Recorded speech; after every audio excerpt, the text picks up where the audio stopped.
Привет, Арсен. Так, подождите. Подождит.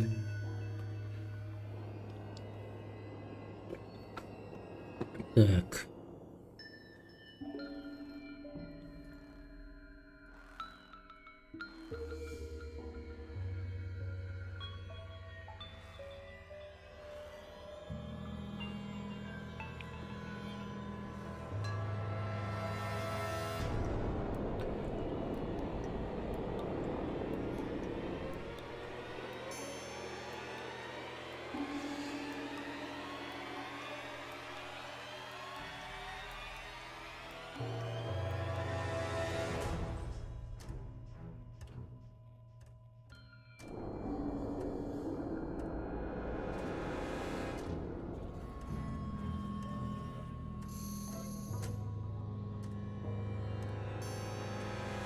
Ну, я вроде выбирал все правильно.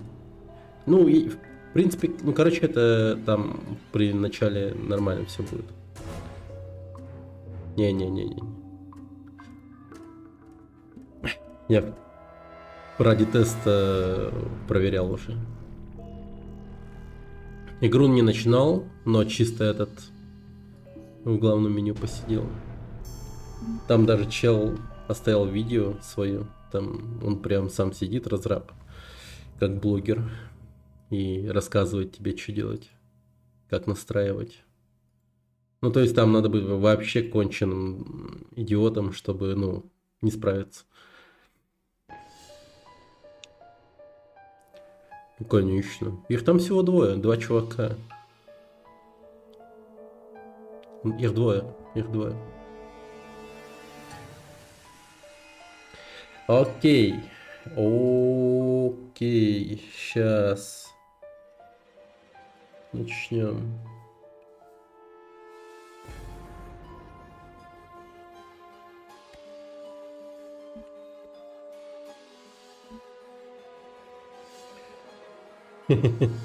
Да.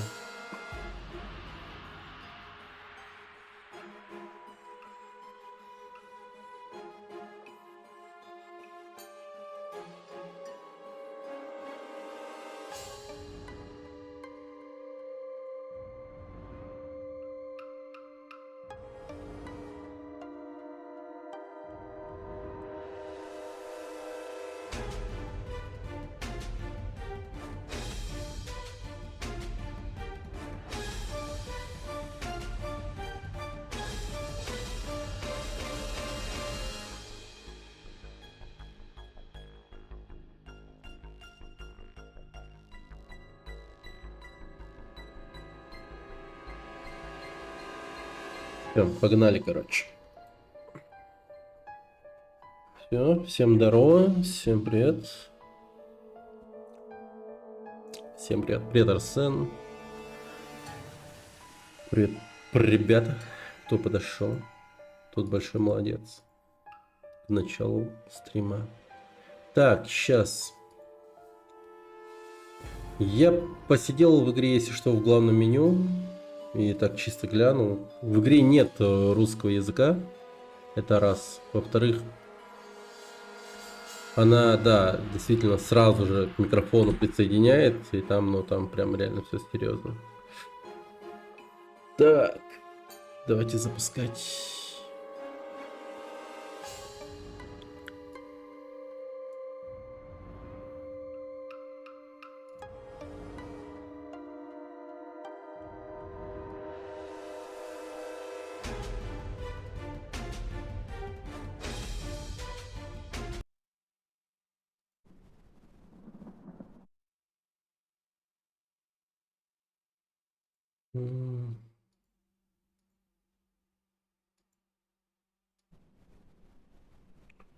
Вот, все. Окей. Так, ну, блин, вот он, короче, этот микрофон мой уже схватил. Тут надо сначала надо калибровать микрофон. Видите, вот все становится красным. Это означает, что он уже видит то, что, ну, он уже вот выше этого порога считает, что я кричу. И поэтому надо калибрануть микрофон так, вот, например, на тройку, четверку, раз, раз, раз, раз, раз, раз, раз, раз, ну вот, ну вот, тройка нормально, прям хорошо, ну вот, блин, сука, смеяться даже нельзя, блин, проклятие, проклятие. Так, ну, в принципе, тут только два языка. Японский. Before playing Don't Scream, please play the game the Вот. way we intended. This means setting up your microphone correctly. Here's how to do that. You should be able to speak only quietly, not loudly, with slight gasps or sudden sounds counting as screams. If you speak too loud,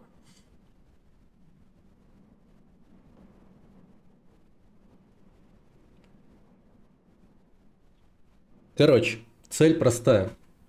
Выжить 18 минут без криков. Ну и, собственно, время имеет хоть какой-то прогресс только тогда, когда мы двигаемся. Все вот эти вот скримеры и прочее дерьмо непредсказуемы. Ну, в общем, так. Погнали, наверное. Хотя, может, еще в их дискорд зайду. Ну-ка.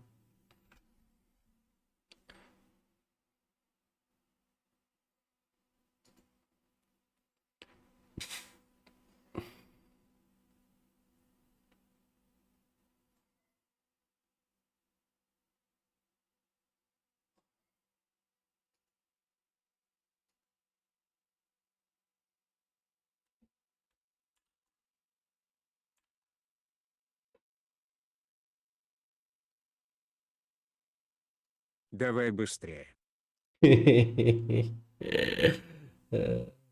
Подожди.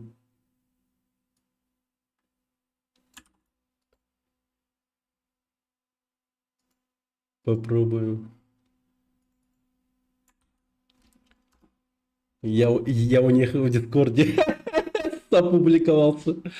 Я у них в Дискорде опубликовался. Все. Окей, погнали.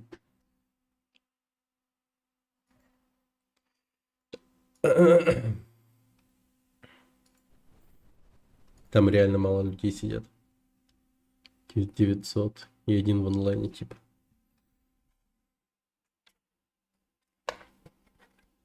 Рекламу сделал. Не кричи. 18 минут.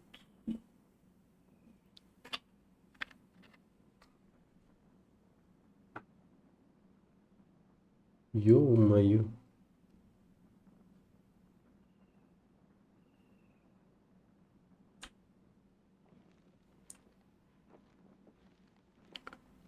А выглядит стрёмно, правда.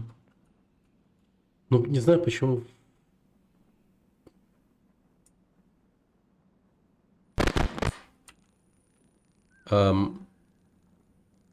Фак. Что-то играем. Ну, видишь, тупанул. Эй, а почему? Раз, раз, раз, раз. Эй, эй! Арсен. Арсен. Окей. А, блин, шепотом ты тут говорить, походу. Ну ладно. Так, сейчас. А почему игры... Блин, это, конечно, жестко. Так, интеракт, settings, tab, run, zoom, crouch, zoom out. Окей. Слышно, что я говорю? Слышно.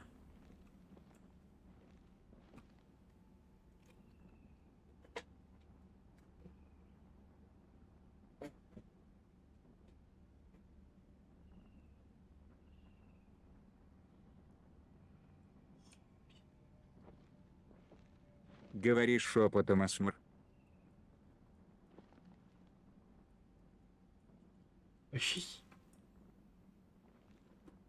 Ебанутые суки. А в чем дело? А ладно, просто выживать. Ладно.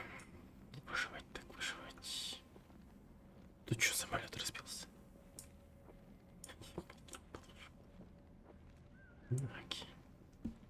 Этрочек 99 активировал награду за 10. Деньги дай, енот. Привет, ядрок. Нормально. Инваси 4 он активировал награду за 50 и написал «Расскажи историю». История заключается в том, что я пью колу. Сегодня классный день. Погулял с детьми. И в общем, так. Нормально. Хороший день прошел. О, нихера, там чел висит. Сырти. Что тут такое автомат делает? Вообще хуйня какая-то. Что за дерьмо? Кто-то орет. Кого-то уже трахнули. А, сейчас. Подожди, а чё мне? Классно, чё? Возможно.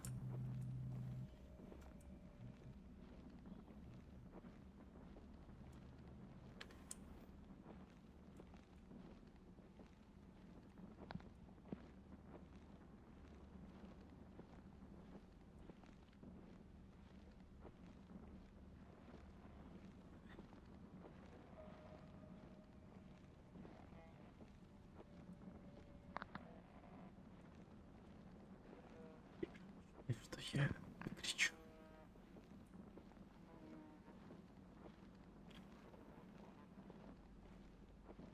А так жуткая игра. Из-за того, что ты сам физически как-то ограничиваешь себя. Из-за этого, да. Ну что-то как-то выглядит как... Графон вроде топ. Картинка интересная, да.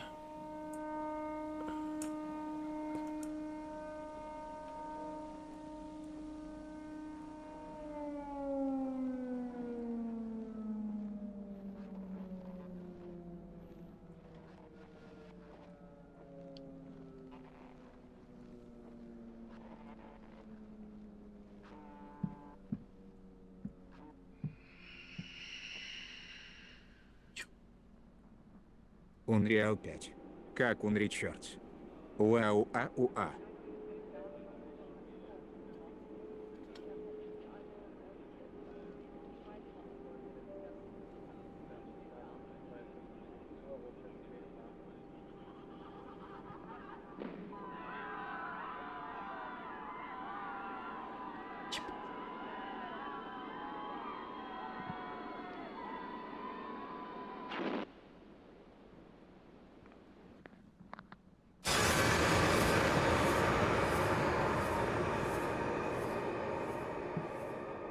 Я собака, ты собака, я собака, ты собака, я собака, ты собака.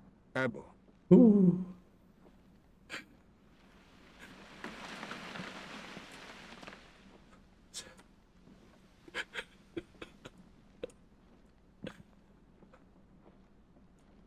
Неплохо. Ебать скример.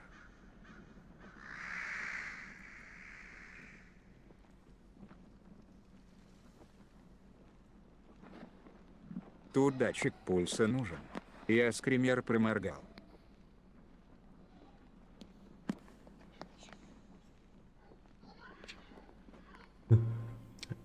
Сердце стучит.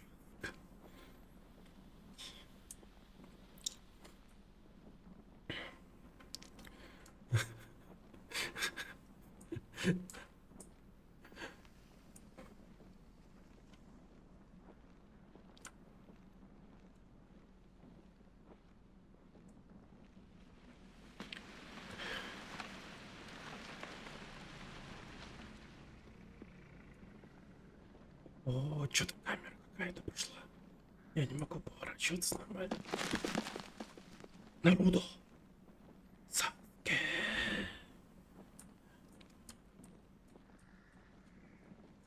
Привет, Клод.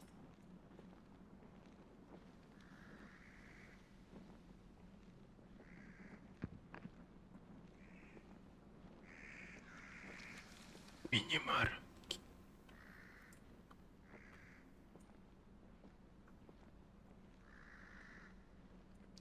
Блядь.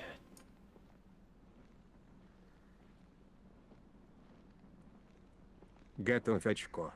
Сожми заранее. Игра такая. Это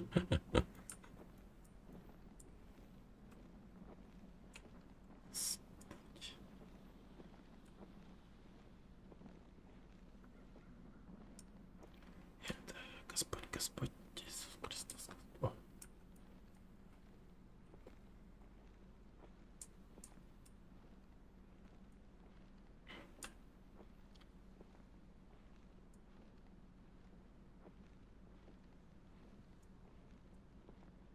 Я с первого раза пройду эту игру. Не-не-не-не. Не-не-не-не.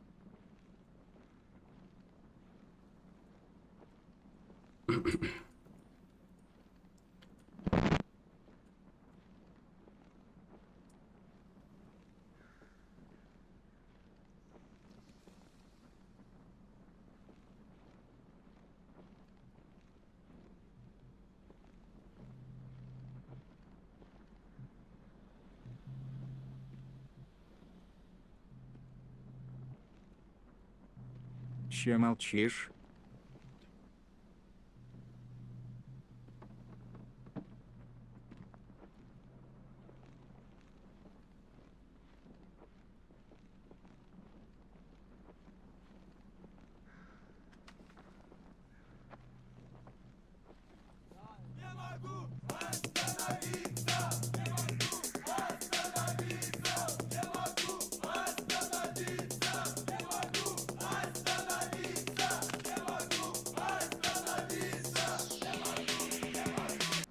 Ай, ахахахахаха.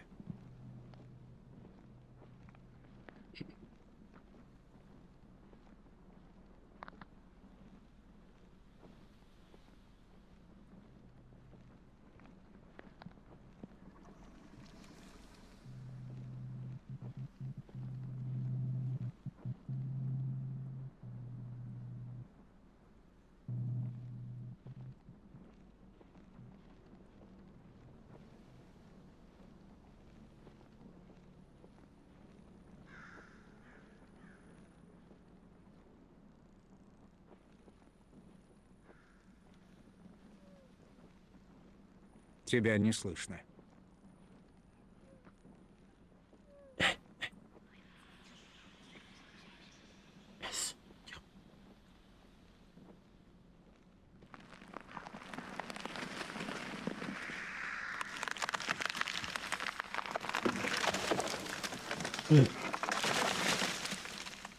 Раз. Вот слышно. Окей.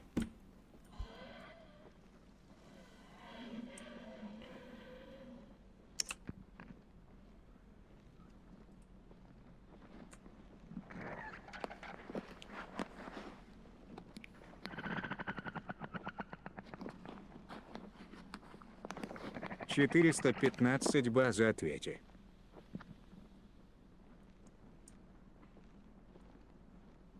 Отвечаю, нормально все.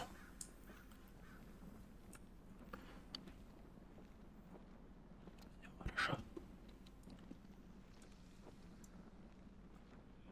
Вот. Че туда поехали?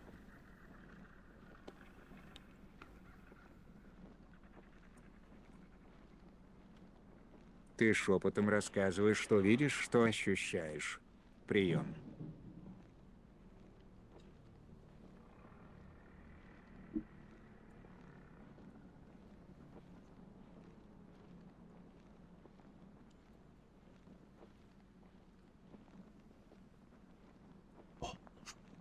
О, отлично. Отлично.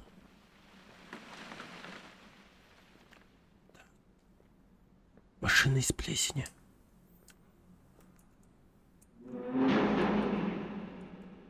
Крикни, если понимаешь нас.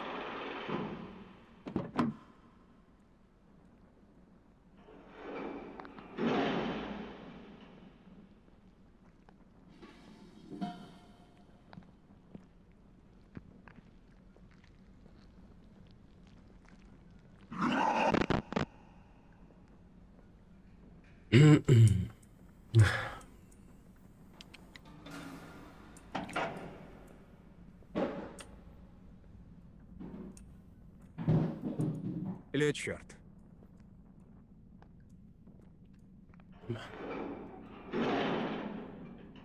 Вот это.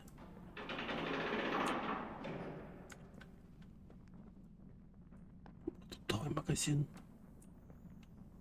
В хэллоуинском оформлении. Довольно-таки неплохо. Пойдем туда. Не знаю, что делать. Просто выжить. Да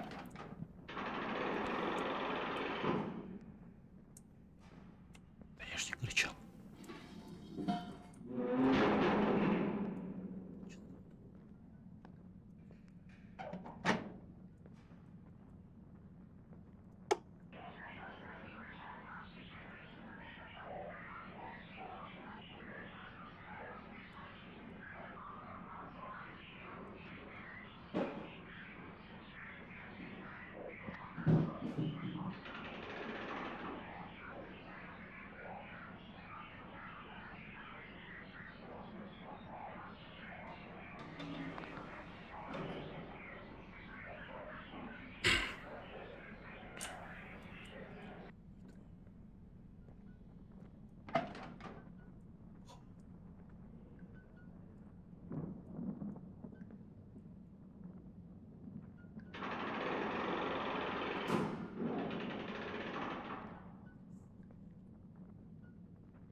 Читаю, сука. Но Саня-то не сука. Не суки. Не переживайте, все хорошо.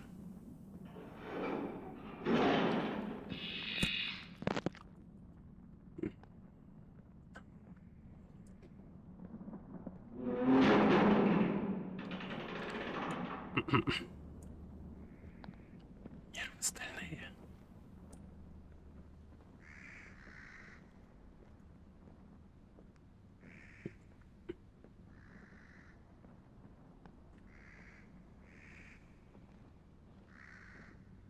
АСМР контент подъехал.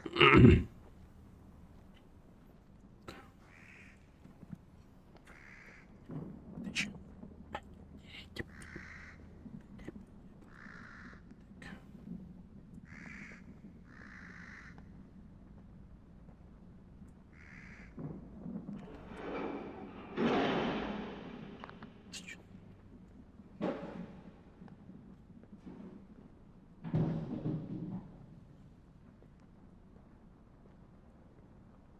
Еще 5 минут.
Че молчишь? Да я...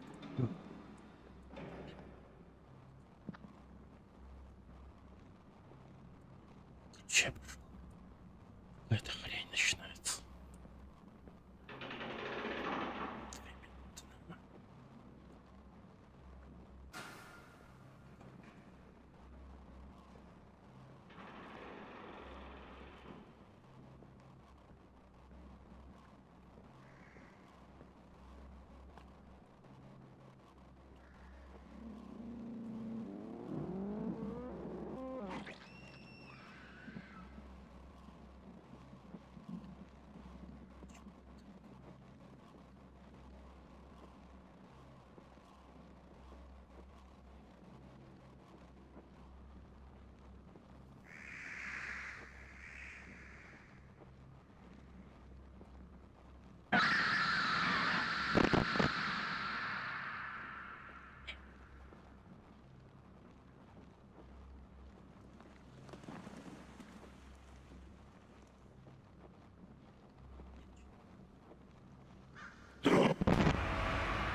Женщина пахчамп, пахчамп, пахчамп, пахчамп.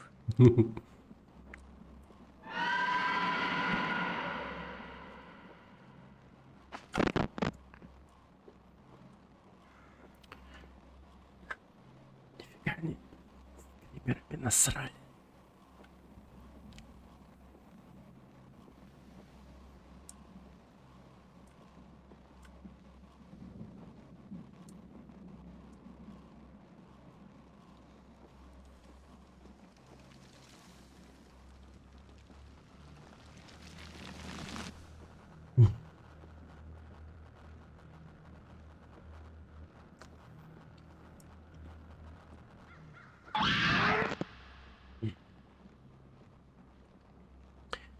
Да. На самом деле, типа, не кричать легко, оказывается. По факту.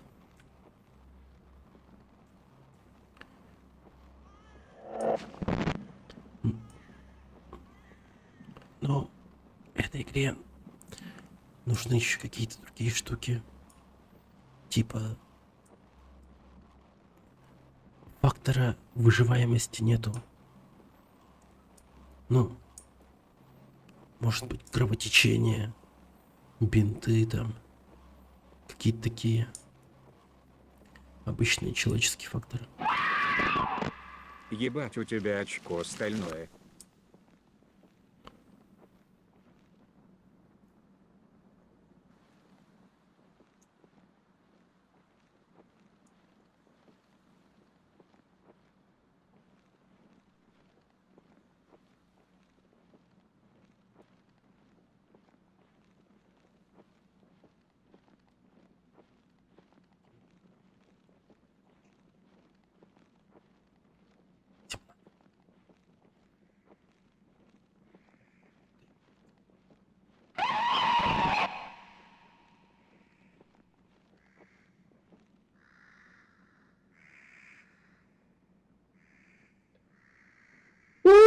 Бля.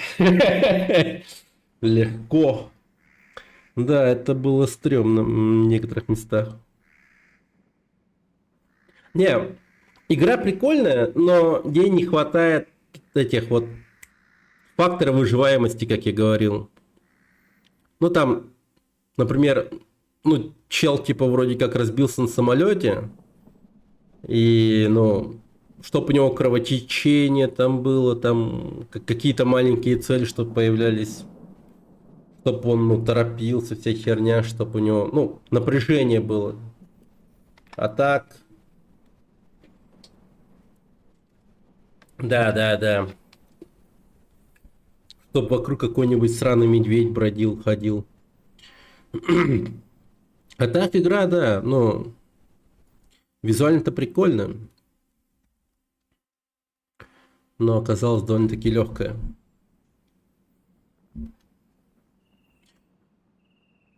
Угу.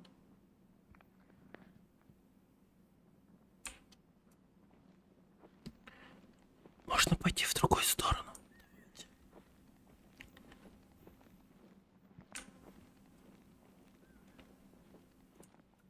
Пойдем сюда.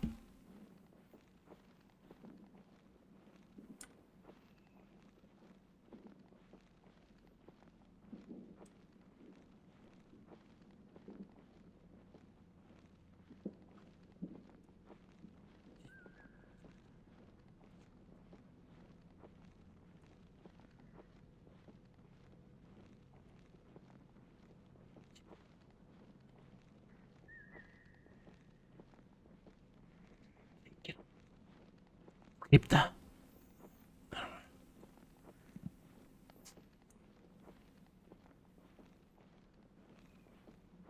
О!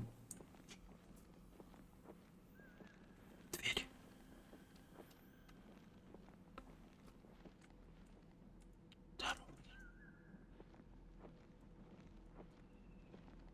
Хм. Окей.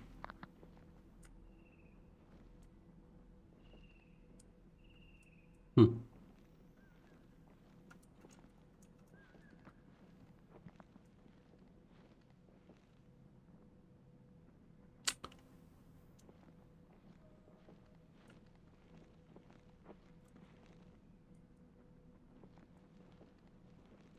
Ну, выглядит достойно. О, дом.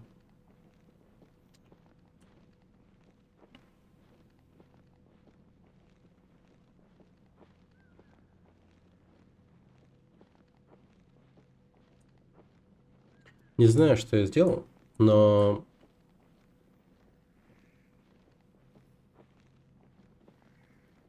Таймер не идет. Привет, Фришмит.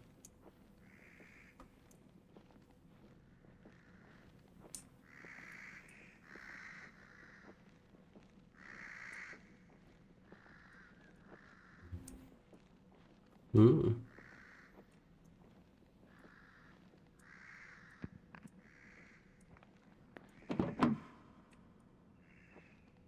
М.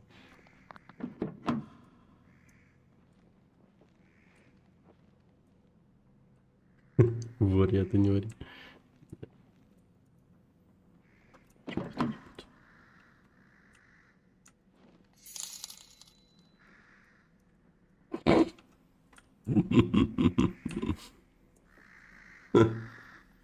Привет, Маша. Здорово.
Ой, мразь.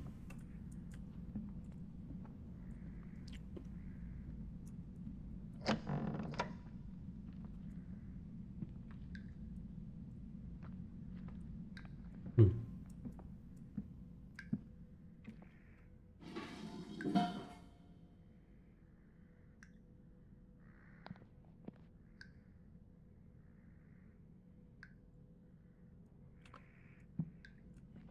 Окей. Нормально. Тихо.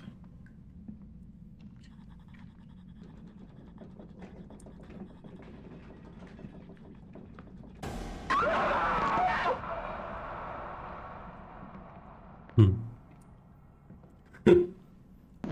Блять. Я крякнул нахуй. И все. Надо шепотом пиздеть в этой игре. И просто не знать какие-либо такие языки, которые могут играть, ну, которые может игра посчитать криками. Поэтому я шепотом говорил. Блин, опять умер. Не, ну я уже игру прошел, если что, с первого трая. Это было, ну, легко, по сути.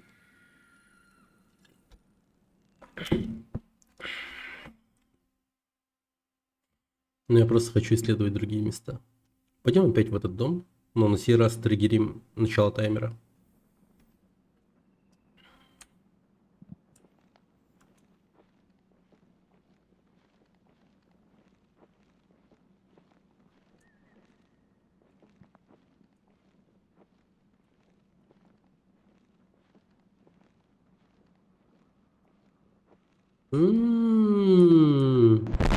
Там направление есть, лоу. Окей. Сейчас еще раз. А как это работает? Ты же говоришь громко и смеешься. Когда я громко говорил, смеялся. Не, ну, вроде тихо это дело. О, кладбище. А мы в мини-марте были. Ферма. Так, давайте Хомстед. Пошли в Хомстед.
Короче, игра почему-то...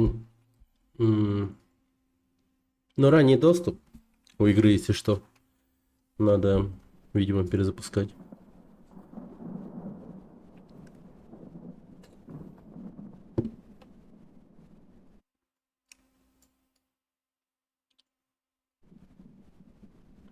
Так, раз. Раз.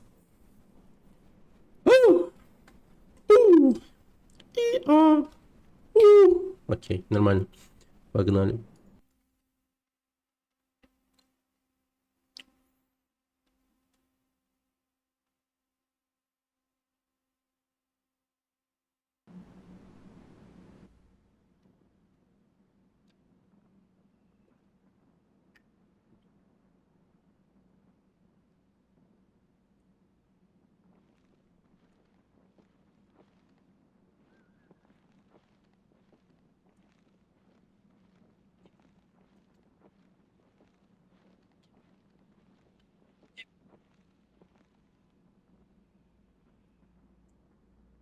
Так, ща я поправлю. Давайте я микрофон без шумоподавления сделаю. Без всякого этого говна. Вот, даже это уберу. Так, вот теперь нормально. Да, все. Окей. Раз. Угу. Все, вот теперь full ASMR experience вас ждет. Вообще, full ASMR. Пошли.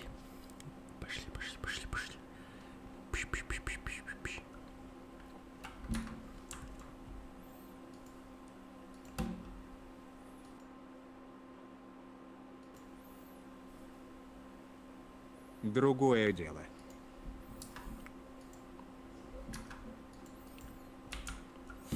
Пи-пи-пи-пи-пи.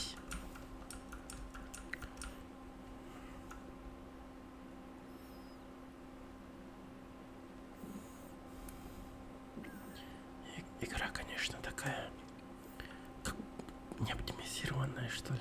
Она в раннем доступе.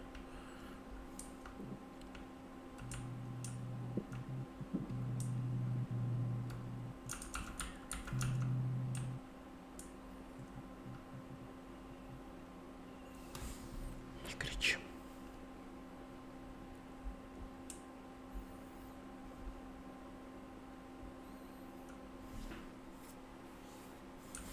Все будет хорошо.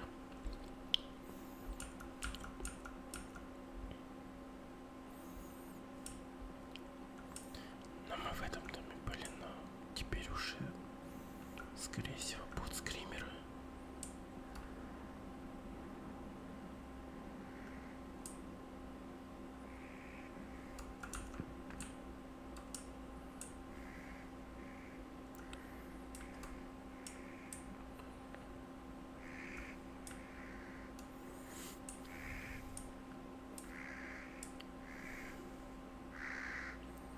Нормально.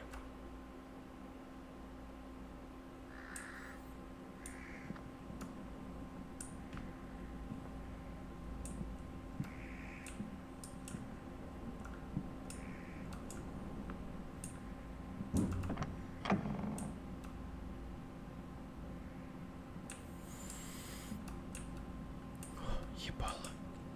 А нет, лампа. О, здорово. Футбол. Блин, тихо. Не температуре меня, Джеки Чан.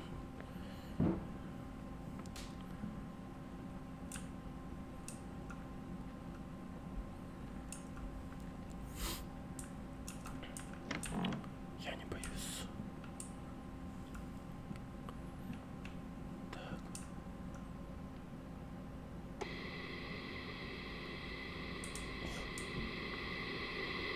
Кино.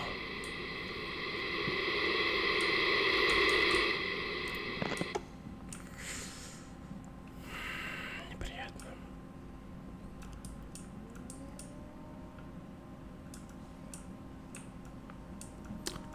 Ой, дрочь. Все, понеслась.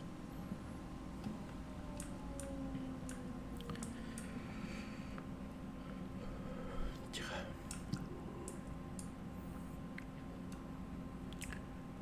Зажмите очко. О, Пушкин.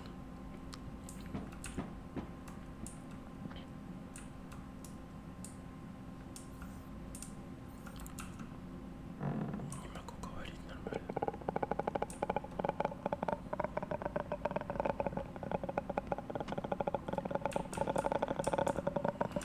Не рыгай.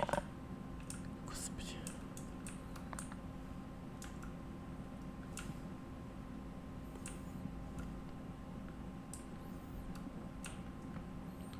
А тут что?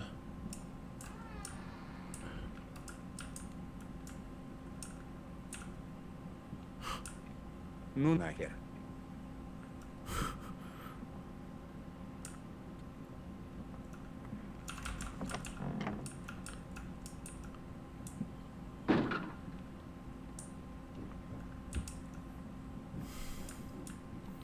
Ребята, не боимся, не боимся, не боимся.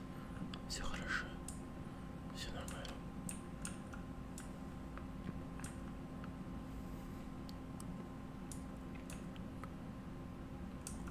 Мы просто гуляем, мы просто гуляем. По своему будущему дачному участку.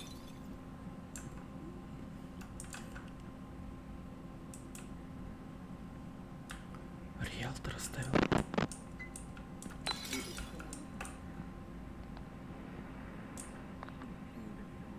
Наверное, проводка хромает. Но ничего не поделаешь. Представим, что этот дом нам продает за символическую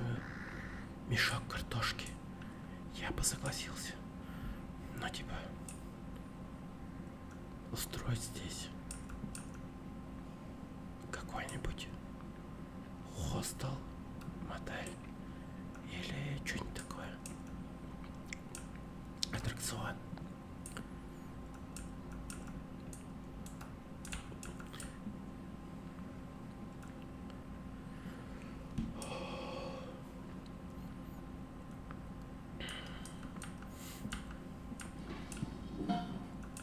Прикольно, прикольно. Ладно, валим отсюда, пошли. Надо другие дома посмотреть.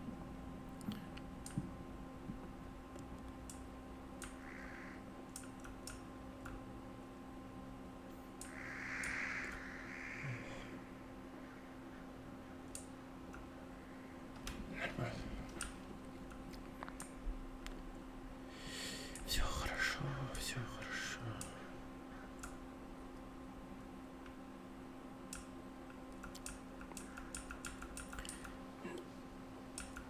Главное не рыгать.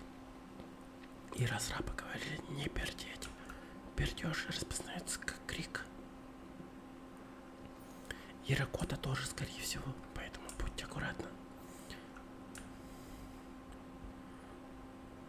Как я кочка, привет.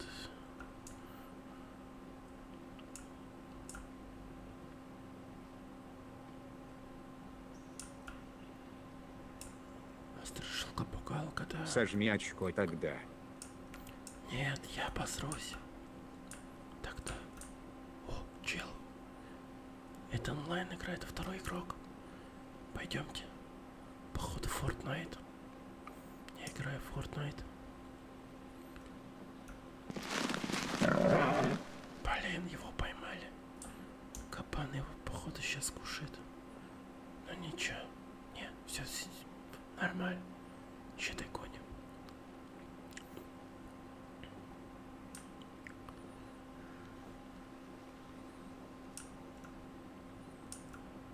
Блин, капец.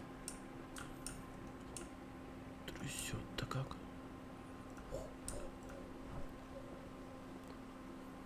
Прикольно. Камера интересная.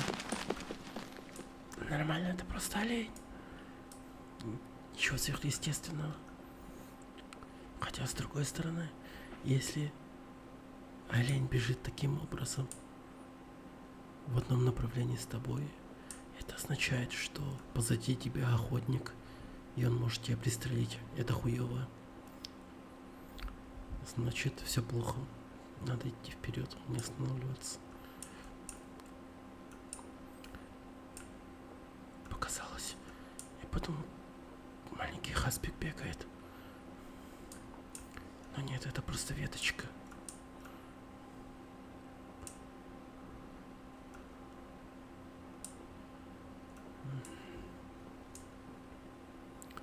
Капец, огромный лес. Так, не.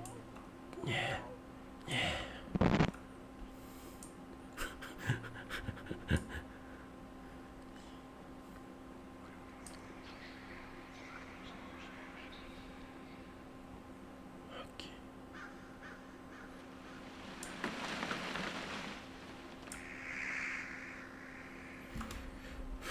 Вот эти вот взлетающие варваны, это как будто бы этот чекпоинт. Не знаю.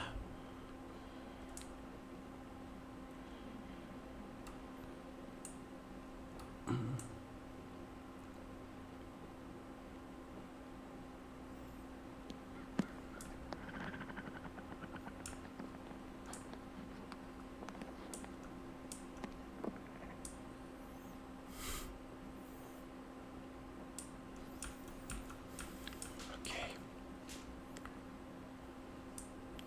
Все в порядке. У нас тут все под контролем.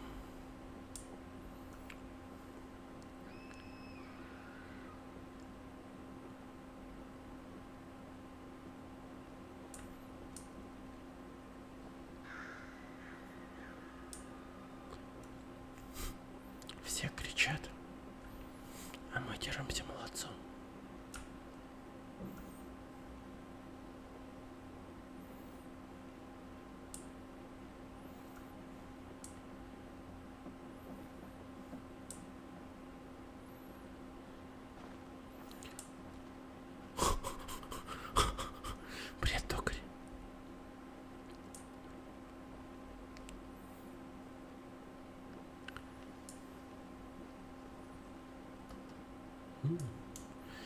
Окей.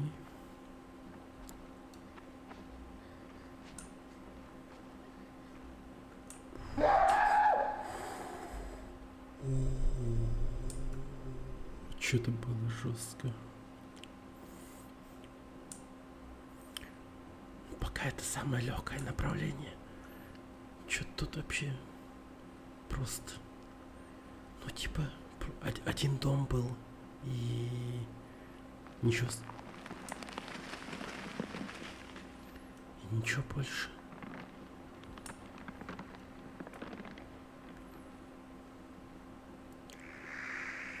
О, ворона. Значит, идем в правильном направлении. Что-то будет.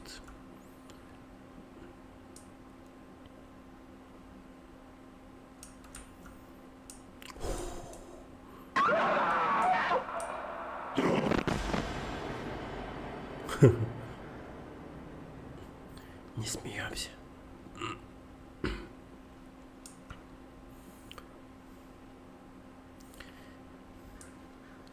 В эту игру будет сложно тем, кто болеет. Очевидно. Кто икает, но типа кто кашляет. Вот им будет так себе.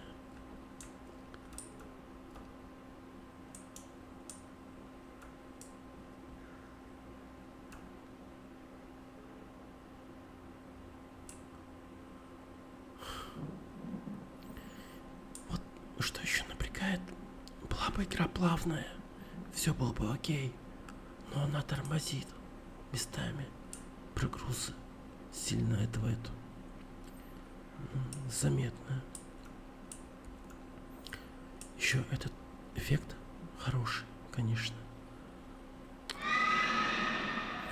Unreal Engine-овский такой. Как картинка. Годная. Еще один дом.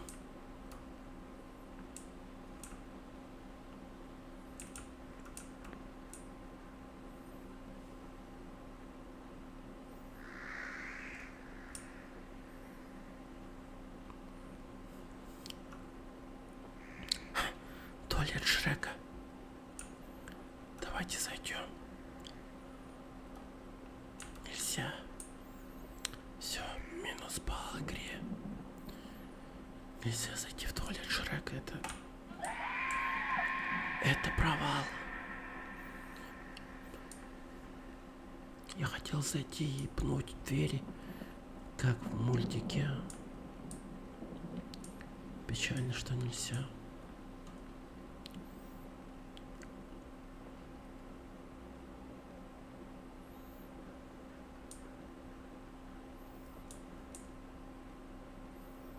Окей.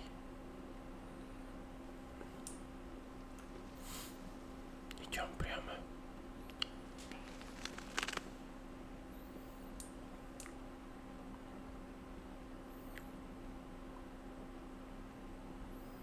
Что-то вижу. Еще один автомат.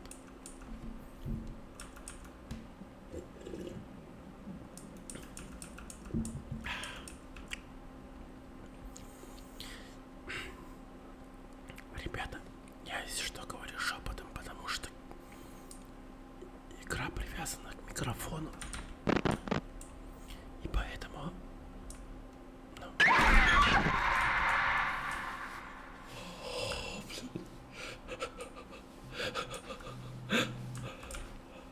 Очень это было. Сука.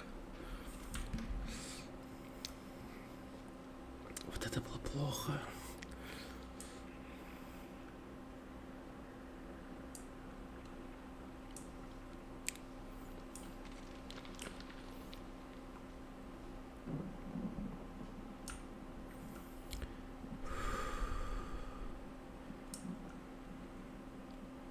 Сделай себя побольше.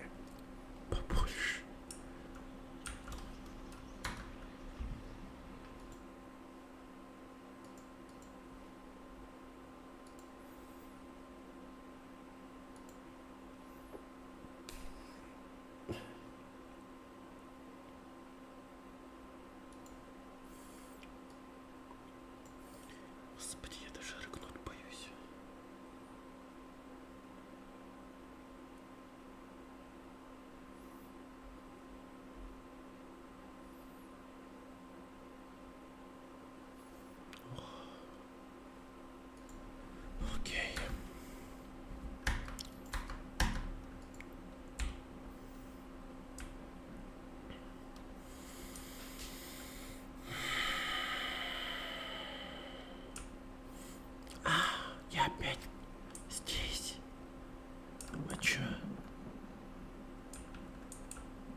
Подождите. Ну ладно.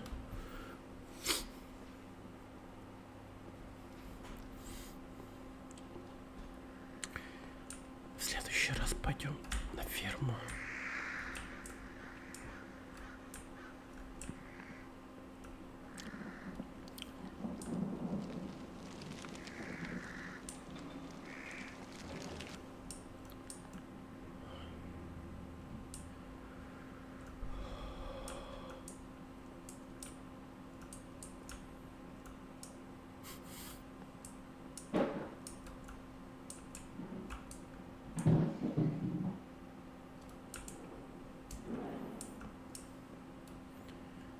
Окей.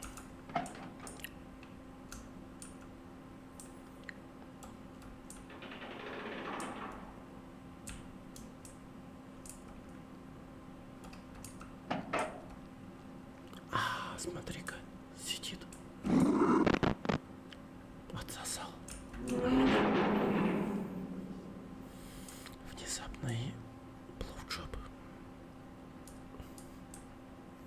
Пойду отсюда. Все-таки я человек женатый.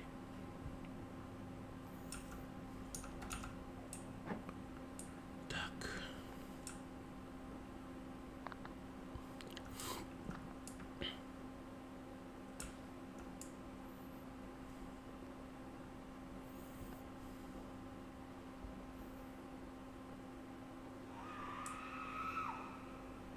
Да. Господи. Кричат на меня всячески.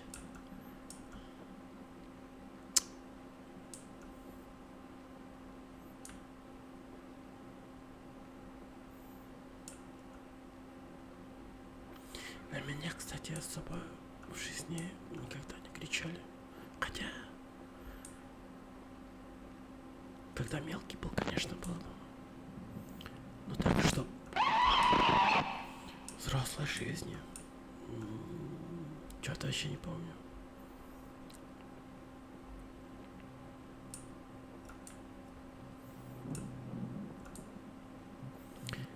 Ты что за прикол с этими автоматами? Вообще не понимаю.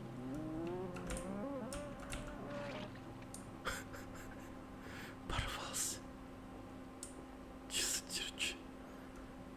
Чел порвался. О, что это?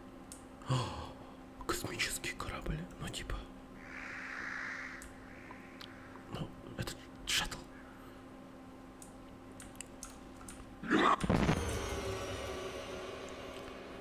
СССР. О.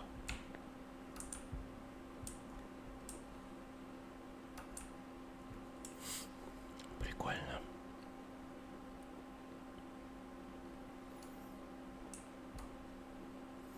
Предпопах.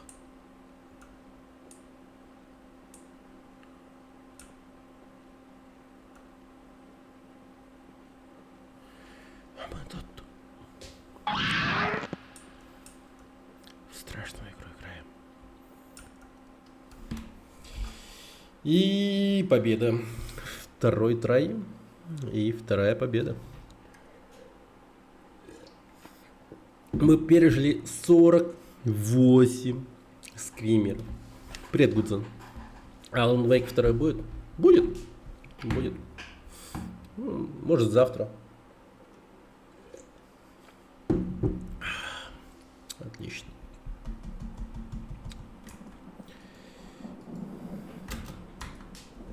Но она довольно-таки, не знаю, возможно, дело чисто во мне. Ну, не как-то окей, нормально. Купил. Я уже думал, Alan Wake. Не. Купил ли я Alan Wake? Да, конечно, купил. Типа, поменял рубли на баты, потом баты перевел... точнее, сначала за рубли купил доллары в крипте, а потом крипту поменял на баты. И эти баты занес в Steam. Втридорого. Так что считайте, я игру купил за 12 тысяч рублей. Я же богатый на самом деле. Я же просто, ну, в деньгах купаюсь на самом деле. И поэтому, да, я купил. Прям жестко купил. Прям вот так просто выложил и прям говорю. Моё на. Да. Так. Теперь пойдем на ферму.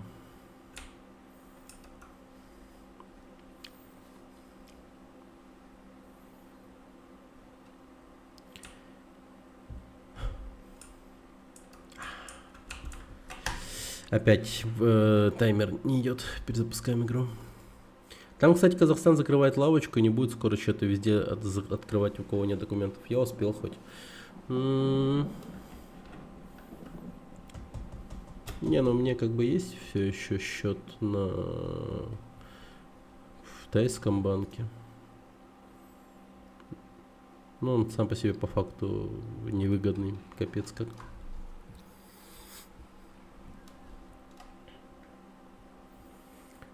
Steam даже невыгодный. Так, ферма. Потом пойдем в кладбище.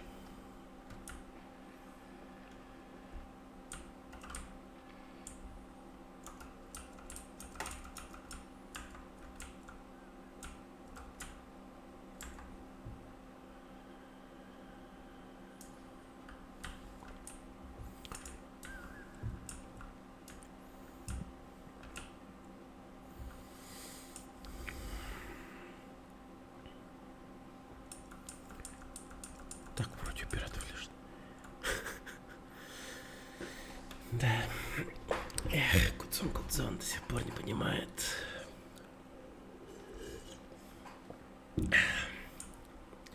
Понимаешь, Кудзон, я все игры покупаю. Да. Нас не понять.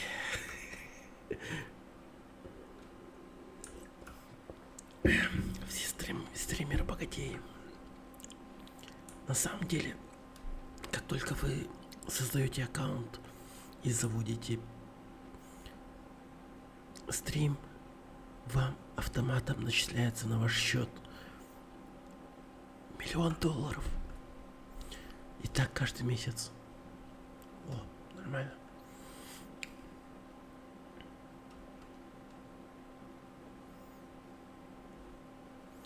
Поэтому дерзайте.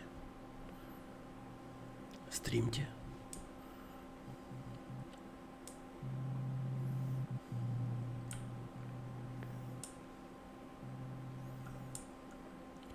О, ферма. Нормально.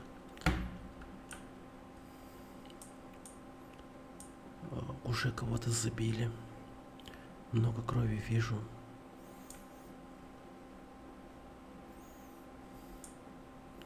Надеюсь, в этой игре будет скример с коровой или типа того. Ну, ферма ж. Да ты че за хуйня?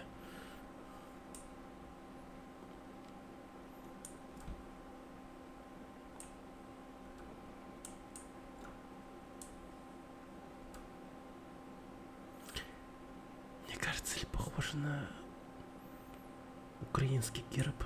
Я хуй знает. Ферма, украинский герб. Ладно, не будем задумываться об этом. Так, ну тут всякие символы. Мне, кстати, надо разработать, господи, логотип для института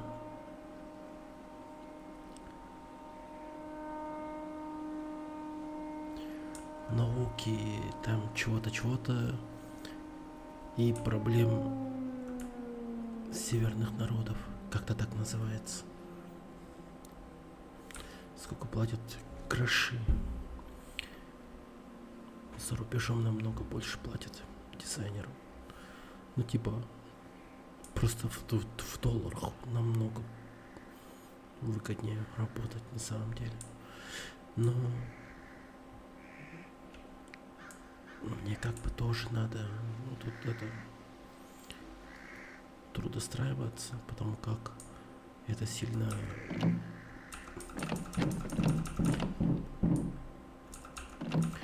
влияет на льготы, пособия, трудоустройство. Официально.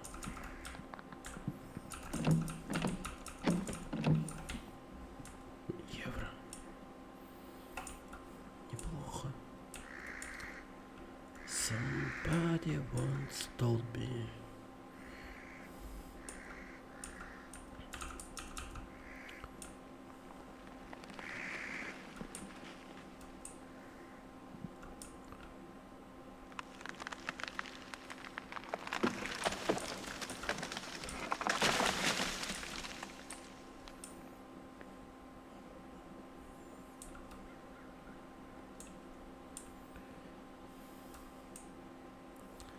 Я здесь, кстати, был же. Не смешите меня.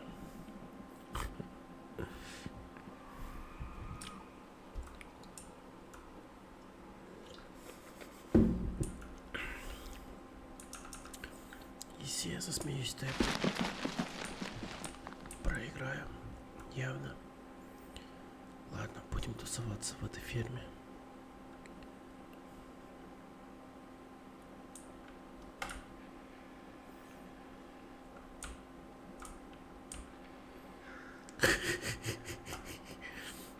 Да чего вы их дергаете-то?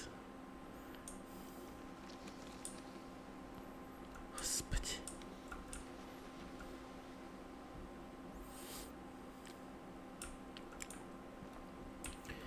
Не, ну, по факту, по качеству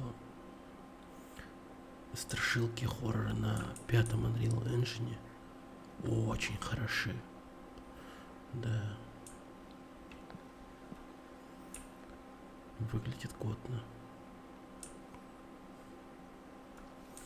А во всей этой игре есть какая-то история. Скорее всего, она все про космонавта. Он же... Мы же видели шаттл, разбившийся спасательный. Ну как спасательный? Простой. Шаттл. Вот. Ну типа... Возможно, мы... Если придумывать сюжет, то можно было бы сказать, типа, то, что мы на самом деле ищем космонавта, который приземлился где-то в лесу. Но там творится какая-то чертовщина.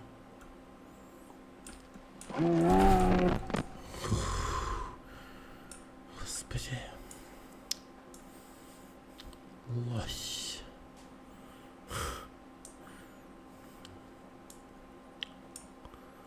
А это весьма реалистично было. Лось бы просто от меня тефтельки сделал бы.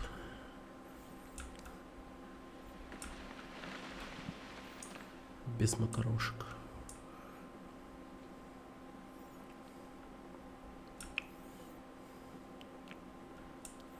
Он же, сука, здоровый, этот лось. Огромный такой.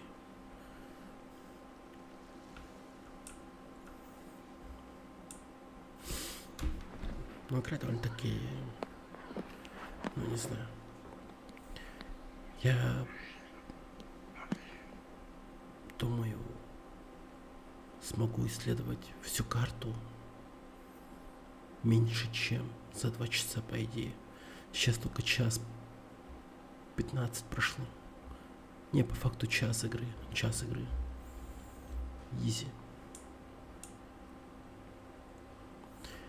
Им реально стоило добавить кое-какие механики, чтобы игру как-то покруче сделать.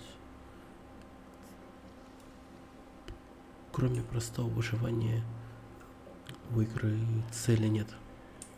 То есть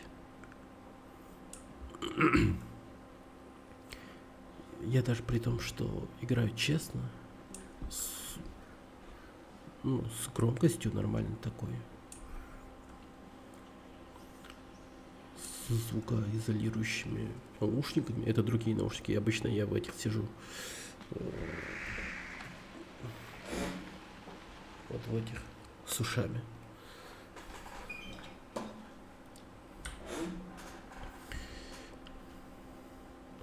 И то как-то для меня просто.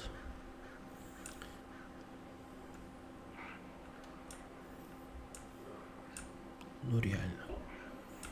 Не, местами было супер стрёмно.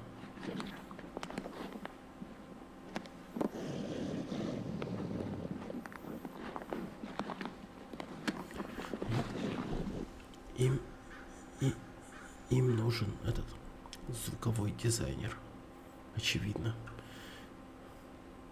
который мог бы поднять вот уровень всего этого на просто безумный уровень. Натуг пилота.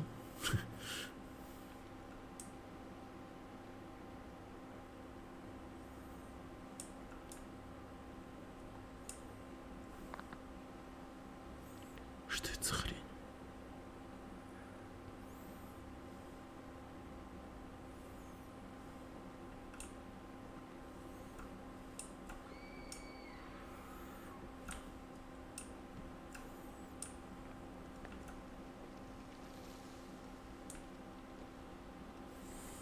Прикол, корабль какой-то. Да. Типа а-ля какой-нибудь там Мистер Икс там, Титан. Как в Рисике, чтобы все время рядом был. Короче, не хватает этого напряжения, реальной угрозы. То есть по факту игра из себя представляет просто симулятор ходьбы плюс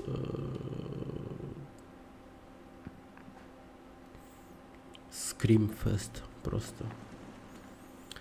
Все орут на тебя, прыгают, но реальной угрозы никто не представляет. Если это быстро осознать, то игра становится не страшной. Совершенно. То есть я совершенно спокойно иду вперед. 2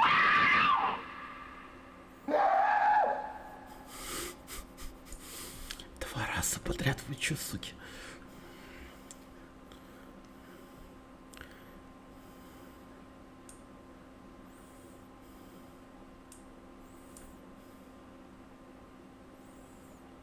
Да.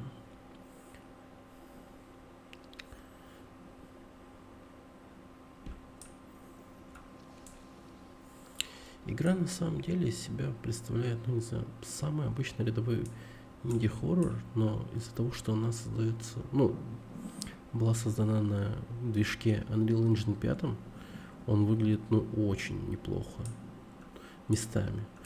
Но если приглядеться, приходит понимание того, что, ну, все супер всрато. Мега всрато.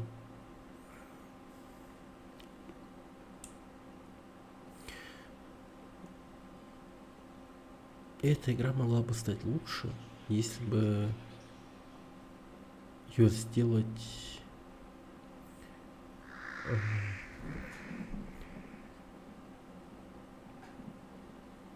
прямолинейной, что ли, типа как отель Jumps, ну, отель Hotel of Jump Screamers, игра такая была. Там надо было... Ого, ворона упали. Там надо было добраться до 1000-й комнаты в отеле.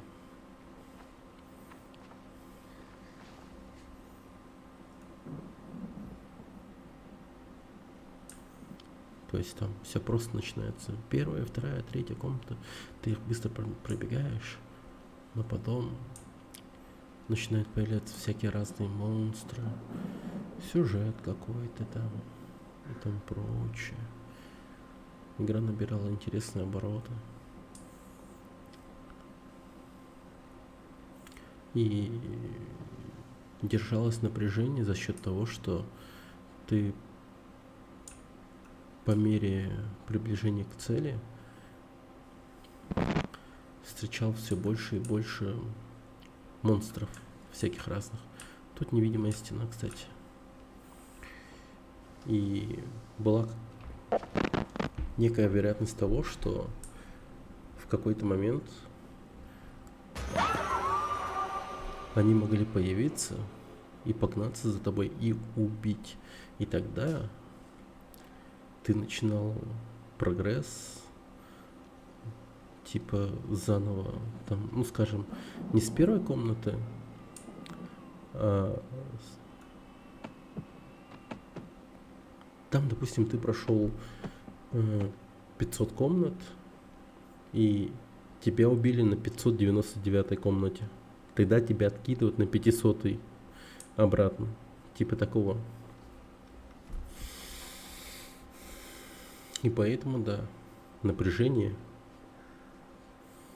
очень высокое.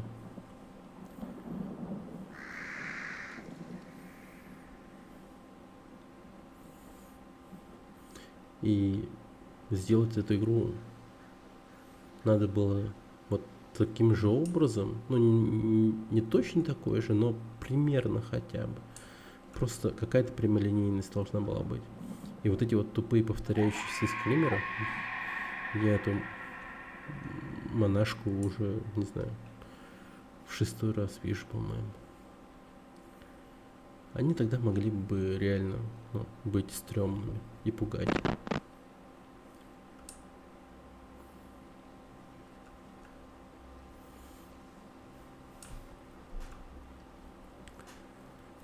И игра, естественно, при всей своей вот этой вот, ну, так как бы сказать, плохости, не оптимизирована. Она меня как будто бы немного лагает. И я сам на стриме как будто бы лагаю, не? Ну, странненько, конечно. Не оптимизировано. Явно модельки какие-то всратые, 3D-шные. И рендер сложнее дается видеокарте. Потому что кто-то не удосужился полигоны снизить в тех местах, где это не нужно, например. Хотя, возможно, они ставили на то, что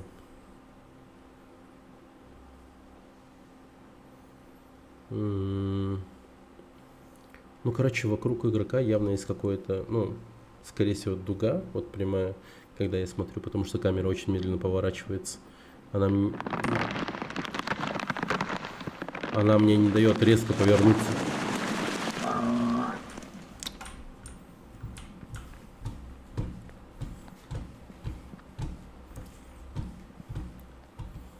Ну, типа, да? Поняли.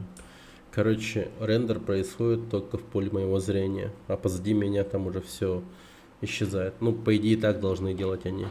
Но мне кажется, они даже этого не сделали, потому что, ну, все равно подтормаживает потихоньку. Вот если бы была бы плавная картинка и реалистичность, вот это вот, да, типа, ну, фотореалистичность, эффект все равно же создается. Тогда, возможно, да, было бы годно. Но, увы.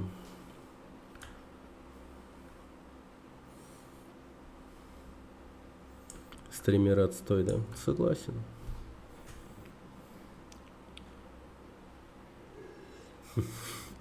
Да. Но это не стример. Я же работяга. Я графический дизайнер, семьянин, муж и отец. И просто хороший собеседник, на самом деле. Какой я стример.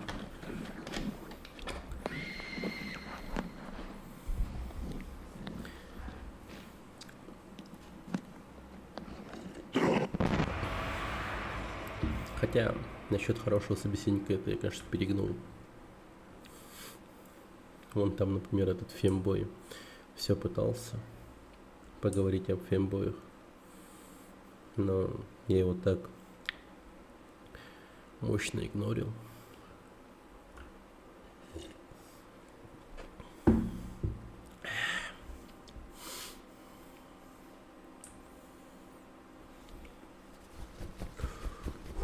Жарко.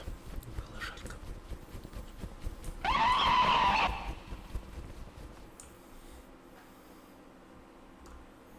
65 скримеров, и мне было насрать.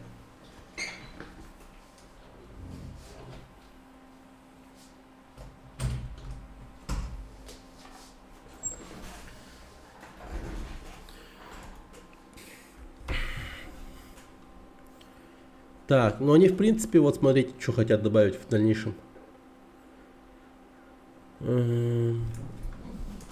Какой-то лор хотят добавить. Может, за счет лора хотят как-то победить в этой игре. Ну, точнее, ну, имеется в виду добавить интерес к игре дополнительный. Голые сиськи. Давайте по кладбищу погуляем. Последняя локация в игре. Кладбище.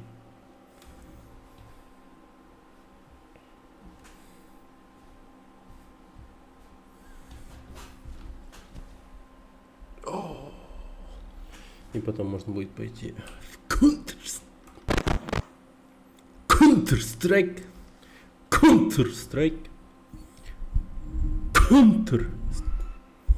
Игра не любит Counter-Strike слово. За это она меня убила.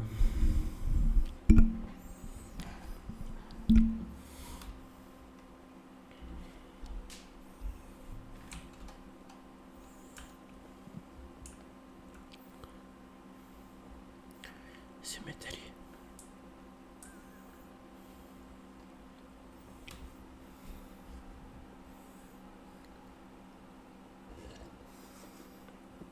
Что расскажете, ребят? Как выходные?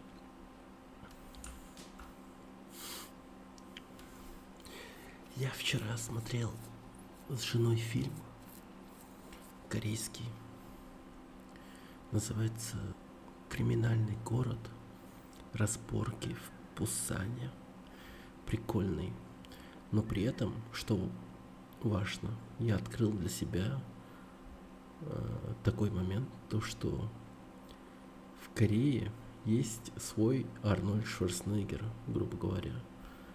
Он же Сильвестр Сталлоне, он же и, ну, в общем, герой боевика, такой типа крутой.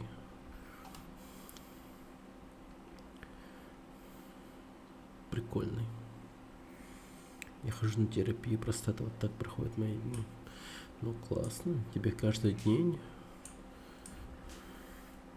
кто-то мнет жопу.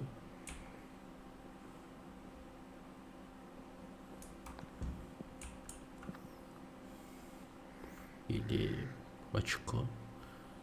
Или что вот. Простата это же... Что такое простата? У меня горло опухло, глотать сложно. Я еще не на диету сел, 2 дня не жру. Очень голодно. Бля. Который, бля, спасите воду. А, ты про корейского Шварценеггера? Нет, я не знаю. Он... Как его звали? Мохта Сунг или что-то такое? Мадан Сок. По-моему, Мадан Сок. Такой здоровый чувак. Почти толстый. Хотя он толстый, но при этом здоровый. Блин. Вы бы видели, как там люди отлетали от его ударов кулака. Такой пипец. Спасите, вот. Серьезно? Я не знаю. Скинь Дискорд или в Телеграм. Я гляну.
Окей, запомню.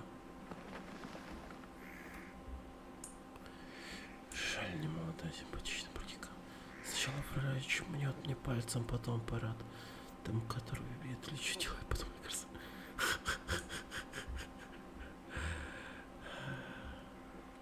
Токарь, главное, сохрани свою стройт ориентацию. Оставайся натуралом. Главное. Больно, хорошо. Точнее, плохо.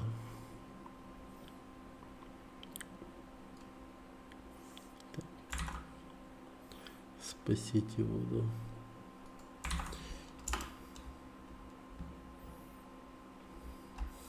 Ай, блин, короче, не открыла нихуя. Так.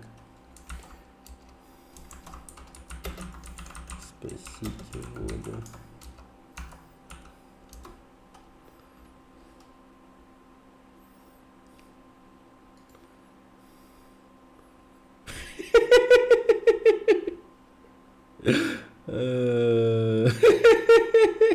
Да, вот это он.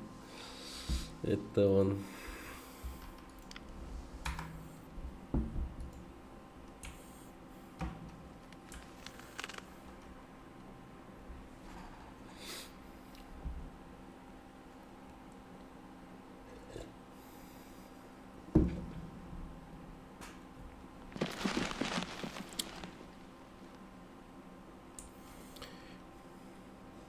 Я тоже сижу целыми днями.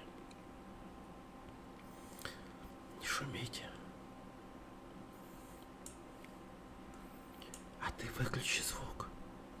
Помогает. Так.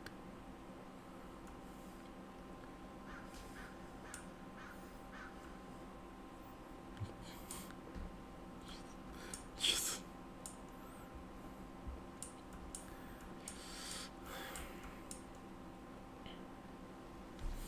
Не, ну вообще, я не помню, как много игр я играл на Unreal Engine 5. Это как будто бы одна из первых, что ли. Я до этого что-то как будто бы не играл. Какая еще игра была на Unreal Engine 5? О, собака.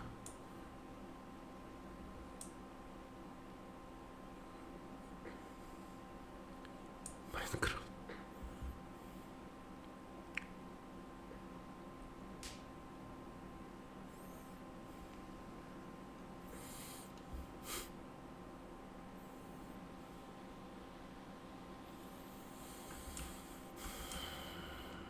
На самом деле, местами Майнкрафт очень страшный. Особенно если ты играешь на хардкоре, на выживании.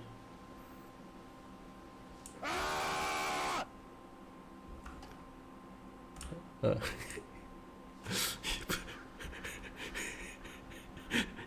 подумал, что за хуйня? Я подумал, это в игре разраб заорал. Типа, испугайся, сука. Пугайся нахуй.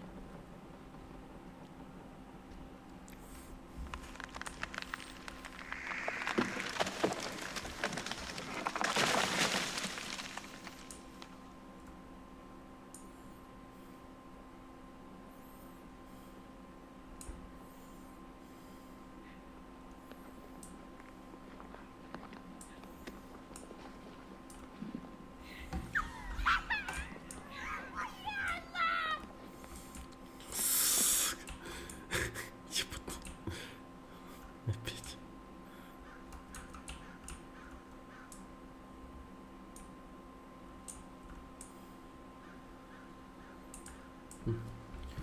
А я тут не был, кстати.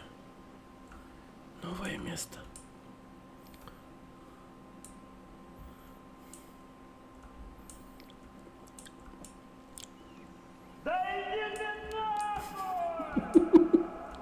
Блять, гандон. Я представил, если бы это прям в тайминг попало бы, и когда я заглянул туда внутрь.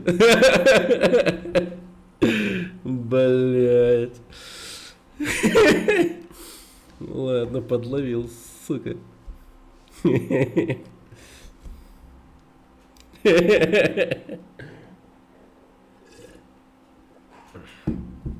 Негодяй.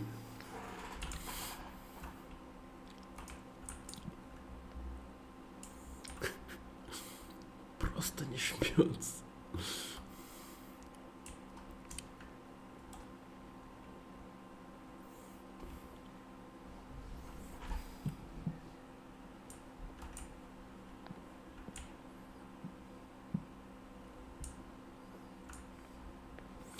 Вчера игру видел на стриме, прикольно. Voices of the Void, понравилась сама идея игры. Знаешь такое? Не.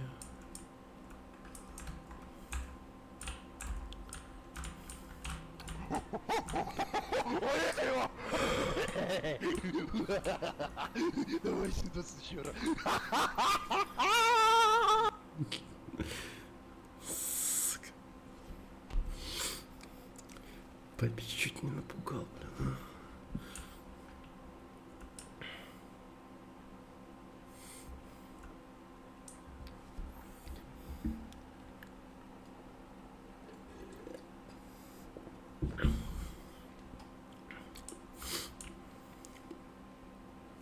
Стартовые, да. Я там много стартовых поставил. 20. Да, халявные 20. Игра поставлена так, что от исполнения сложного обязанности игрока отвлекает какая-то чрезвычайно. Не в смысле, там черти или плотяне, монстры или ктулху. Они приятно вести меня не влекут. О, вот токарь зашел. Вот.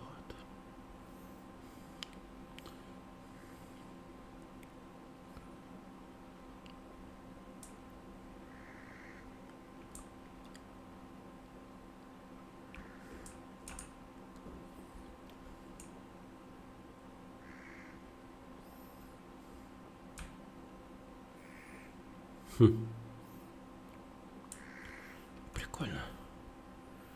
Интересно. Сейчас будет сирена.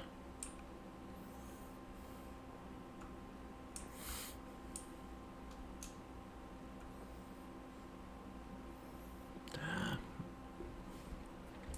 Стало бы на самом деле обзоры надо поделать играм. Ну типа с интересной стороны их описывает.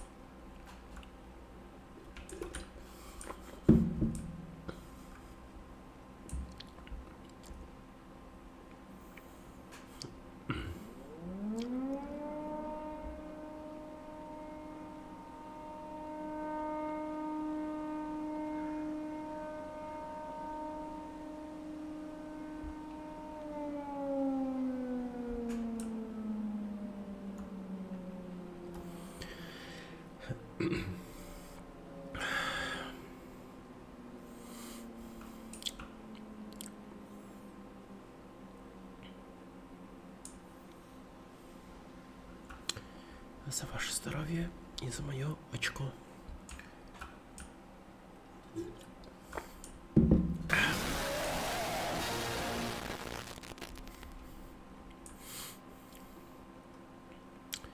Хорошая попытка.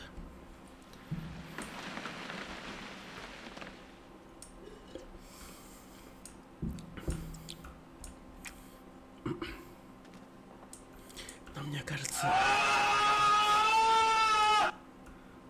Мне кажется, я проиграю от того, что я смеюсь, а не от того, что испугаюсь.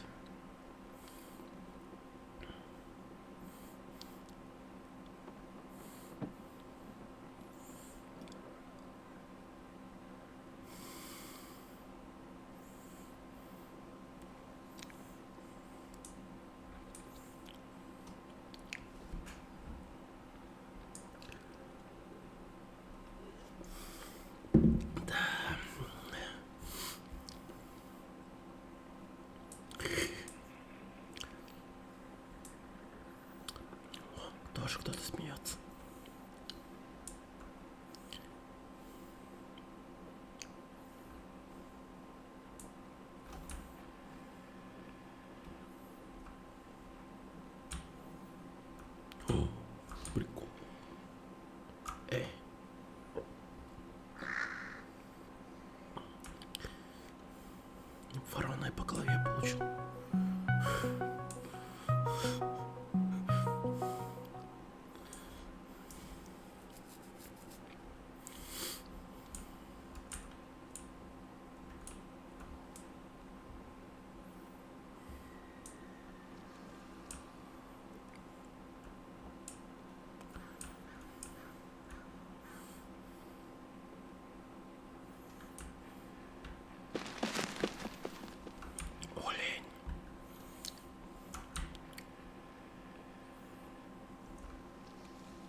собрал. Советую обзор, короче, на нее какой-нибудь посмотреть. Сама эти игры интересная, но, как я понял, из обзоров она очень долго медитативные события и происходит очень неожиданно. И туда, откуда не думал даже. О, игровое кресло.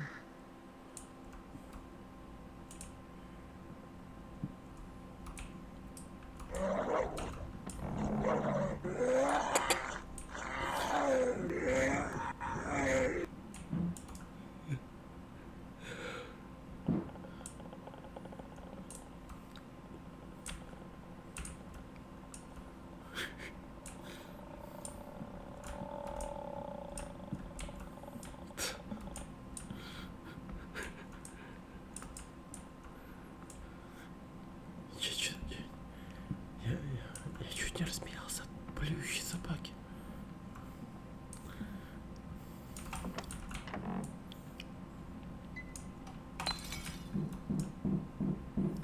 Кто там?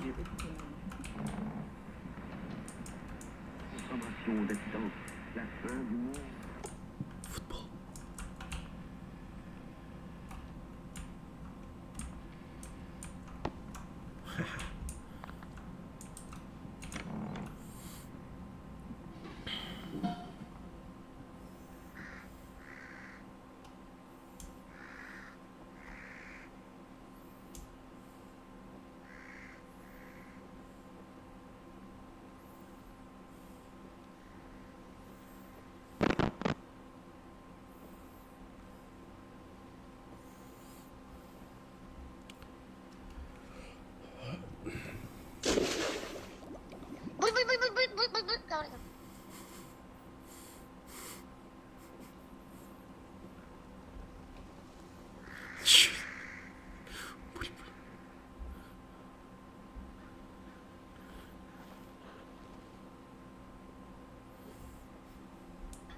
To do it.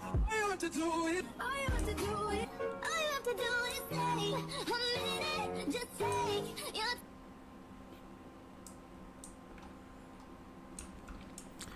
Мне бы таким спортивным быть.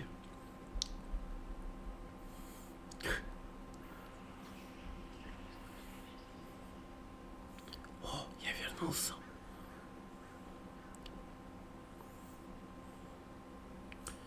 Давайте тусоваться вокруг девушки. Будем хороводы водить вокруг нее.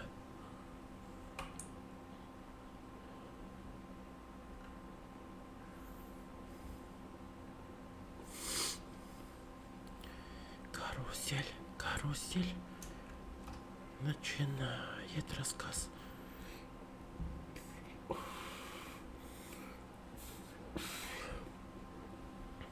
Привет, Паняш. Здорово. Здорово.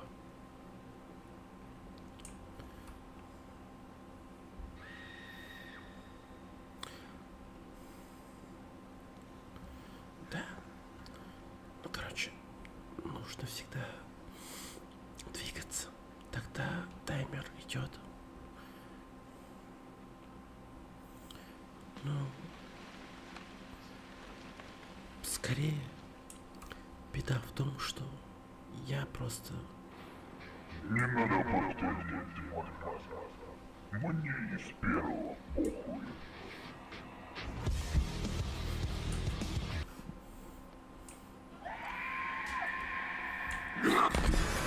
Помолчи.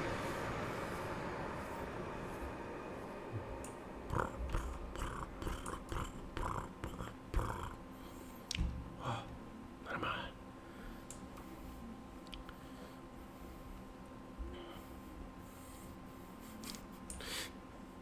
Ешите, NPC-стримера.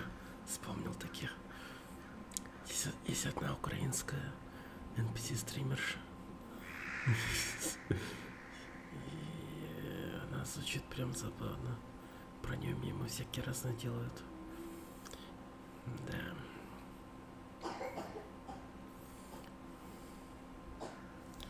Погоди-ка. Надо бы окно закрыть. Идет.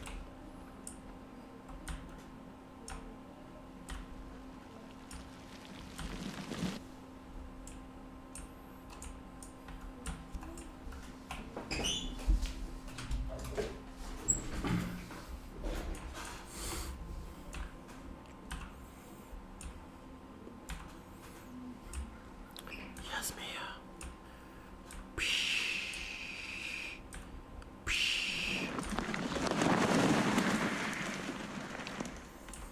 Я змея.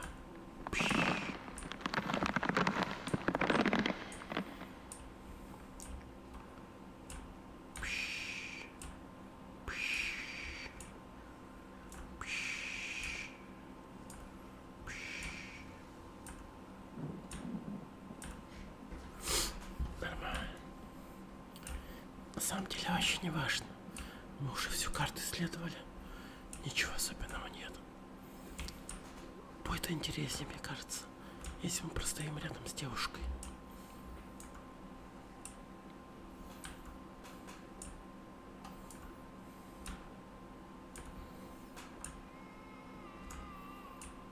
Лол.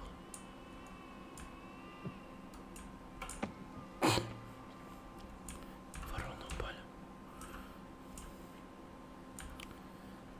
Выжить 18 минут реальных. И не кричать.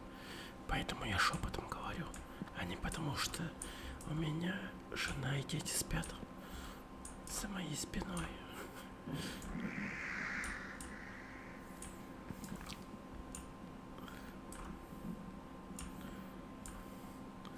Да. Ну, эта игра любое дерьмо может посчитать за крик. Там, ну, пернешь там. Или еще что.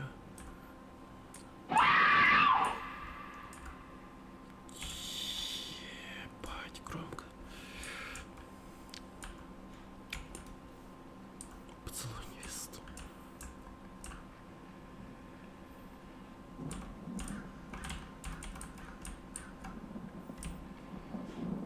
Блин, это девушка какая-то бимба, унитаз. Не, ну вы гляньте на ее губы. Бимба, унитаз. Реально бимба, унитаз. Капец.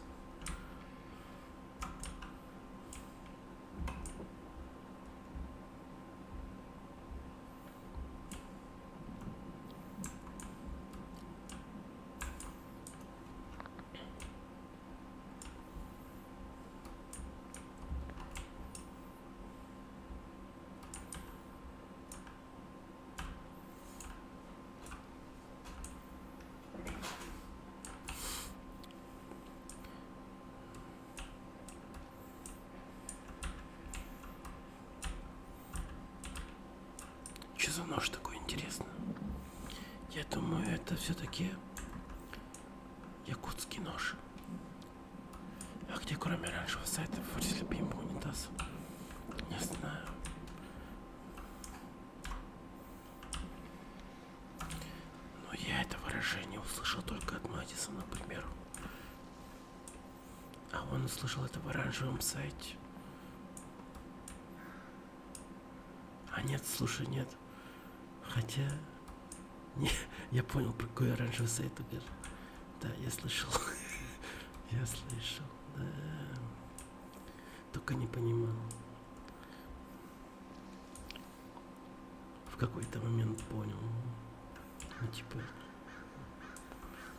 Да.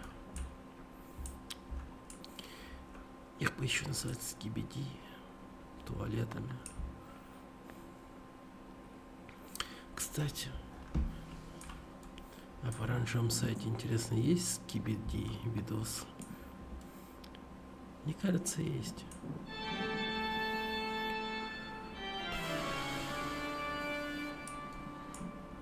Сука.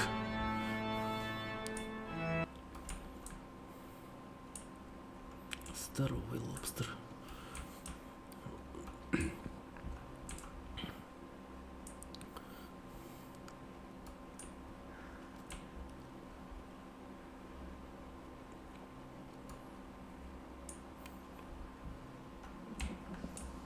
Ползет.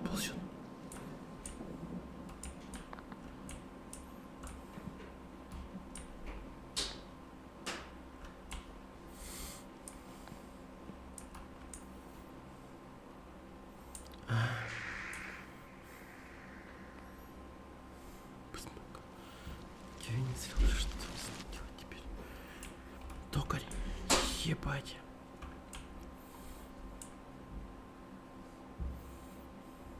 Только так.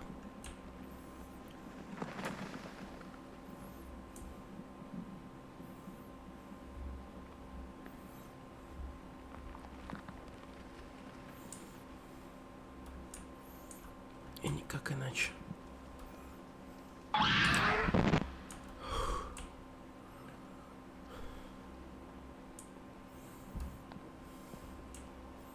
Господи всемогущий.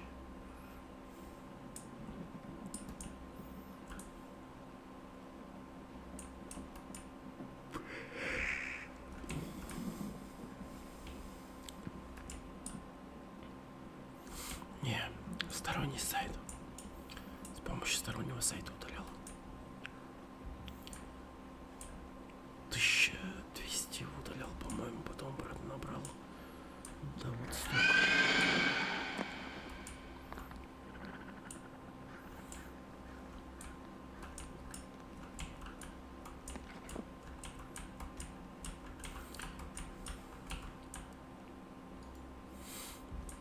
Нормально.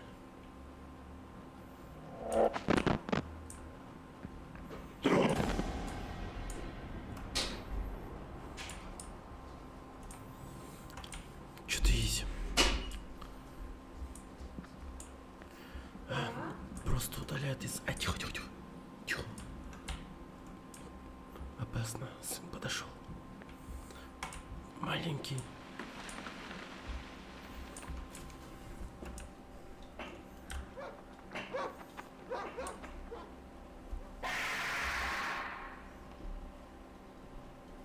Папа,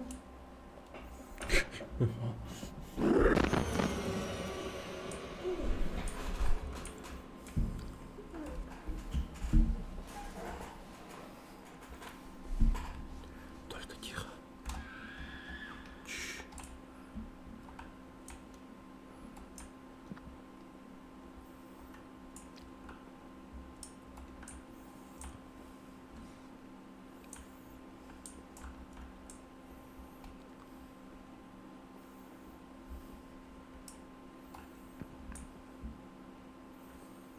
Еще напугал.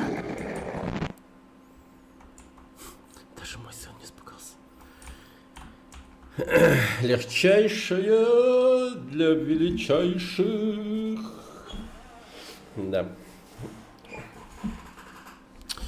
Вот такая вот игра. Правда, она, конечно, сейчас на... папа, О, кто такой? вот тут написано: поздравляем, вы не закричали. Сейчас. Вы пережили 55 испугов. В общем. Такая вот штука. Такая вот штука. Ну, в общем, могу сказать по этой игре то, что ее сейчас реально покупать не стоит. Она, ну, супер сырая. Типа ни о чем. И оптимизация полный кал.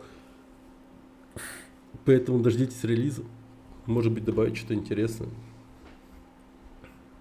И то не факт, что она будет чем-то лучше потом. Поначалу было стрёмно и там прочее, но потом как бы так. Игра на самом деле как будто бы чисто для прямых эфиров, да, если ты ведешь. И, возможно, для, так сказать, ну, вечеринок, да, грубо говоря, как где ты сидишь с друзьями, ну, типа ты садишь своего друга за комп, особо пугливого, и типа рофлить с него. Или сам, типа, по очереди, короче, кто проиграет, тот, ну, не знаю, что-нибудь наспор там, чтоб что-то делали, короче. Вот в этом был бы прикол, да. А так, игра пока, ну, такая, не особо. Меня еще что удивляет, в этой игре какого-то хера есть файлы.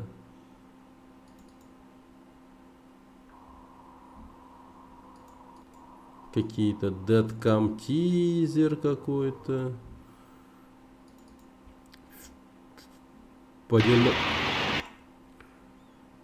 Аниме Боевой ангел Алита.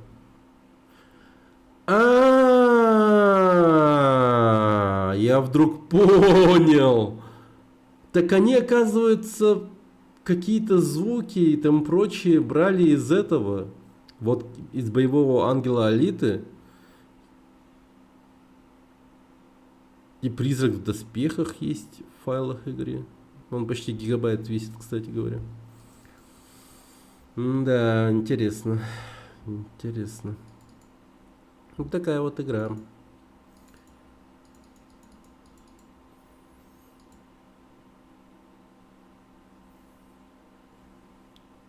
Сейчас покажу я кое-что. Ну, файлы этой игры, получается. Сейчас покажу.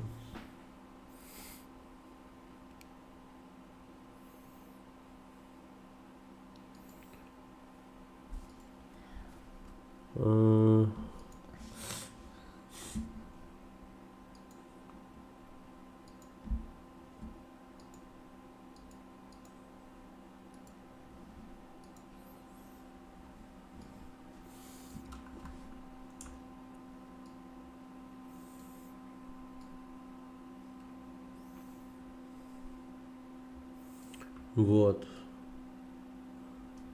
Файлы игры они вот такие. Вот карты, звуки. Что тут? Мир. Зомби-женщина. Ну, короче, что тут было? Типа, сгоревший зомби, какой-то Буармейл, Бултпаки, атмосферный дом, Авенджер Wreckage какой-то, астронавт, Анималия. Классический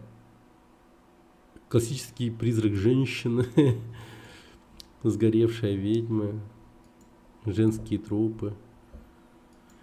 Ну, такой, типа, знаешь, чисто насрали какими-то скримерами, типа, ну и довольны. Такая вот игра. Слушай, а не хочешь оценить мое творчество со студенческих годов? Мы с друзьями сериал снимали. Я вот вспомнил, что когда-то достаточно талантливый был.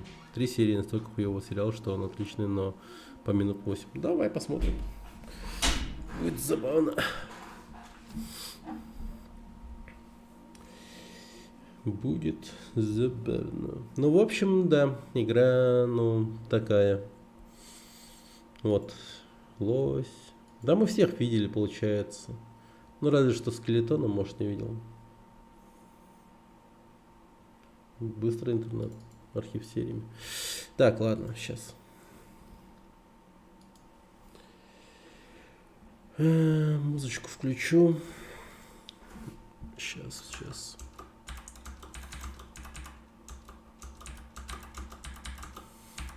Прикиньте, скачиваю и включаю, а там фистал. Дрочит. На фулл экран. Винлокер.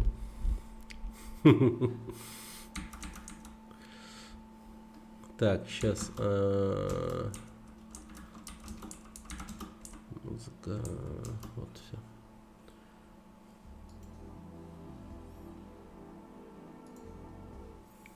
Фу да.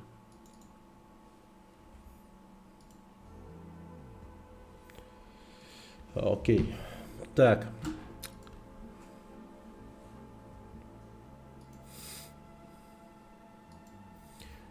Попробую вернуть тогда, наверное, шумоподавление. Вот. Раз. Ну, думаю, нормально работает. Окей. Можно типа уже шепотом не говорить, поэтому шумоподавление, пожалуйста, включу. А тут, скорее всего, слышно, как комп работает, там прочее. Один буллет в свободу. Пуля в свободу. Окей. Интересно. Но скорость скачивания типа 8 мегабайт, 9 мегабайт в секунду.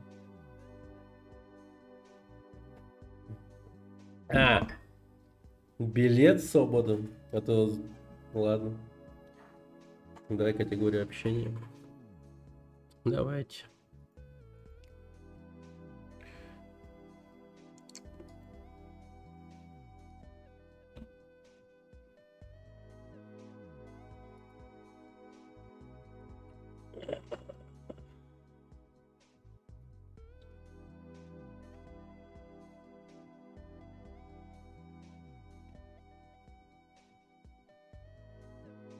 Название какое-нибудь смотрим, тупо топ-сирик.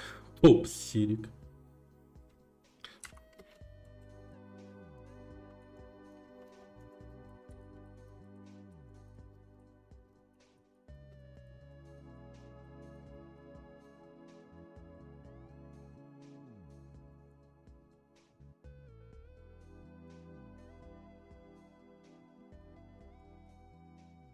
Вот, чтоб все знали.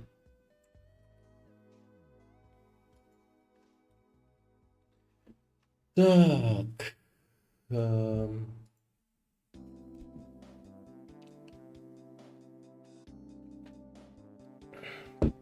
Через минуту скачается. Да. В общем, игры на Unreal Engine 5 будут интересны, это точно. Надо бы осваивать его. Думаю, Unity, ну, хуйня полная. Ну как, типа, если Unreal Engine, ну, выглядит так с минимальными стараниями, то с такими же стараниями, например, тот же Unity выдаст, ну, полный кал, если честно. Там, ну, будет намного печальнее все. Она жестко проиграла бы игра, будь она на Unity.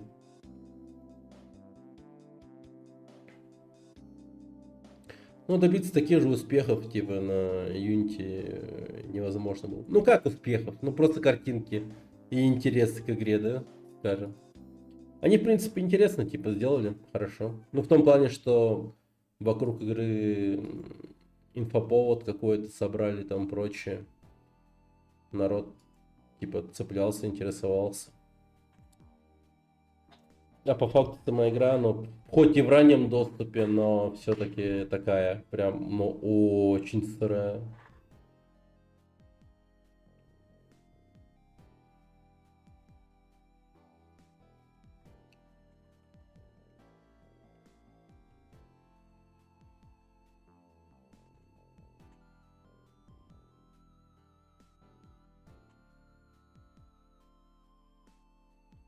Короче, если коротко, то я как-то на каникулах дома насмотрелся фильмов бандитских, мне в голову пришла идея что-то снять такое в формате юмора. Сделать все максимально нелепо, хуево. Где-то тупо. Получилось отвратительно мощно. Окей. Интригуешь. Интригуешь.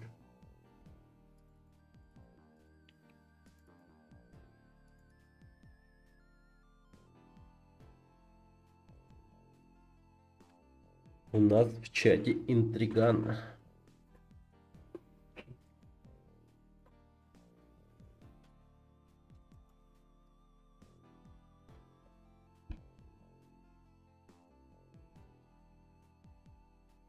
Распаковываю.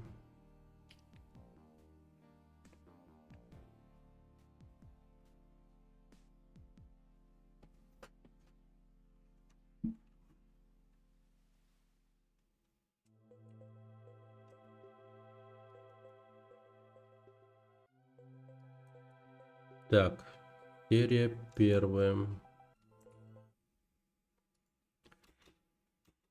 Опачки. Началось, началось. Уже топ-контент какой-то пошел.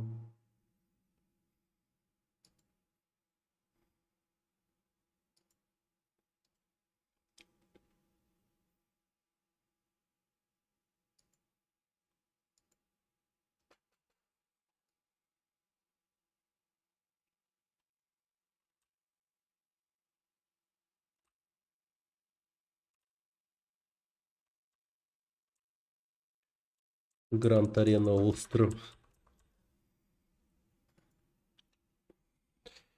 Надо отнестись несерьезно к этому и стараться понимать юмор. Там его много и где-то неявный. Чтоб ты понимал, я сюжет писал в ночных поездах на учебу. У меня мозг так работает, что ночью тупо идеи интересно рождается. Я диалоги писал, сценарии всю ночь, когда находишься на грани сна и бодрствования. Да.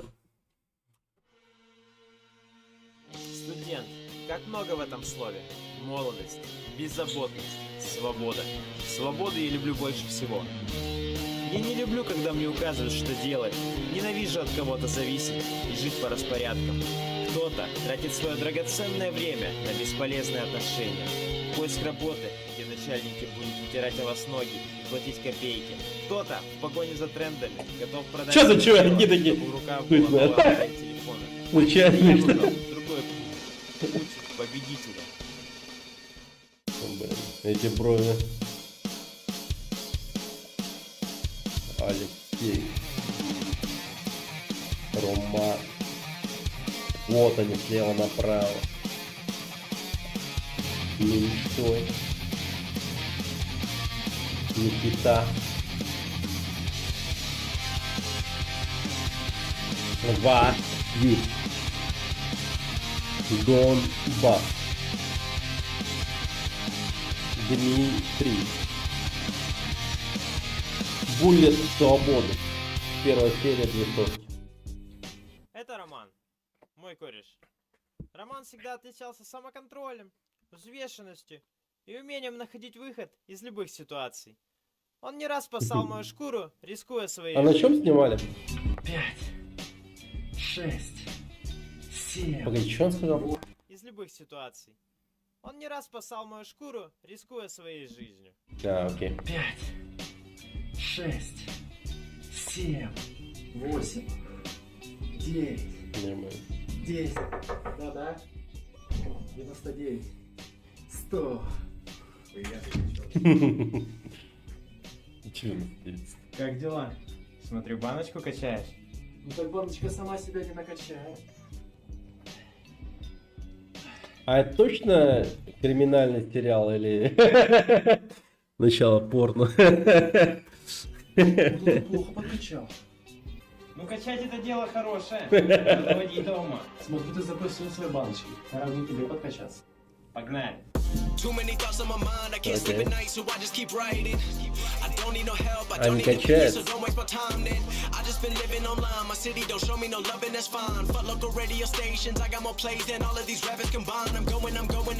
Контент для натуралов, ребята. Хорошо потренировались. Сейчас Да, пиво это хорошо после тренировочки. с тобой нельзя не согласиться. А что у нас? Да. Ладно. Все в ажуре. Я недавно поднял кругленькую сумму. Ты опять за свое. Завязывал бы с этим. Я пока еще ни разу не проиграл. Ну смотри сам понимаешь, что с тобой может сделать Дон. Right now. Right now. Right now. Yeah. Принес мне деньги. А, да, Никита. Right now. И нет Никиты. Я не боюсь. Да и волноваться. Да, у Никиты была роль была короткая. Собирайся. В воспоминаниях.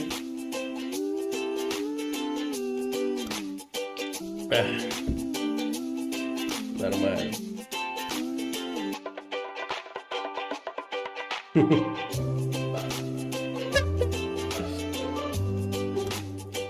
Нормально.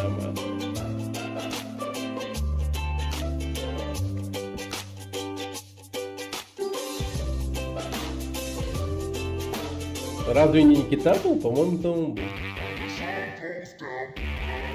2017 Хорошо. Я другу вино приносил. Ебать. А кот-то походу уже под чем-то. Видели эти зрачки? Капец. Если ваша вечеринка не похожа на это, то мог не приглашать меня.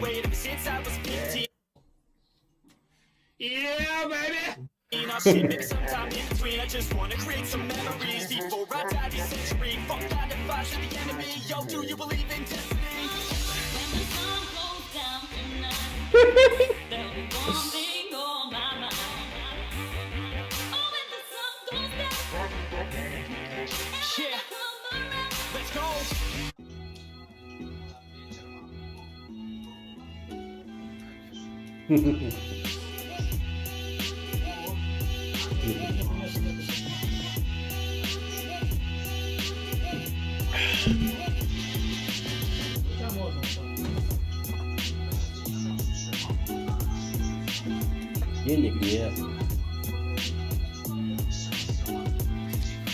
Не, ладно, нормально. Проезд есть. Пиздец. Роман!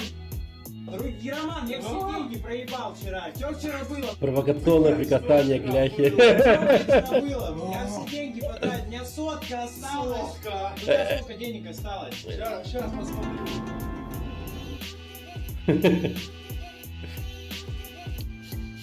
Я тоже сотка осталась. Ебать, сотки, 2 сотки! 2 сотки! Тот же самый 2 кошелек. сотки!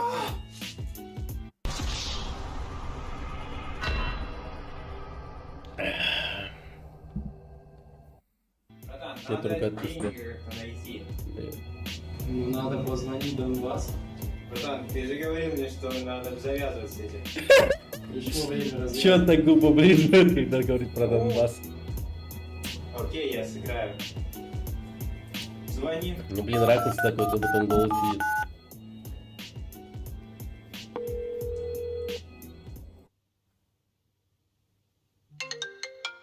Лоб.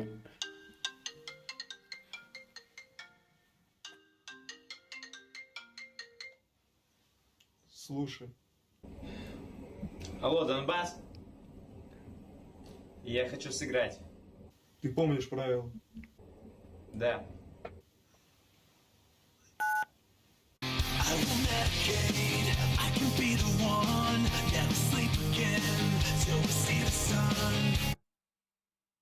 Дмитрий Паймурзин.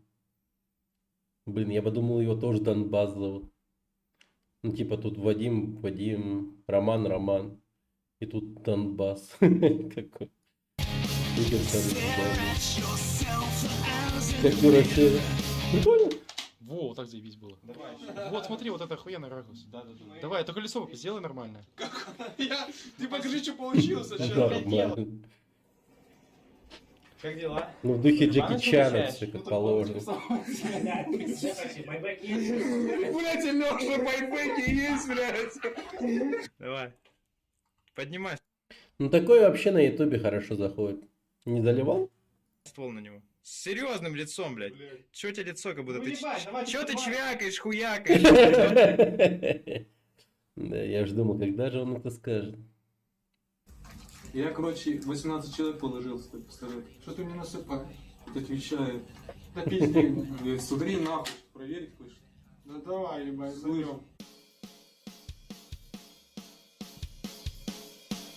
Стиль Гая Ричи всех полгода.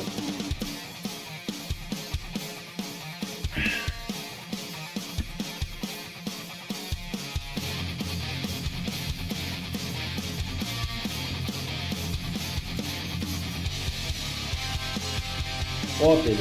Это аниме, ребята, русское. Сделал студентами. За банку пива.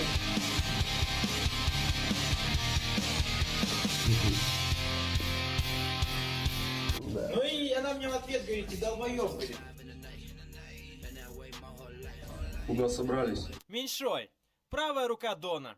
Этот амбал готов до конца идти за своего работодателя. С самого детства он был бойцом и постоянно избивал своих сверстников и ребят старше. Все, что он умеет, это причинять боль. Мы к Донбассу. Кто из вас играет? Я играю. Тогда ты не проходишь. Ну, я пошел, жди меня. А что на футболке написано? Дритал? Здравствуй. Ну, я пошел. Кто из вас играет? А, что там, Мистал? Я играю. Не Тогда знаю. ты не проходишь. Но похоже, как будто Дристал. Ну, я пошел, жди меня. Удачи, братан. А, ж Мисталь. Здравствуй, Дон. Здравствуйте всем. О, в натуре, что за вафля тут приперлась? Я не понял. Да тихо, успокойся. Садись. Еле сдержался, Давай. чтобы не смеяться. А, они в картишке играют. А я уж думал, в русскую рулетку. Ты дурак, что ли? Ставлю все. 200. Ради 200, еще. Блин, ну Дон, конечно, Не, ну ставки тут, конечно, серьезные.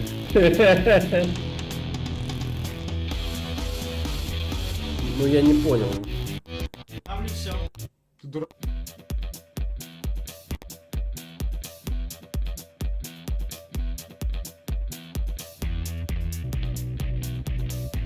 Ты дурак, что ли? Ну типа... Ёбаный в рот этого казино. Наверное. Ставлю все.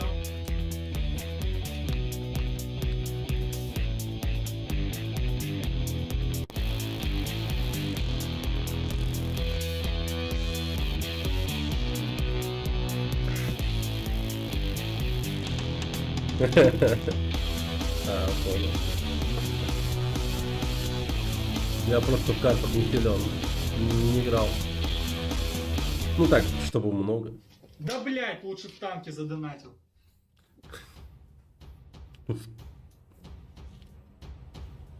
Так, дама Повышаю. десят. Повышаю. А какие Но там мне не карты? хватает. Погоди. Валет, дама, туз.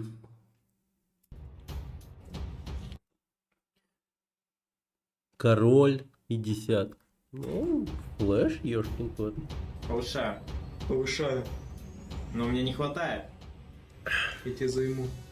Или где-то трит называется, я не помню. Либо уравнивай, либо по сути.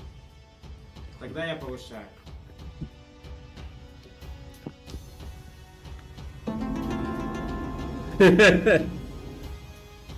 Хуя, блядь.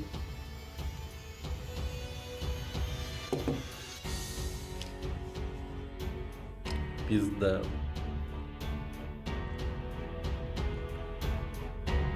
Тебя неделя, чтобы отдать долг.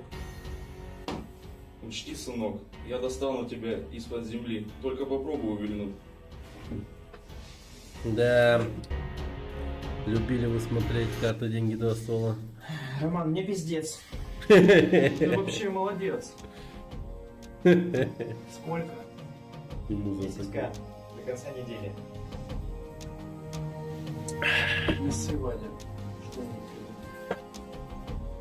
Что-нибудь придумаем. Наверное.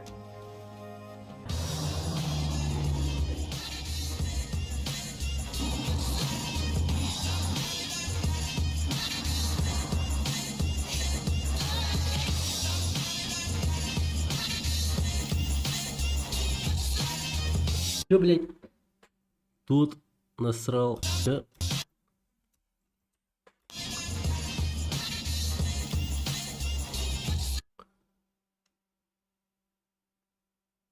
Чё?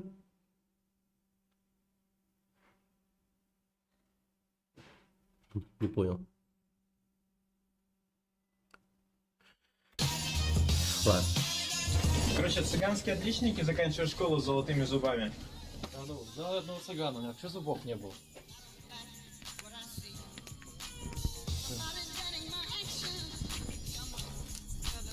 И тут приблизит.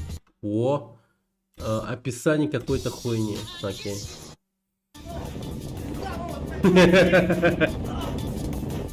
О, пацаны, здорово. Чё делаете?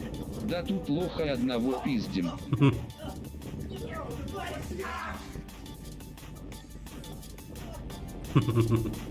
Пиздец. Столько денег заплатили, мы целый день работали, пиздец. Я уже своих рук не чувствую. Это что такое?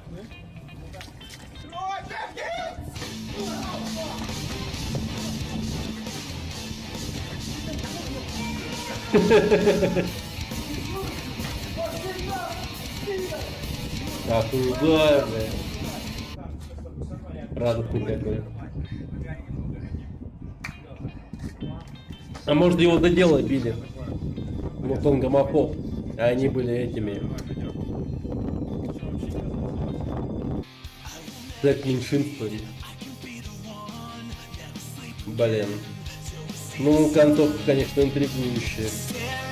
Кем же они были? Все-таки так меньшинство или нет?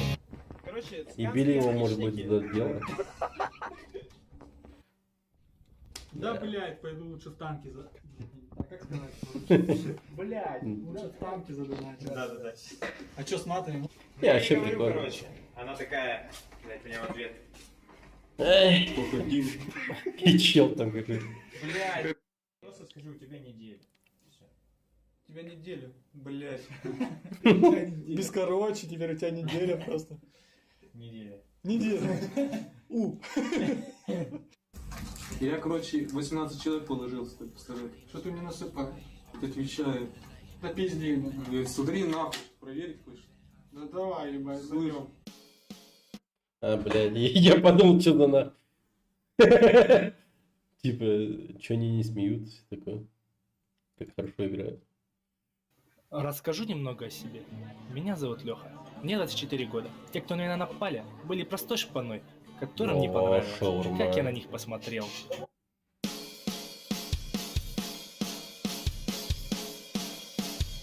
Алексей.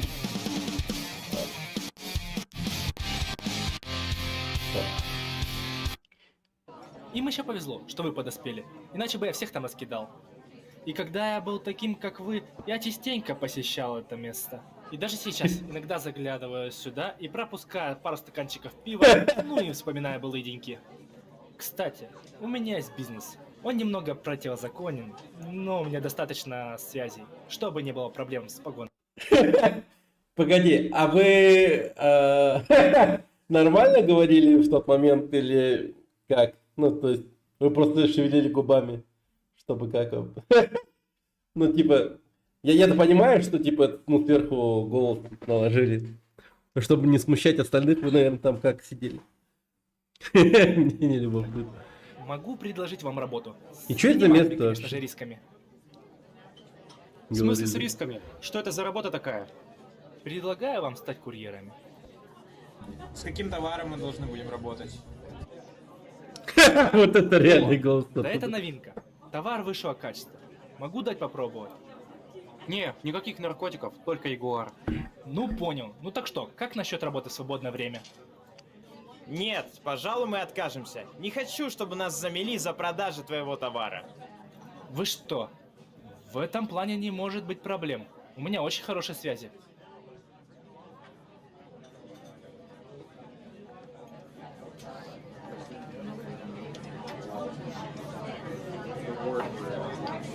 Я думаю, мы все равно откажемся. Ну смотрите сами. Не, ну тут Если видишь, что, я плачу хорошие как деньги. качество-то На всякий растет. случай возьмите мою визитку. Вдруг передумаете. 4-я серия была бы вообще вся в дубляже. тип. И предложения у меня какие-то странные. Согласен. Наверное. Но нам нужно достать это деньги, время поджимает. Время пиздец как поджимает. Да он не оставит этого просто так. Вадя, давай согласимся с предложениями. Не, ну вообще прикольно. Типа, Другого выхода у нас сюжет нет. имеется. Где его визитка? Он идет. Пацаны ищут выход. Новый дотер искать этот выход. Ну, такое. А что стоит?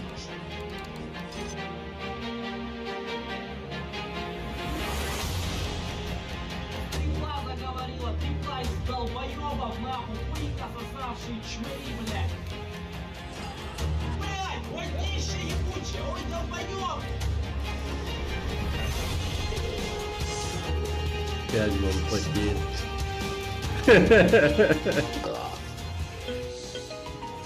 Блядь, гриппа проебал. Пиздец, американское пойло, конечно, бабка девят. Пиздец.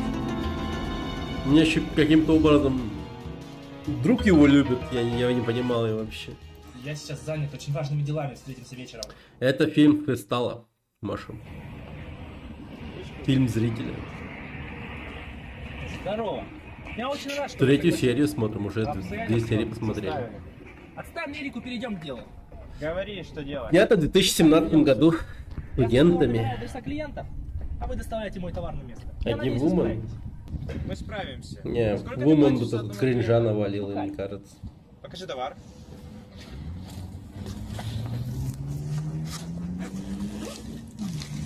О, товар добротный.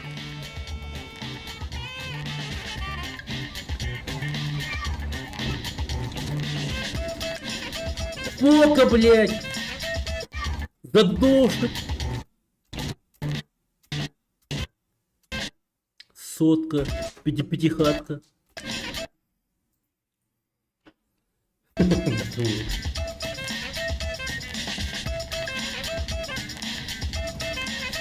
Одинка.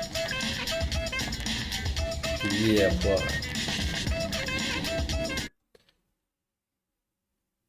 Один в один. О, прикольно.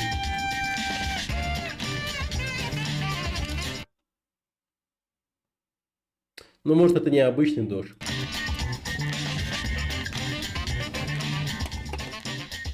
Обронил.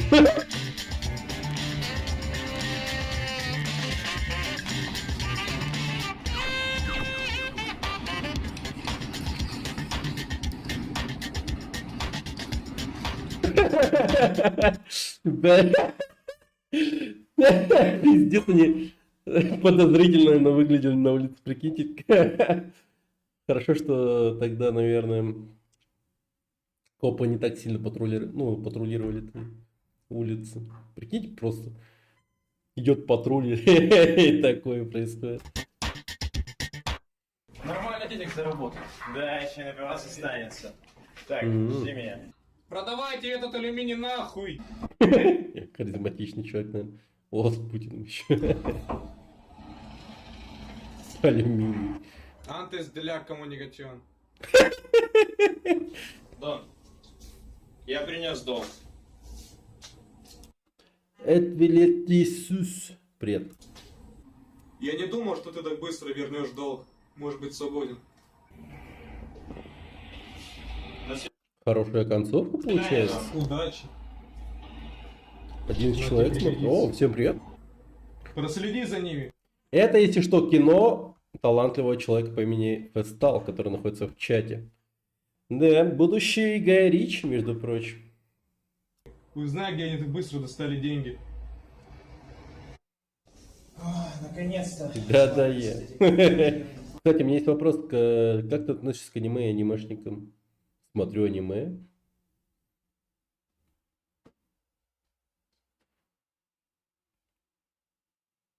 И горжусь ей. Не, ну бывает, смотрю, конечно. Да как, блин, просто... Это все равно, что спросить, как ты относишься к людям, которые смотрят там, типа, Санту-Барбару, типа, нормально. Кого-нибудь затроллить? Не спится? А сколько у тебя времени, господи? У меня это 12 ночи. Потестил бесплатно сервис стрим каком добавлял зритель тебе. Работает огонь, реально сильно вверх поднялся, попробуй. Это ты поднял, получается. Блин, мразь, получается. Мразь, паскуда. Тварина. Это бот. Блять. Пиздец. А ты уже встречал, да, такие, типа, эти сообщения? 15 марта зарегистрировал. Блин, хуево.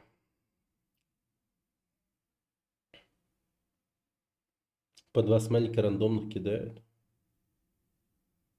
А, да? Понял. Окей. Буду знать. Буду начеку. Ой, как хорошо, что разобрались с этим ебаным Доном. Не спеши радоваться, у нас еще долги по учебе. Да у нас все схвачено, пошли к ботаниксу. Не смотрите на внешний вид этого ботана. На самом деле он является тем еще евреем. Очень хитер и предприимчив. Уже 20? Всегда и во всем он ищет выгоду для себя. Блин, отстой. Привет, Никита. Ой, это же Никита. Помоги с учебой, пожалуйста. В чем конкретный вопрос? Да, блядь, это уже, залгов, ты же знаешь, как у нас много, надо помочь. В принципе, деньги есть, не проблема. Ну, Блин, деньги не проблема. печально. Деньги это не проблема, да, для нас. Так что, Никита, поможешь? Помогу. Ну тогда начинаем.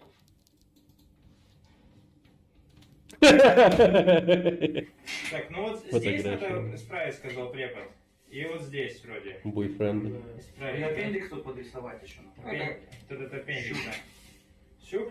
Щуп. Блядь, ну да, ну щуп, он такой.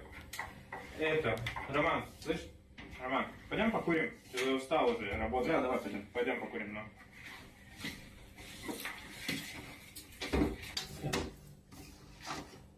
резинка, рюкзак. Никита, типа, это тот чел из GTA, который придумывает планы. Сука. А, нет. Никита там, наверное, уже курсач сделал? Ой, ёб твою мать! Ну, походу, Никита-то того. Ботаник. Это фотка их одногруппника. Не одобряем, да. Но если что, это был этот, как его, специи из доширака.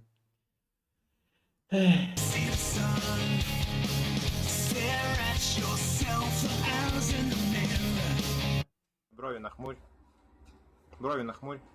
Блять, а как их нахмурить? Сука, да я просишь, а я не нахмурил. Посередине. Посмотрите. До свидания. Сука!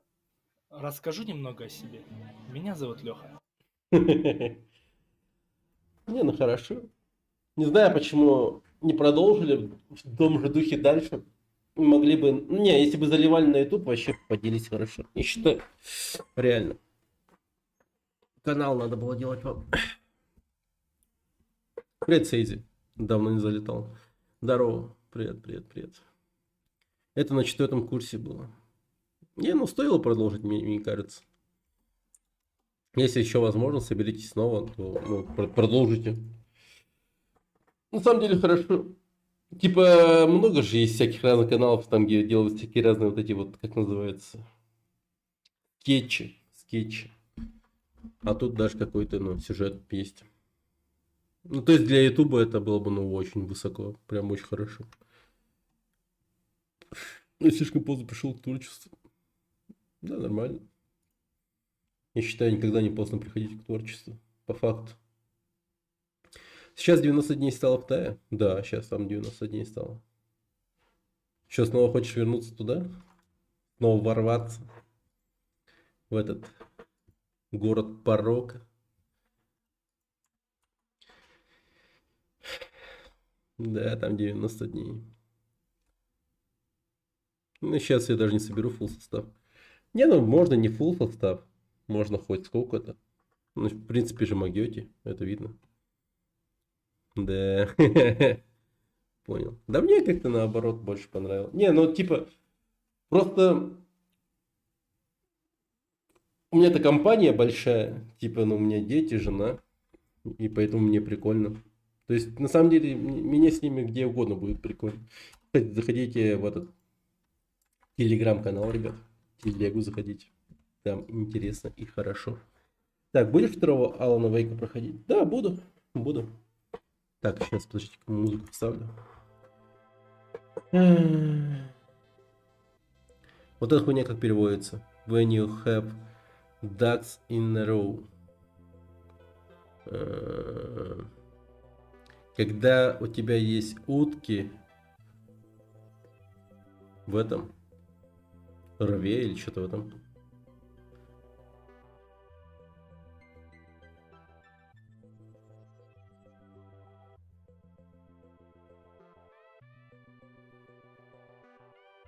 Не знаю, когда у тебя утки в канаве, или когда у тебя утки, я хуй знаю.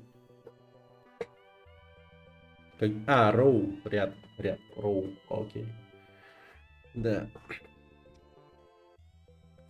Вы все еще в стае семьей? Не, я в Якутске. Ну, там по-любому другой смысл. Ну, конечно, это же типа, блин... Ну, в каждой стране, я думаю, есть вот это вот какие-либо поговорки там прочие, которые поймет лишь местный.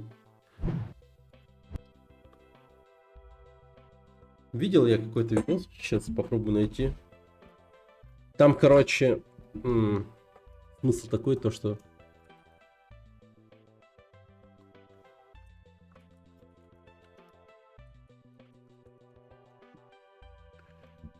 Вот. Давай тогда... Стихотворение, по которое поймет лишь русский, называется.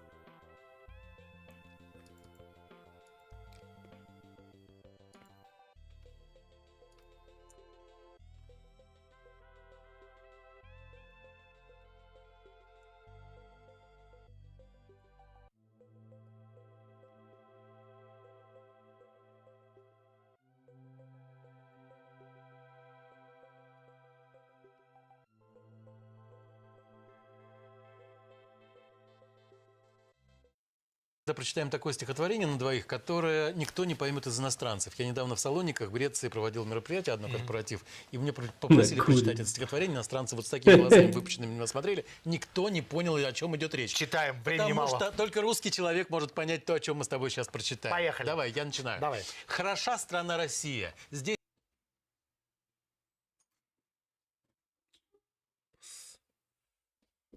пасется конь в пальто. Здесь родился, жил и умер знаменитый дед Пихто. Через пень растет колода, а берег у всех авось. Ну а хуже, чем татарин, ясно всем, незваный гость. Бережет тут рубль, копейка, голь на выдумке хитра. Пьяным море по колено, и нет худа без добра. Здесь 7 пятниц на неделе, и не в бровь тут все, а в глаз. Ну а тот, кто мягко стелит, точно будет жестко спать. Здесь все ежику понятно, знает хрен, как дальше жить. За ночь тут неоднократно жаба может задушить. Здесь не волк у нас работа, за 7 бед один ответ. Здесь и кота на Федота, и за морем счастья нет.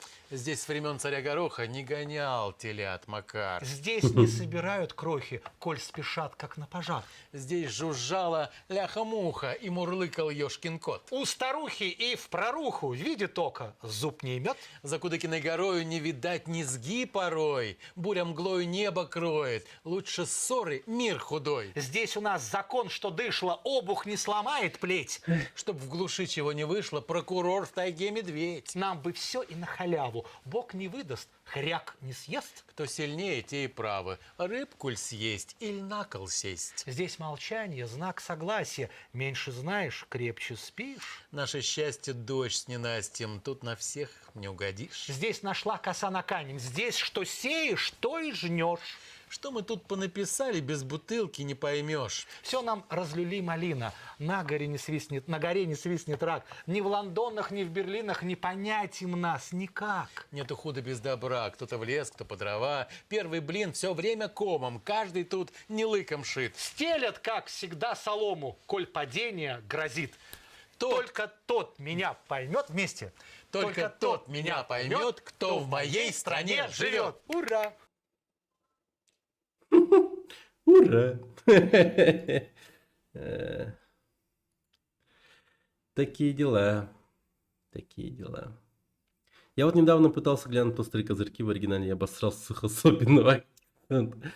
А хуй поймешь реально, типа. Ой, мейт. Блин, это вообще жесть какая-то. Если его реально не поймешь. Ох, нифига. Давайте глянем на это. In the future,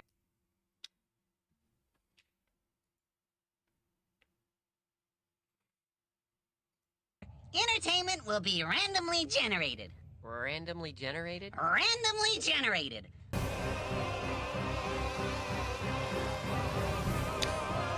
Сгенерированные АИ рисунки, сделанные мною, сделанные моими друзьями в 4 часа ночи.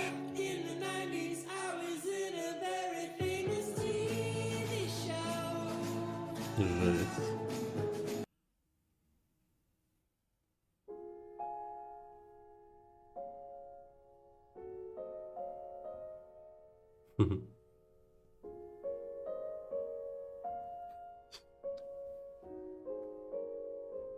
Вот это испытание. Играть в Монополию. За рулем. Охереть, Элма. В гудроне. В асфальте.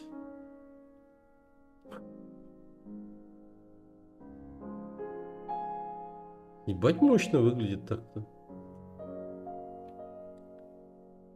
Когда? 8 дней назад. Это сейчас они вот так вот могут? Да, нейронка пиздец шагнула вперед. Конечно, надписи все еще, ну, слабовато даются, но уже лучше, чем раньше. Там вот реально Лейс почти читает. Едрить.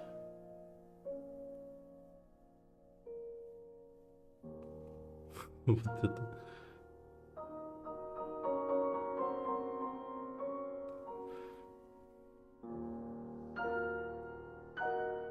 Натурально так выглядит.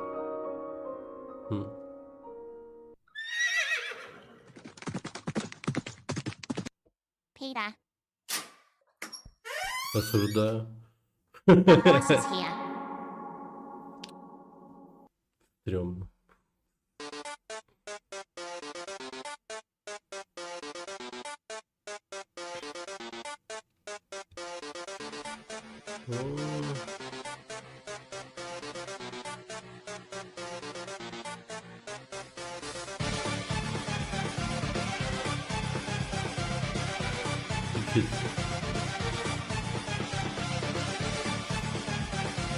И мы где-то по 7 человечков. В будущем, говорят, мы сольем Сицилию. Или и сольет нас. Да. Стрём. Чё за нахуй?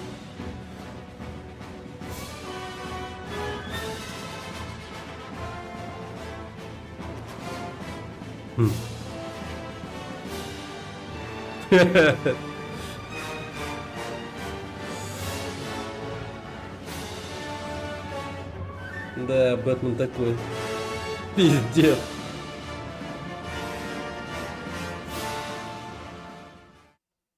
А я уверен, он такое делал.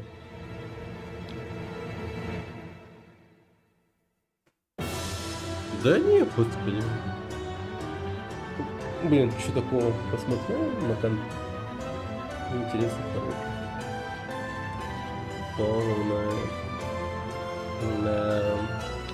Хилсонга, по-моему, не существует. Это один из великих обманов, которые, ну, есть вообще в игровой индустрии. Как же дохуя народу ждут Силксонга, а разрабы ленивые уёбки, блядь, не делают нихуя. Эти чувачки из улицы Сезама вообще стрёмные стали, конечно. Блюют, срут. А почему там унитаз стоит? Непонятно.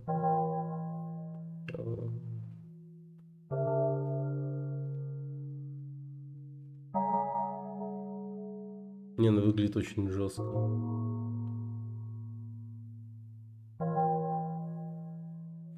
Покажи это чуваку где-то там, скажем, 5 лет назад, да?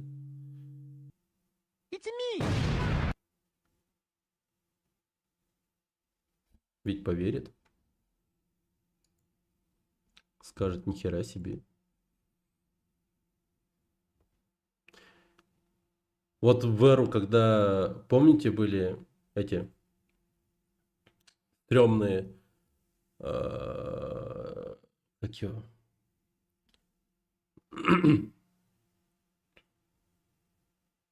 Как они назывались-то? Хоррор-файлы или там типа, ну, типа с файла смерти там, типа вот эти вот копипасты, вот эти, да, короче. Хоррор, копипасты, вот эти вот. Да. Что-то вы смотришь, не могу осознать поток хаотичной информации. ТВ вообще по сути не смотрю. Мы, конечно, в Ростелеком подключили ТВ, но там больше смотрим эти. То, что входит в подписку Винк, кино, там, вот мультики, вот это вот все. Вчера детям показывал Доспехи Бога с Джеки Чаном. Зырили прям нормально. Что ты смотришь? Не могу смотреть. Что я смотрю? Да так, всякое. Что мне предложит этот YouTube? То, что я не показываю в жизни с шизофренией. Так, вот это, походу, серьезный контент.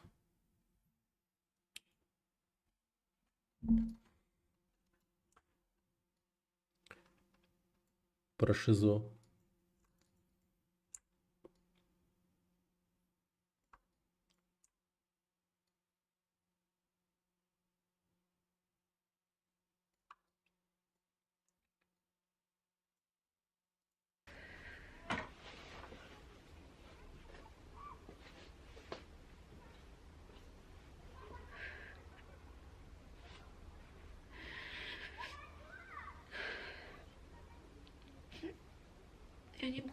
открывать окно, чтобы меньше шумов шло с улицы, потому что тогда будет душно. И может вообще это видео я не выпущу. Может, еду какую-нибудь посмотрим? Людям нравится на еду смотреть. Чисто инстинкты, под нее можно попиздеть, неплохо обсудить, кто что умеет. Или... Так что нет смысла напрягаться. Да, у меня тут детская площадка рядом, поэтому будут ор детей бесконечный. И я прошу прощения за это. А это просто видео того, что вы не видите. Так, ну-ка.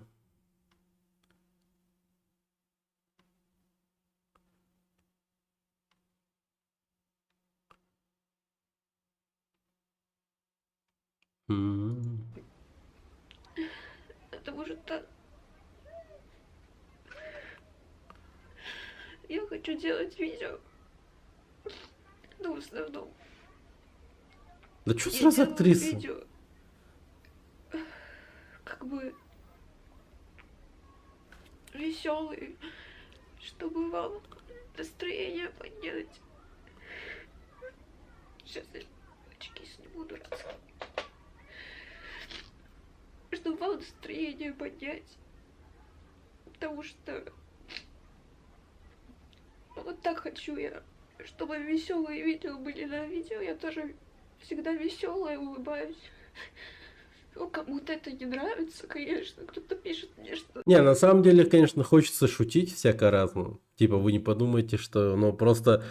это скорее защитная реакция, знаете, да, вот пошутить, на самом деле. В том плане, что, ну, по идее, смотрим на серьезную вещь.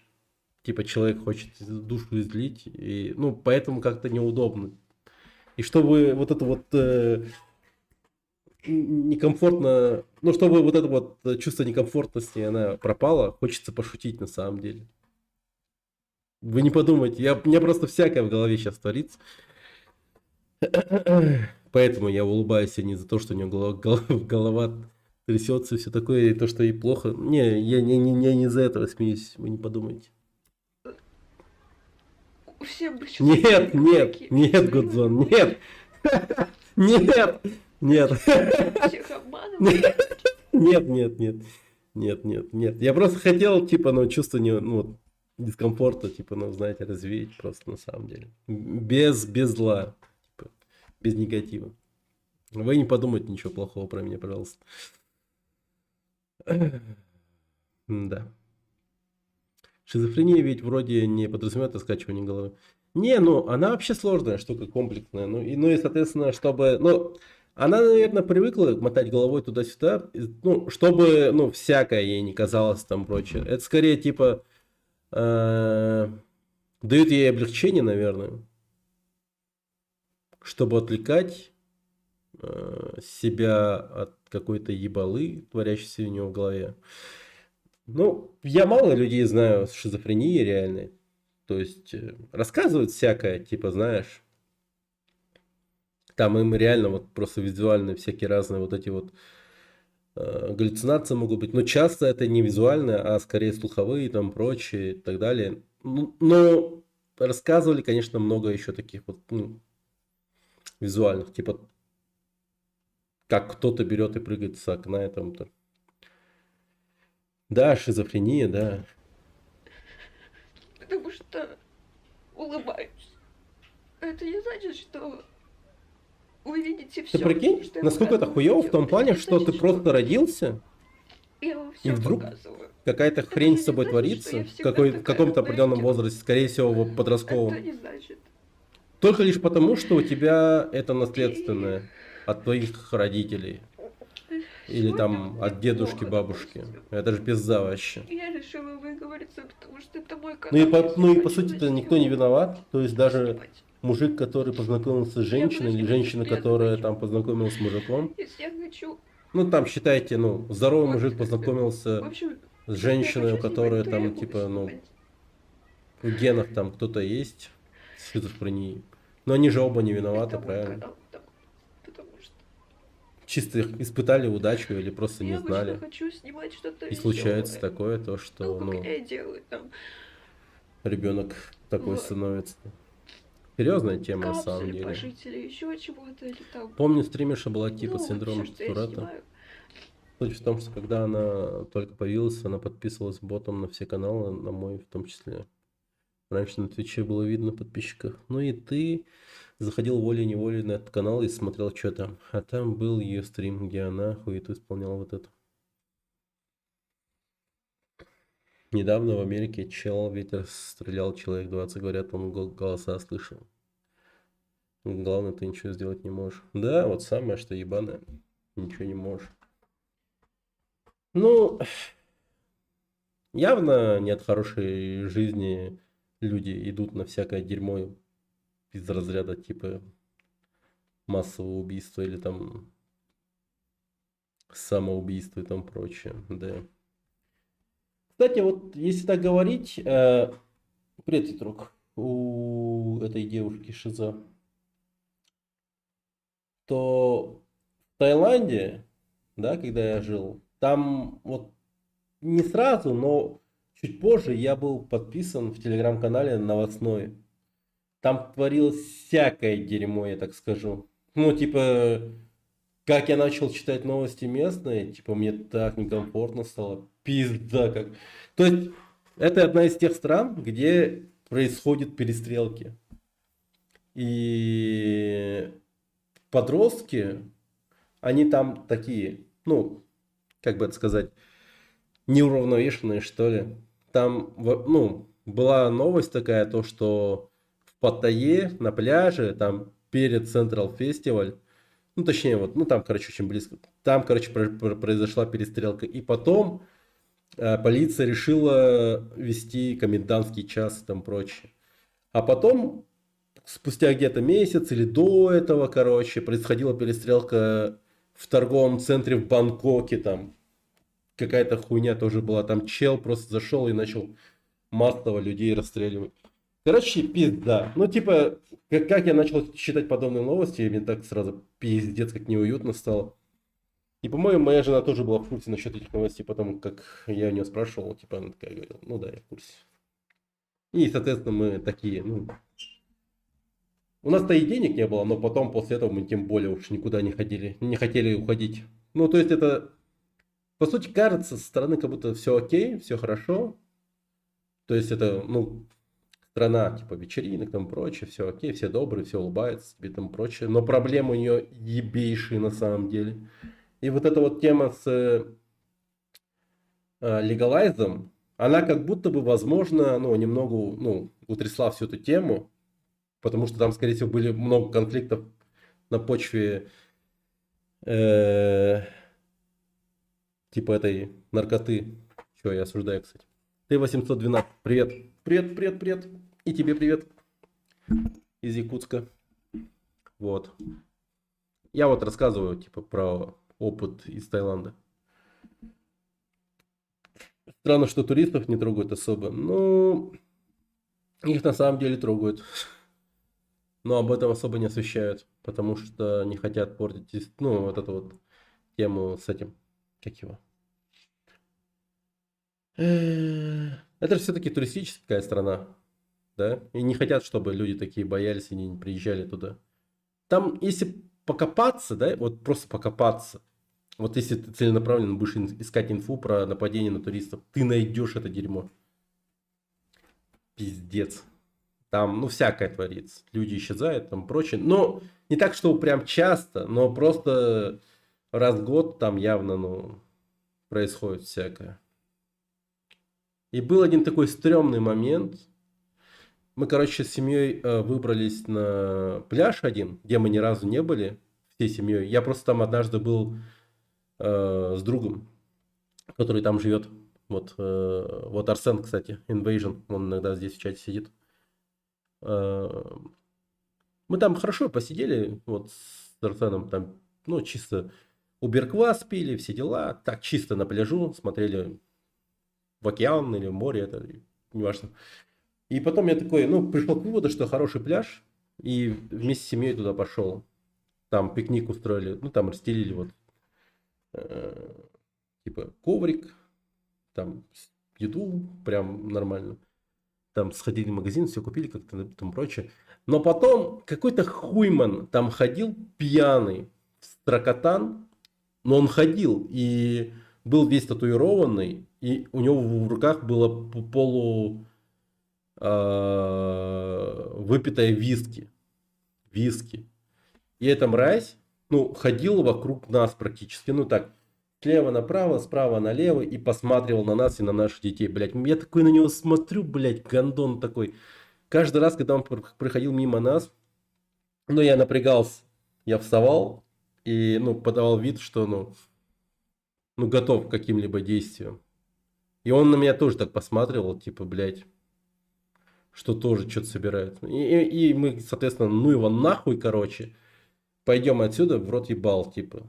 И потом выяснилось, оказывается, что там рядом есть, ну, точка какая-то, где тусуется какая-то банда байкеров, короче. Нифига себе, лобстер. Да, там лобстеров тоже кушаешь много, кстати, в Таиланде.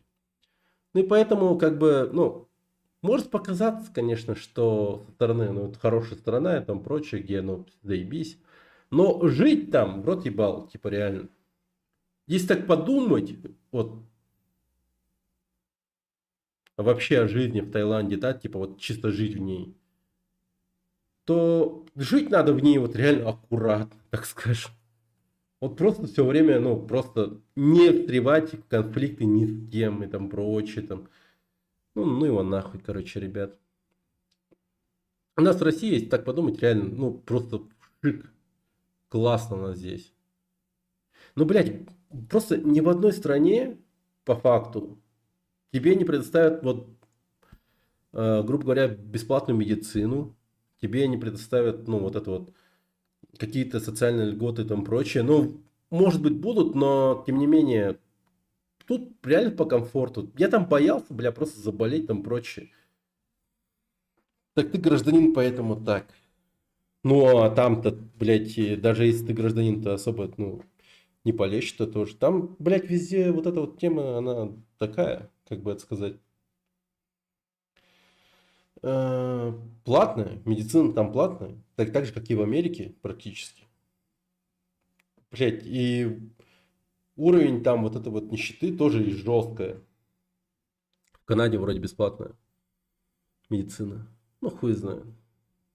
Я, пожив год в Таиланде, ну, лично я скажу за себя, я рад вернуться в Якутск после года в Таиланде. Да, там тепло, там, ну, местами прикольно, за счет всяких разных вещей, да. Ну, чисто чужую культуру повидал там прочее. Но все-таки здесь как-то покомфортнее дома. По факту.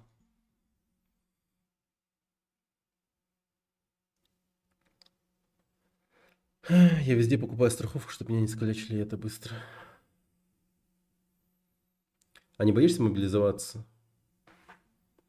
Боюсь, конечно. Но хули делать. Здесь у меня, ну, по крайней мере, дети смогут сходить в садик, в школу. Если заболеть, то и в больницу. А там, увы, такого нету. Как всегда заведено, что трава зеленее сосед. Не, ну, ребят, я вам так скажу. Вы, возможно, просто не видели, не пожили в год в другой стране, но лично я по своему опыту скажу, что здесь лучше. Зато стрим с фронта будет. Ага, смешно. Просто чтобы вот вы пришли уставшие домой, посмотрели, улыбнулись, чтобы вас не напрягать. Как сегодня, например, я это делаю.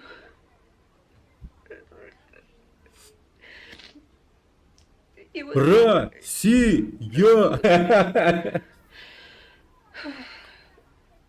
Просто мне уже второй день подряд очень плохо. И я... Вот меня сильнее сегодня трясет, потому что я сегодня выпила сначала свои обычные таблетки, а потом выпила Ну, я испугалась, что мне может стать хуже по голосам, что вдруг у меня начнется психоз сильный. Я испугалась, после них выпила таблетки, которые у меня для экстренного случая, от которых мне всегда очень плохо, но которые хорошо убирают психоз, голоса и так далее. Я их пила в экстренных ситуациях. Подумала, что вот вдруг сейчас будет экстренная ситуация.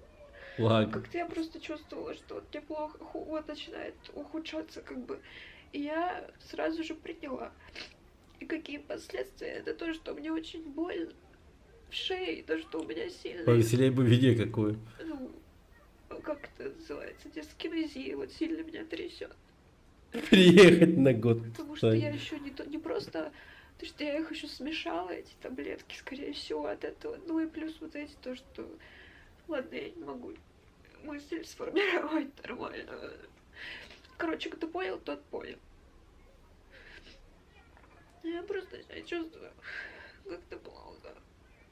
И мне еще все... Будет через еду. Еще как назло все как-то идет не так. Я запланировала поездку кое-куда. Но не уверена, что смогу ее осуществить пока что, потому что Google дебильный. У него тупые правила, чтобы монетизацию...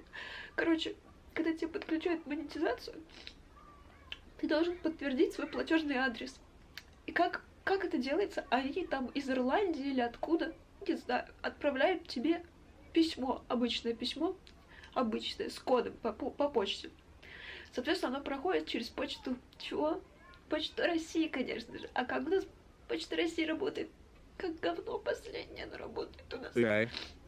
И то есть Да. письмо написано в среднем идет 2-4 недели. Да не, подожди. Ну, типа, это сейчас так, что... Нет, 2 года назад. Монетизация. Через письмо и код присылали. Пиздец. У меня, кстати, когда-то была монетизация на Ютубе.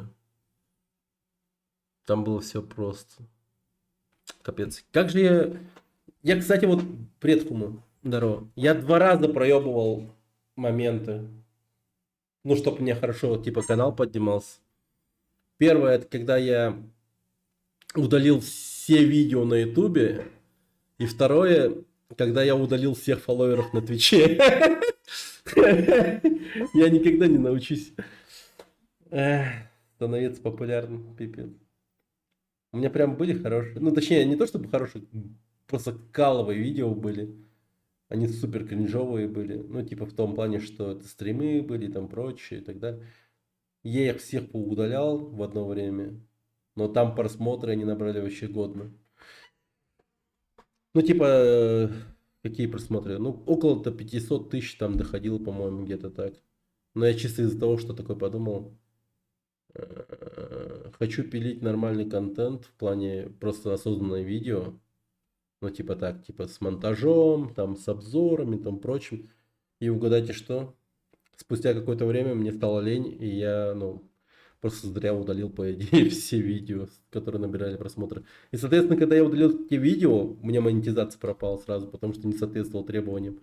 А потом со временем требования возросли, я, ну, просто не смог прийти к монетизации. Короче, кал. Я так и не вывел бабки с Ютуба, там минималка $100. У меня было 6К там, когда доллар был 70. Ну, прикольно. Автоэкономика чисто на туризме держится. Отсюда и все проблемы, как и в России экономика, которая держится на нефтегазе. Да. Хочется потому как стать популярным. Так угадаю, полежать в ванной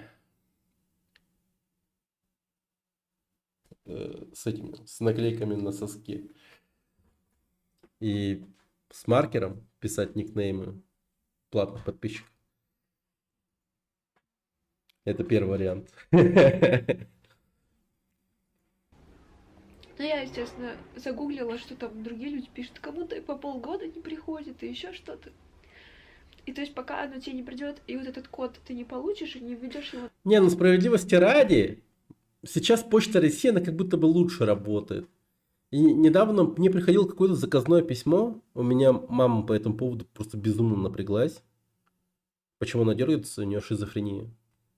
Она выпила таблетки очень сильные, поэтому ее трясет. Мне приходило письмо заказное. У меня мама по этому поводу пипец как напряглась. И мне каждый чуть ли не день звонил и говорил: ты сходил за заказным письмом, ты сходил за заказным письмом. А потом оказалось, что заказное письмо — это, ну, оповещение Ростелекома о том, что у меня, ну, как бы это сказать, услуги интернета отключаются, потому что я им давно не пользовался, типа. И все. Это я к тому, что, ну, чему я это рассказал, это к тому, что, ну письма доходят. Типа.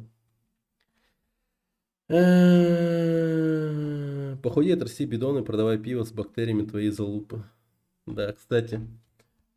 Слышали, да, новость? Амурант с какой-то пивоварней договорились выпускать пиво, какой-то молочной железой из ее пизды, и в лаборатории пивоварни размножили вот это вот ее бактерии пизды и залили в жерло этого, ну, блин, бочки пива. И теперь они огромные тиражи пива этого будут продавать. Короче. Да, ну, типа, ну, типа, ну, блин. Ну, да, ну так что, да. Так что так, ребята. Поэтому то, что предлагает мне Mushroom, типа, ну, это рабочая тема. Мы ее, ну, сохраним в голове. Я потом, возможно, похудею и стану реально тупо этот, как его, Энрике Иглесиасом, ну, на пике своей внешки. И, ну, просто начну продавать пиво из залупы. На сайт ты не можешь выводить свои деньги. Какая марка? А прикинь, забавная тема была бы то, что, типа, они просто на рандомное пиво сделали бы это просто. Типа, ну там, не знаю, жатецкий гусь, типа, в 1 месяц. И потом, короче, начало месяца, короче, дают объявление о том, что бактерии из пизды амурант оказываются в рандомном пиве. И месяц кончается, и объявляют, какое это было пиво. Прикиньте. И ты такой, блядь. Целый месяц, оказывается, типа, пил. Да. Типа, чисто на рандоме зашквар ловишь жесткий. Это было бы круто. Не, ну представьте, насколько это было бы круто. Народ бы сразу, 5 раз бы подумали о том, блин, люди бы часами стояли бы в магазинах, такие бы думали, блин, а вдруг это оно? Типа, они бы так долго рассматривали бы банку пива, типа, в том плане, что так, по-моему, изменений нету. Типа, состав бы так долго читали, просто.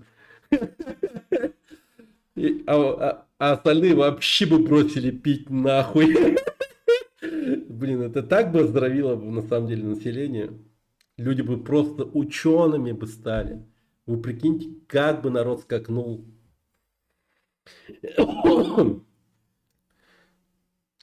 Червей ел с перчиком. Жесть. Набираются, ты их как бы видишь, да, как и висит груша, нельзя скушать. То есть они есть, как бы их у тебя и нет ни хрена. И хрен знает, когда появится. Зачем вы так делаете? Отправлять на платежный адрес обычным письмом. И хрен пойми откуда, и хрен пойми куда. Почему нельзя, я не знаю, через паспорт подтвердить, как-то еще. А через 4 месяца, если ты не подтвердишь свой платежный адрес, тебя вообще выключают монетизацию. У меня из-за этих денег все завязано, потому что как бы Алина в стране чудес. Денег не так много 57 тысяч подписчиков. А все деньги на Ютубе, Внезапно она появилась, рекомендуемо. 2 года назад видео. Я тоже из-за этого нервничаю.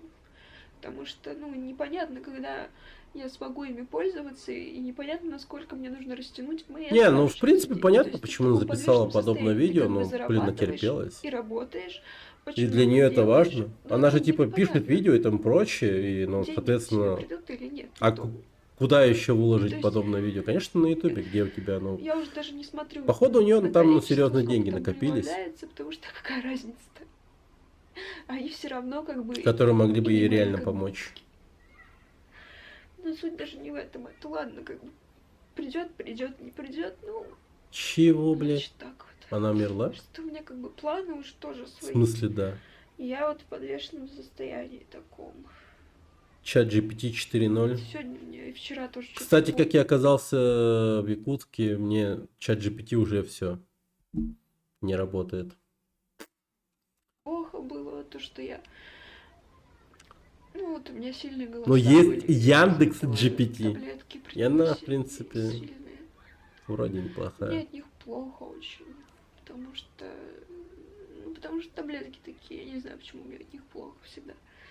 Но мне всегда У тебя от них работают? плохо, Как? голова от них плохо думает. Расскажи, Зато пожалуйста. они хорошо справляются, ну, с галлюцинациями там.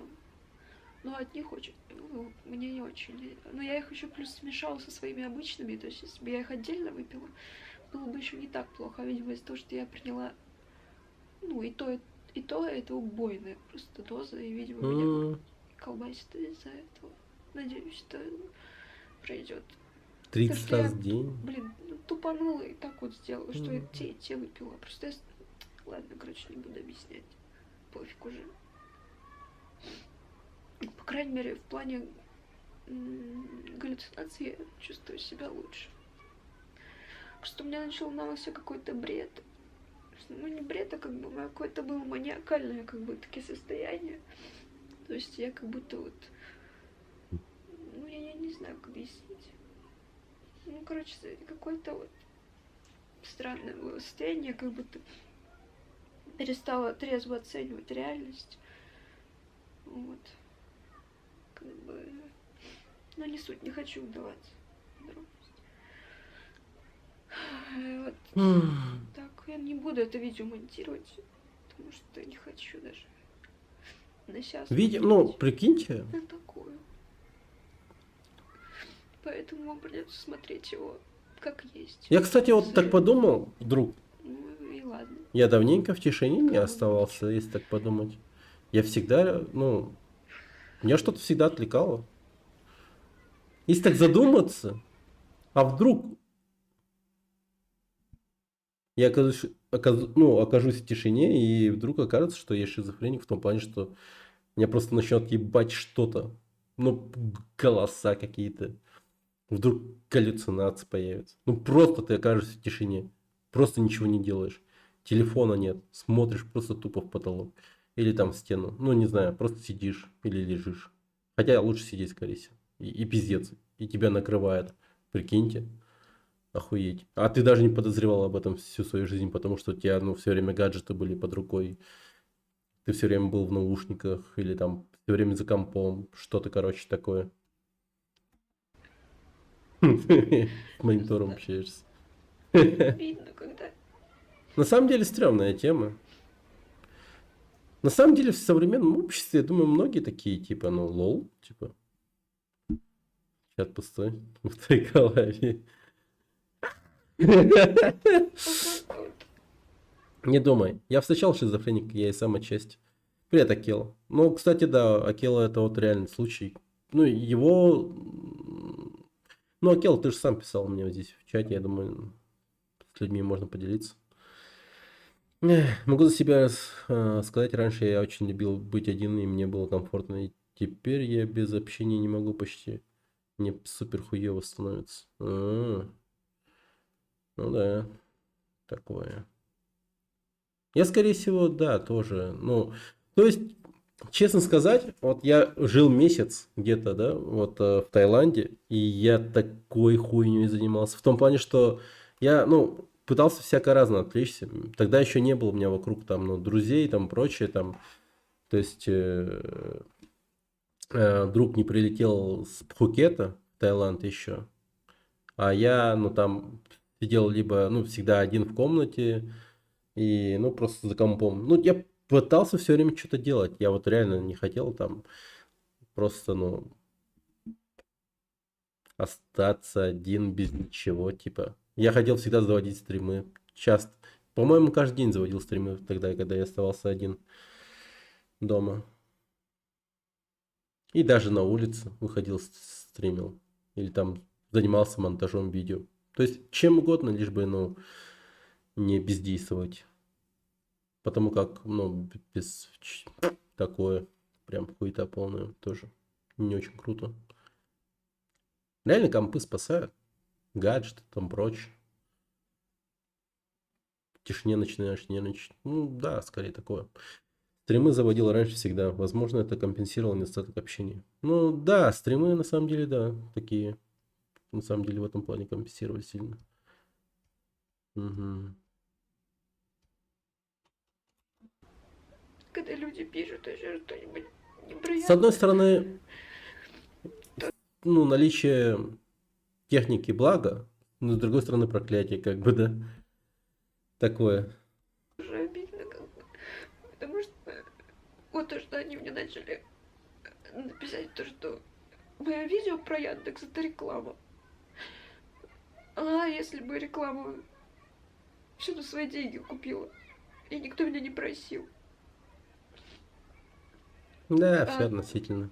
Ну, захотелось. Да нет, скоро снимаю, закончится. захотелось мне. Музыка спасает, например, в целом смысле потоку не мешает. Могу в метро даже не пялить в экран, просто рандом ставлю в плейлисте.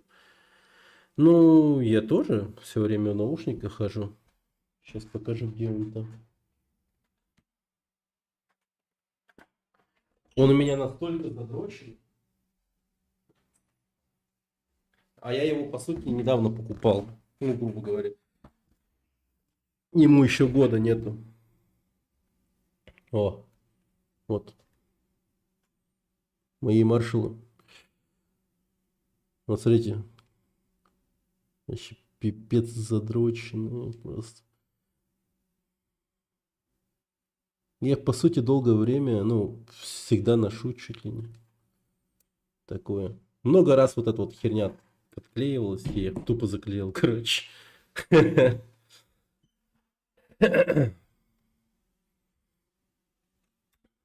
Что, блядь, на рекламу? Если бы была реклама. Да включите уже хавку, чел уже 10-й раз просит, аж жалко. Ну, я включу, подожди, но после этого видео все-таки. Интересно же. Я бы была обязана, во-первых, отметить, что product placement, то есть вы бы и так увидели это. Там Да, с человый первым, хорошо заходит. заголовком видео.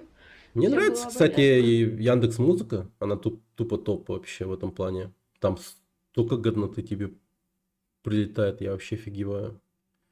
Который еще замедленно. Да. Почему все так маршала любят, вообще же ни о чем. Ну, я хз, я просто увидел наушники. Я, кстати, вот в Таиланде через интернет заказывал. Такой подумал, блин, круто. Когда вернусь в Якутск, типа, будут все смотреть, о, маршал, маршал. Блядь, и угадайте что? Я вот даже месяца не прошло, но уже 4 людей, блядь, видел с этими маршалами. Подростков каких-то или студентов. Я тупо охуел, блядь, чё за нахуй, почему все начали носить эти маршалы вдруг ни с того ни с сего. Раньше их вообще не было. И я вдруг, блядь, вижу, что я такой, ну, они у меня вот еще коричневого цвета, да, грубо говоря, ну, такие типа, да. А у всех вот людей, которые, ну, вот, я видел, они черные, но единственное это отличие. Ну, не знаю, что-то вдруг у всех маршалы появились, вообще не понял. Почему? Ну, Ага, отметить, что реклама присутствует включу в видео. перестал, хорошо. Тут Такие немного правила осталось. у них. Думаю, и так плохо, потому что так болезнь решает, это лекарство нервов херачит. Ну да, с лекарств, скорее всего, тоже. Не то чтобы тоже, но точно, да. А раньше девочину слушал, который воду постоянно слушал. Рок, да. Они же маленькие, на уши всякое дико давят, долго носить невозможно. Да не сказал бы. Не сказал бы. Эти хорошие прям нормальные. Они не давят ничего. Может казаться, что они давят, конечно, сильно, но на самом деле не особо.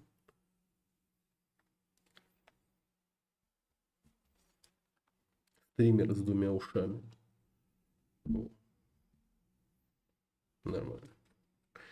Я раньше же с ними стримил. Но потом какая-то хуйня не случилась вот здесь. Раздрочилось гнездо под AUX. И все. Пизда.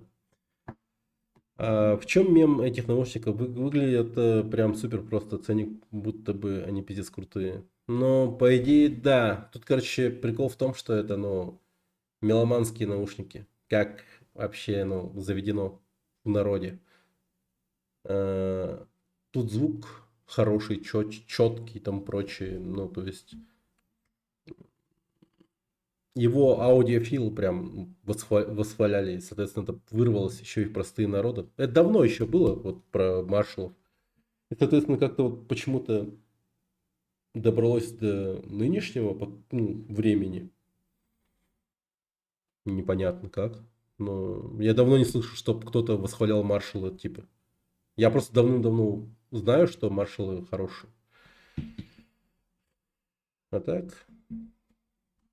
То есть они по сути не игровые, ничего.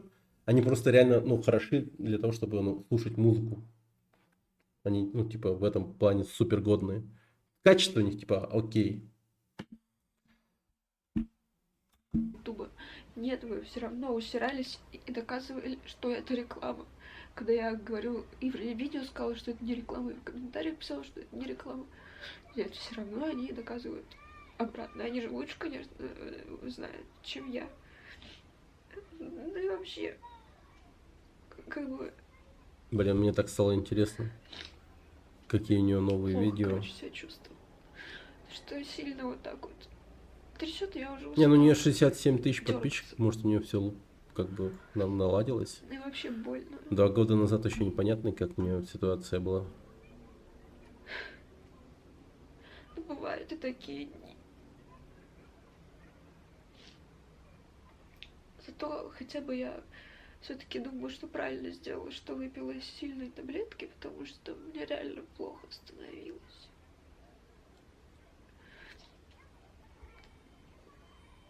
Короче, все, наверное, мне больше нечего сказать особо.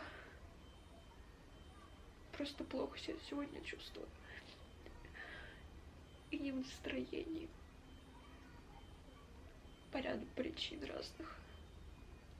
Просто все складывается по-тупому. Не. А ладно. В общем, это все. Спасибо за просмотр, если вы это посмотрели. Я даже не знаю. В общем, я все равно буду снимать то, что я хочу. Да не сказал бы Фестал. Есть один парень, который снимает, например, то, как он учится просто. То есть он сидит, изучает какой-то учебный материал на компе, и рядом с ним, ну, типа, есть всякие разные учебники и тому прочее. Он сидит, записывает, иногда читает. И он это делает, типа, 12 часов к ряду. И, и на этом он поднял свой канал до 1 миллиона, по-моему, насколько я помню. Там безумно хорошо у него все. То есть чисто за счет того, что он 12 часов изучает там. Стримы с ним типа как лофай девка. Нет, он просто тупо в тишине сидит, что-то делает. С наушниками иногда без. И если это я хочу снимать веселые видео, значит они такими и будут. Я хочу, потому что не знаю, чтобы что-то позитивное было. Я не хочу говорить о плохом особо. Ну, сегодня исключение. Смотришь такое иногда? Я хочу, чтобы... Яндекс.Лавка. Да, блин, короче, смысл Ем только объяснить. готовую еду из Яндекс.Лавки 24 часа. Всё. Такого рода видосы. Блин, два года назад последнее видео. А не, слава богу, 4 года назад она была. Блин. Она потихоньку в Ника Авокадо превращается, или как там его звали. Не, ну главное, с ней все вроде окей. Вот еда, кстати. Подобных челов очень много стало, типа стадий с верхми. Я видел какого-то азиата на ютубе, который снимал стримы AM стадии почти каждый день по 8 часов. Блин, мне тоже может начать такое делать.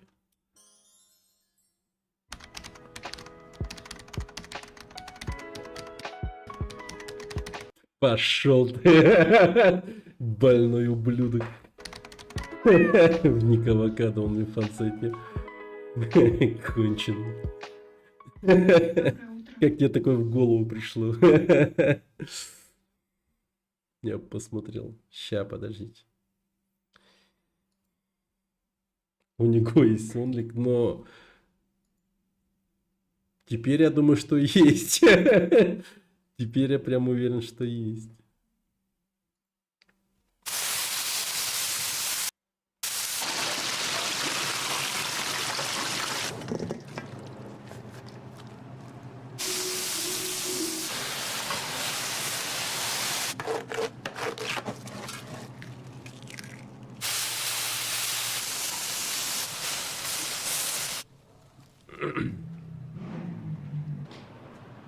Ставишь на втором монике с участия чела. Ну, типа, интересно, да? Да, на самом деле.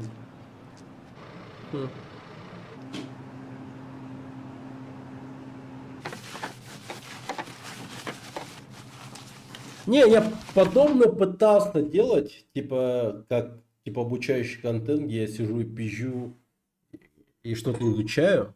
Мы такое делали.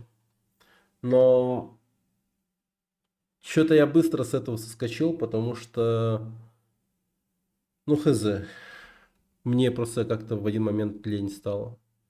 Пипец. Надо было как-то продолжать в этом, конечно, идти.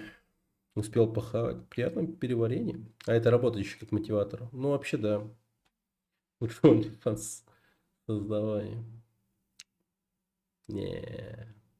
Вот буду как Энрике Иглесиас, тогда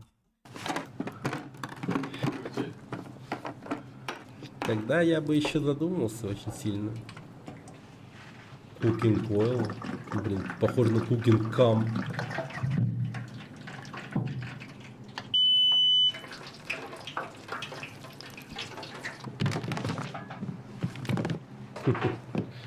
Такой контент, мне кажется, больше для этого. На Твиче такое не особо заходит на YouTube, Ну я понял, да, хорошо. Ну я на тот момент, да, справедливости ради, не стримил параллельно на YouTube. В этом прикол был.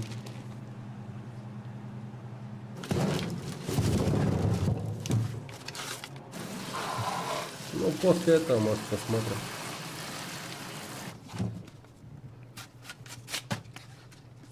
Офигеть, там лука.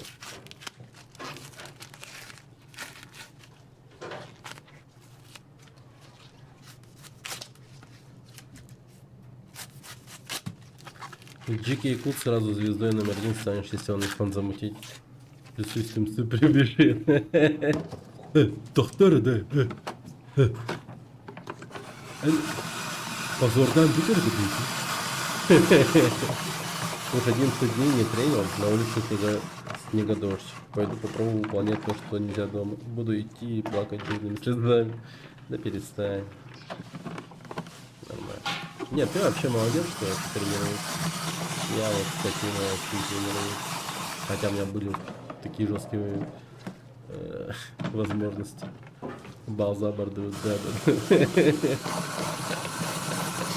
Я хочу такую штуку. Да, прикольная тема. На самом деле, если так подумать, очень много всякой такой приблуды имеется, годной. Ну, типа, Но если все закупить, вот это вот, да, ну, у тебя места не будет на кухне. Вот горелка тоже топ штука, например. Иногда же им пользуются для того, чтобы мясо поджарить там по кайфу. А картошку можно с этой штукой так размотать? Думаю, что да, кстати. Думаю, да, хорошая идея. Черт побери. Ля. Капец, он разложил эти. Этот лучок. Сука, он еще вот так вот. Просто лук не люблю вообще. Ну да, есть такие люди, которые вообще лук не любят. У меня сын старший тоже не любит. А его спрашиваешь, почему ты не любишь? А он говорит, не знаю, просто не люблю, не могу кушать. И вот друг тоже из детства есть. Дима его зовут. Тоже вообще не переносит лук. Хз. Непонятно почему. Хотя я его давно не видел, но я с ними не ссорился, поэтому друг. Я люблю лук. Ну я тоже, да. Не, годная тема. Годная тема. А если она еще и хорошо поджаристая и добавить ее в блюдо какое-нибудь, блин, так подчеркивает блюдо. В плане вкуса, особенно мясо, да, особенно мясо. Картошку нам принес мостцом Лже-Петр Первый, чтобы мы еще чаще болели. А, да? Чисто психологическое. Некоторые рыбу, например, не любят. Я не люблю рыбу, кстати. Такое. Смотри, как ребята обсуждают. Я говорю, мы все приматы, у нас до сих пор инстинкты работают. Не, ну мне хотелось до конца посмотреть все-таки.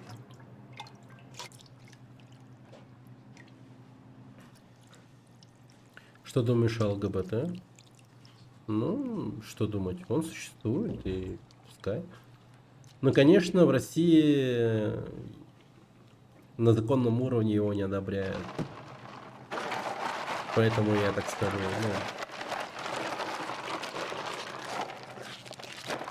ну, он существует. Те, кто не любит лук, не голодали просто.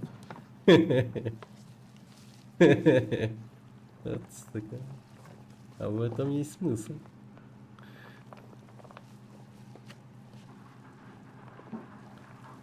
Погоди, тут два разных мяса? Типа он... Там курочка была, а тут говядинка фаршем. Лук не любят в основном дети, это как с оливками. Ну да, на самом деле. И видимо просто оно как-то остается с детства. Не знаю, что триггерит на то, чтобы это оставалось и, ну, в сознательном возрасте, в том плане, что, ну не знаю, типа если бы родители насильно продолжали бы типа кормить лук, то скорее всего, мне кажется, это и триггернет тот момент, что ты, ну, будешь и дальше ненавидеть лук. Возможно, скорее всего.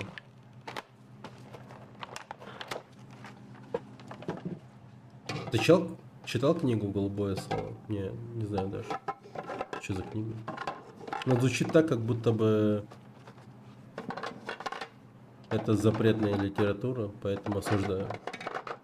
Есть же еще то, что если мать на какой-то неделе беременности голодала, то это записывается в геноме. И ребенок типа будет думать, что во внешнем мире туго с едой и будет переедать. Да. Будет склонен к ожирению. Интересно.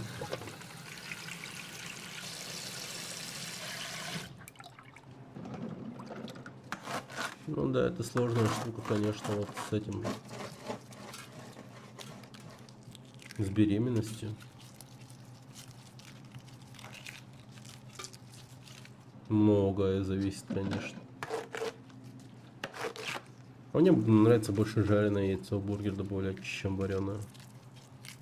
Ну, жареное, да. Жареное яйцо вообще добавлять в рамен, там, то есть Типа в рамен какой-то. Ну, короче, в лапшу. Топ-тема.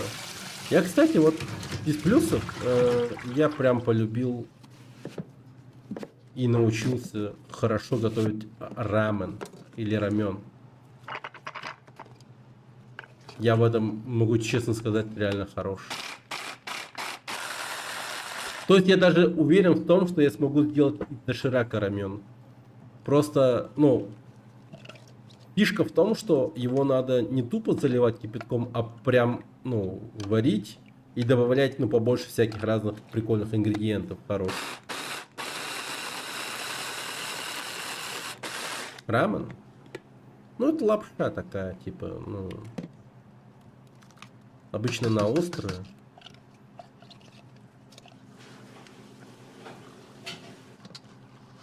Но можно сделать и не острую.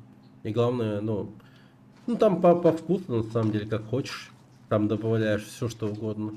Но, как правило, туда, ну, добавляется мясо, яйцо. Можно жареное, можно и вкрутую. Мясо. То есть тоже любое. Блять, сахар нахуй. Блять, кстати, прикол с сахаром. Почему-то в Таиланде, блять, все с сахаром.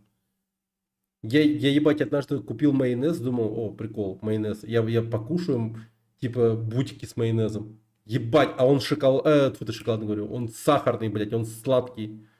Пипец. Чё, я вообще, типа, тупо охуел.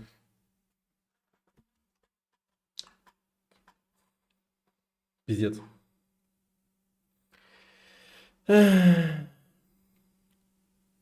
Крут. Этим без шуток можно гордиться. Ну, не, вообще достижение прикольное. Ну, хоть чему-то научился, так сказать. Хоть что-то перенял из другой стороны. Типа, ну, типа какой-то опыт. Что осталось с тобой, так сказать. Перк, так сказать. Берешь лапчишку и кипятком все умеет.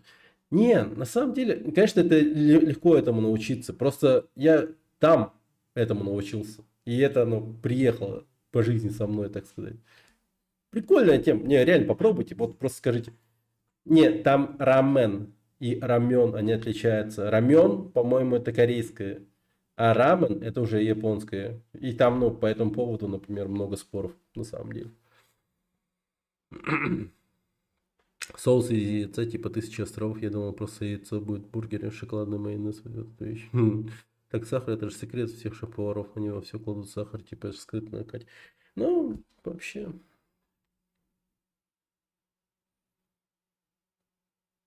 Ну, вообще интересно, конечно, типа, ты такой добавляешь сахар, там какую-нибудь селедку под шубой. И все такие, салатик.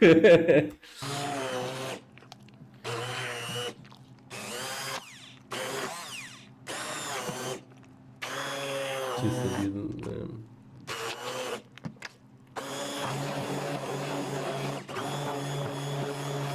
Ну, вот эта тема с сахаром, оно, конечно, ну, типа, ну, нацеливает тебя, точнее, дает тебе такие, ну, мысли на тему того, что, а что бы реально не добавлять сахар в какие-нибудь привычные блюда, там, ну, не знаю, и экспериментировать чисто. Интересно. Я вот чисто на этих мыслях, помнится, что делал. Жарил мясо и дольки мелко почти нарезано, ну, кубиками. Яблоко накидывал. Интересно получалось. Но вкус прикольный был. Хороший. Яблоки плюс мясо. Типа курица. Нормальная тема. Попробуйте тоже. Сколько часов в неделю стримишь? Много?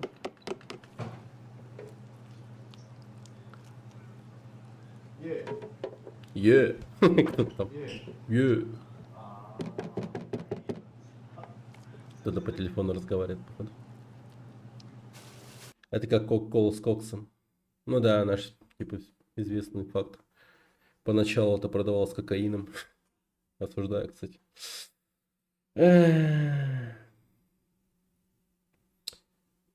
Не, на самом деле можно писать йо.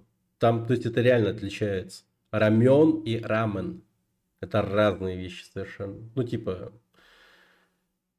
в чем их конкретные отличия были, точно не помню, но, по-моему, корейский, вот рамен или рамен, я не знаю, что из них что, оно, по-моему, без бульона, и оно было острее. А рамен, он, наоборот, с бульоном.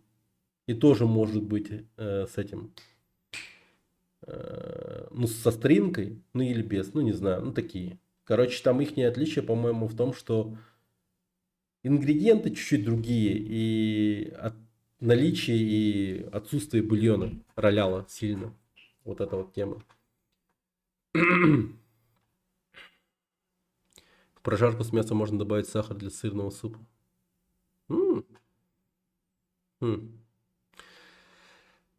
Оладьи с паштетом. Оладьи с паштетом. С кабачковой икрой пробовал. Прикольная тема. Хорошая. Не, вообще оладьи со всяким пробовал. Интересными штуками. Но оладьи, по сути, почти как хлеб. Ну, типа, прикольная тема. У нас вот в момент отсутствия денег в Таиланде мы тупо блины готовили. Ну, то есть жена готовила блины, потому что мы не могли купить, ну, тупо там хлеба, еще что-нибудь. Иногда тупо на воду не хватало денег. Поэтому блины готовили. Хорошая штука. И с блинами там всякое разное. Ну, что находили, кушали. Хотя зачастую просто блины ели.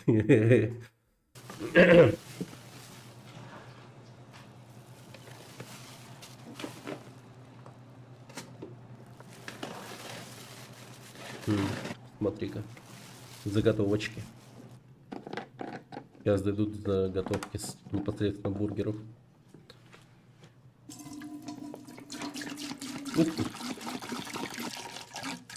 Охереть его много. А нет, не так уж и много.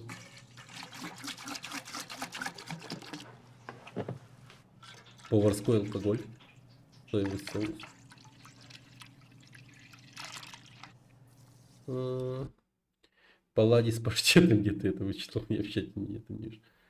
Не палладий, а оладий, блядь. Палладий. Это на ютубе пишут, если что.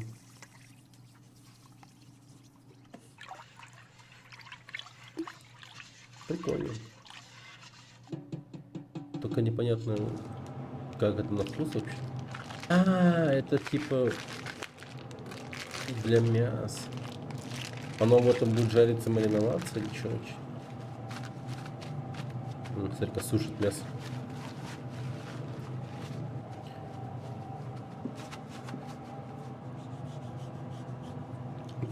Ну да, типа выглядит сложно на самом деле. Прям так много всяких ингредиентов на один этот соус. Все жирности убирают, срезают, смотрите-ка. Если так подумать, меня бы, если бы у меня готовили, они бы устали с меня срезать жир, мне кажется. Они просто с ума бы сошли на месте и начали бы головой трясти. И потом записали бы видео о том, что не могут больше.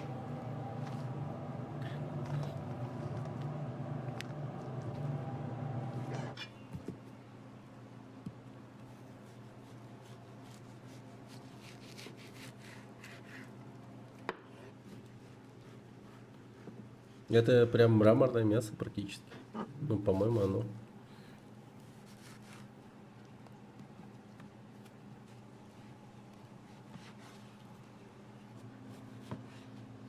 Я вообще не знаю, кто такой Антонин Арто. Они просто замахнутся и скажут, тут нет мяса.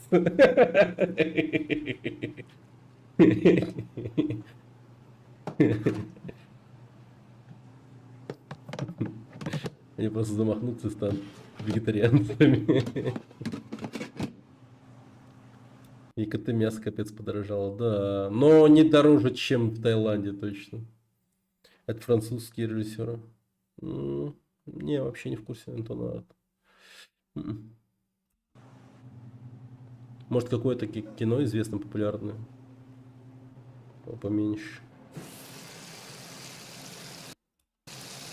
Я впервые за год, ну, грубо говоря, практически, да, попробовал нормально говядину здесь, в Якутске только.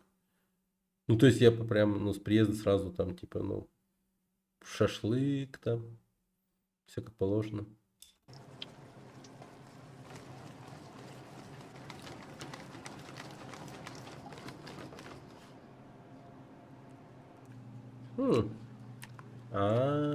Ты смотри.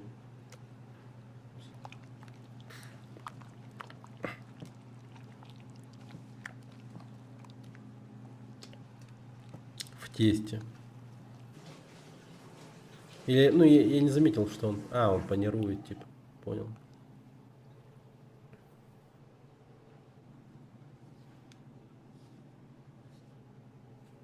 Пошла агрессивная панировочка.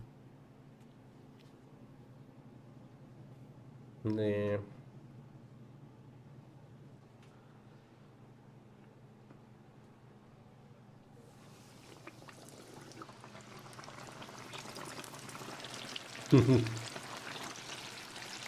Но с одной стороны, если бы человек сказал, глядя на это, такое мясо, сука, испортили, я бы с ним, в принципе, согласился бы, правда.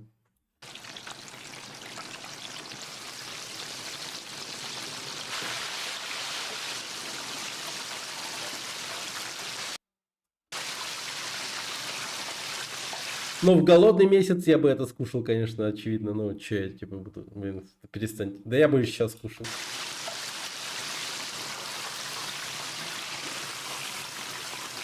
Ах, велика наживная.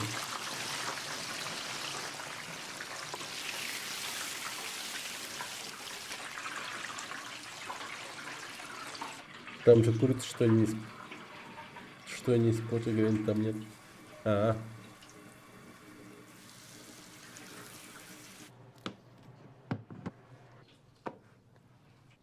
Ну, курицу практически невозможно испортить, на самом деле, да, если подумать.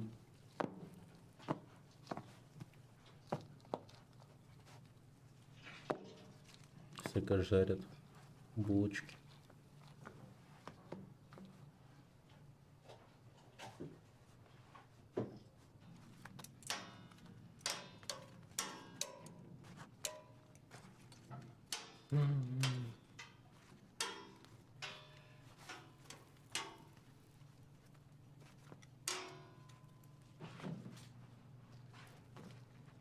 Чисто Спанч Боб на работе.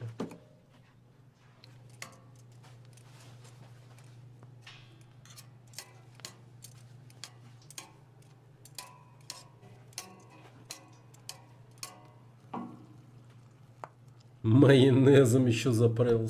Сука! Какая же жирная еда. Бред какой-то. Он еще булочки эти жарились в масле, по сути. Ну и бред. Вот еще и лучка захерачил. А он еще в каком-то соусе типа тоже. Таком.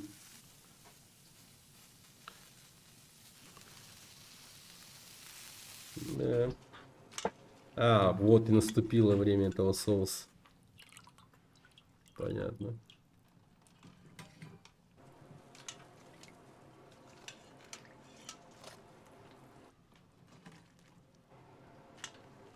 Не, я не играю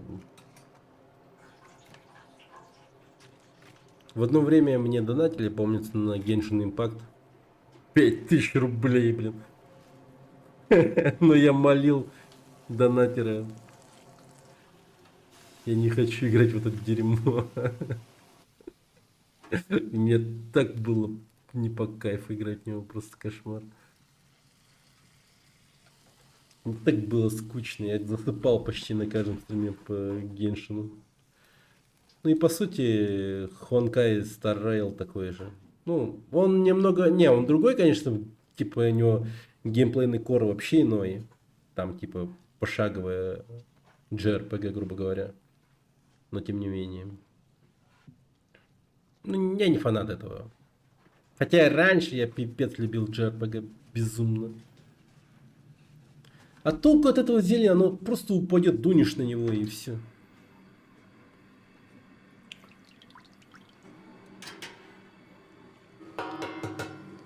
Ну если яйца сверху положить, то в принципе они никуда не денутся. Не.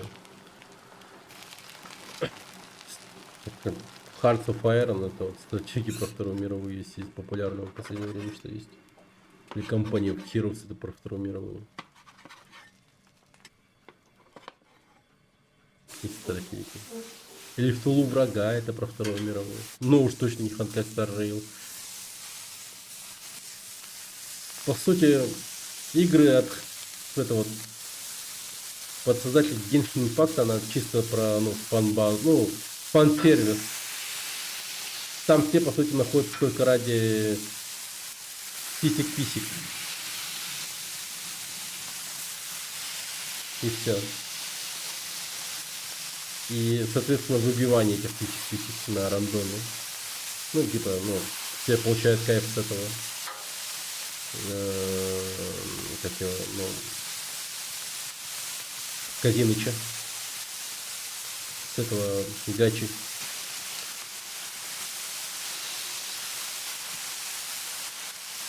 Не, пистол, это по факту реально жирная еда. Безумно жирная еда. Не, тут, блядь, спорить-то чё? Не, просто, ты, блядь, глянь на эту хуйню. Она шкварчит безумно просто.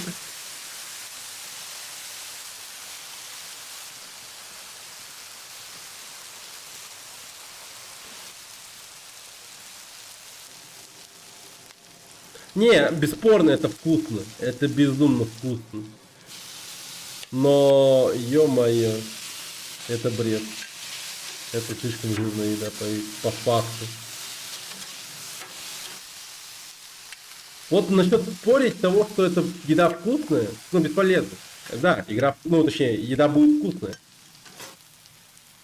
Но то, что она не жирная, блядь, это, например, спорить о том, что, типа, Микадо авокадо на самом деле, не жирные, а у него кость широкая, блин.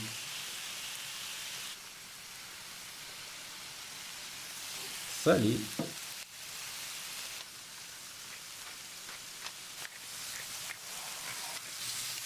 Голова разболит. Да ладно, Маша. Не, реально это хорошо смотрится.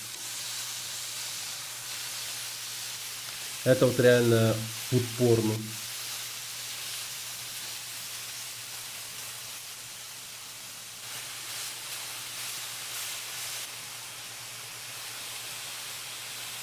Ядри, кролика.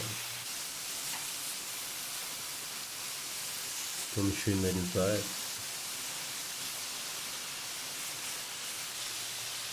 Что творит, а? Белково-жирная еда, почти нет углеводов, но по колоражу не особо где-то 800 будет в одном бургере.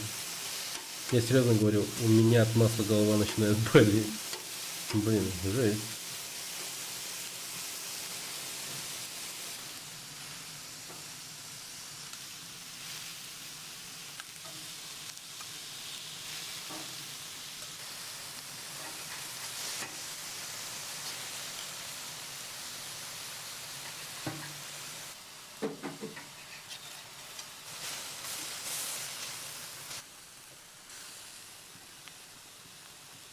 Пипец. И сколько это стоит, интересно? Ты смотри. Ты смотри. Этот, блядь, там котлетка. Сверху грибочки. Не, там котлетка, сверху сыр, грибочки. Дохуище мяса. Потом яичница. Из одного полноценного яйца. Я охерею.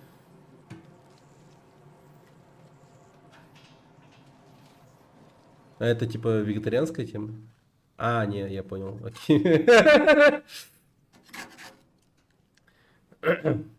Как ты рыбу жареную в масле съел и проблевался за маслом, блин, жесть.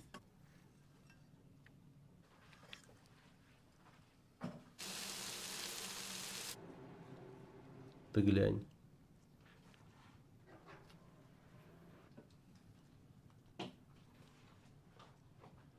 Блин, какой густой майонез. Он даже не стекает, ничего. Только лук опять жарит.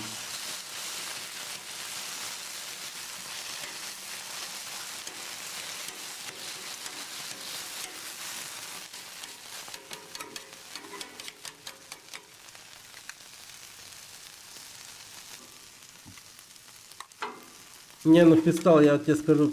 Я, конечно, блядь, не диетолог, нахуй. Но глядя на это, у меня, ну... Мысли о том, что здесь жира мало, ну, не появится уж точно, блядь. Я просто смотрю на это и думаю, что... Я от второй порции, блядь, ехал бы, скорее всего, на скорой помощи с инсультом сердца, ёпта. Что за, блядь? Просто посмотри на это.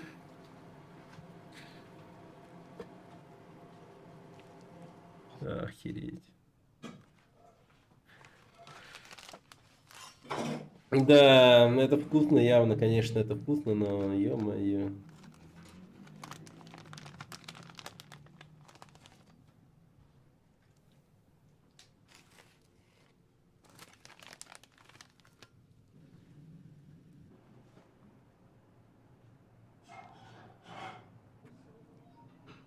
Да.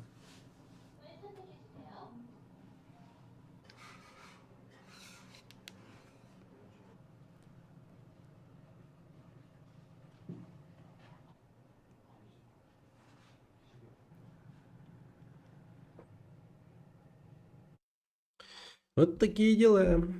Такие дела.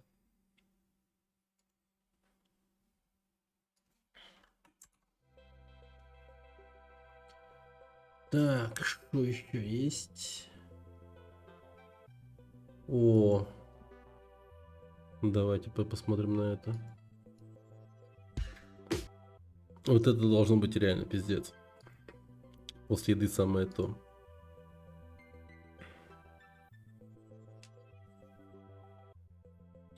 Reflood Super Events. Скинь мне ссылку лучше.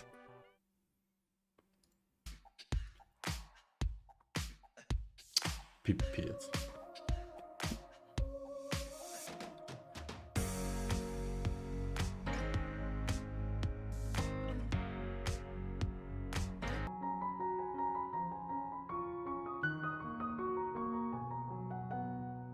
Я вот уверен, если бы мы оставили бы киргизам этим на год этот дом наш, примерно такая же картина и была бы. Потому что все эти 3 месяца они вообще не... А нет, 5 месяцев, что они жили здесь, они вообще не убирались. И развели так дохуя тараканов, что мы до сих пор от них пытаемся избавиться. Мне жена рассказывала, как ночью вчера они с детьми выходили попить воды на кухню. И захерачили 4-5 больших тараканов. С квартиры хуй уберешь таракан. Не, можно, конечно, но там просто надо пиздец заморочиться. Ну, это просто там, ну, суета уровня ремонта почти должна начаться. Там, типа, эти вот ящики с кухни передвинуть, вся хуйня, это просто пизда. Они просто к соседям переедут.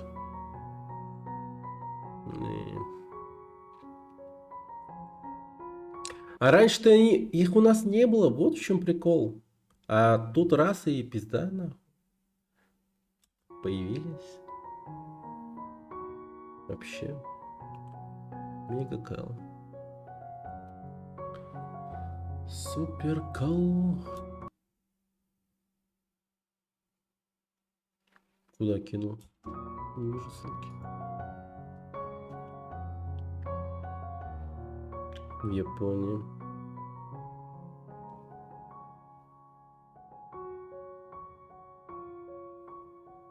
Да.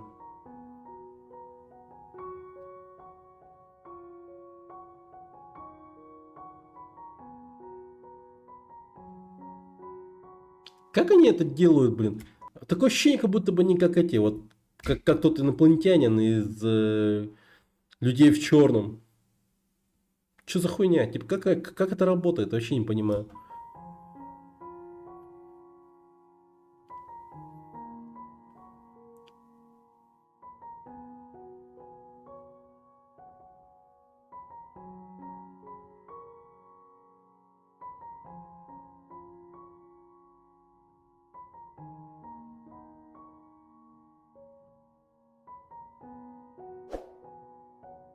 Subscribe.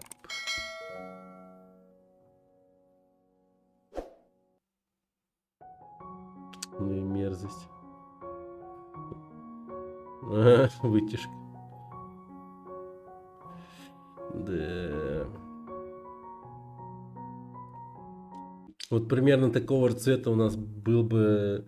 Прямо, короче, над газовой плитой сверху стоит у нас этот кухонный ящик. Он был бы такого же цвета.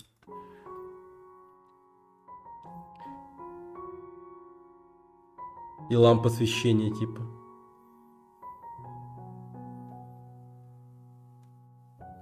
Блин, охереть, он прыскает, знаете, чем? Я только недавно узнал. Это азелит. Пипец едкая срань. Вообще, ёб твою мать. Опасная хуйня. Если она попадет на кожу, она может разъесть сильно. И потом у вас гной появится. Гнойная рана может появиться.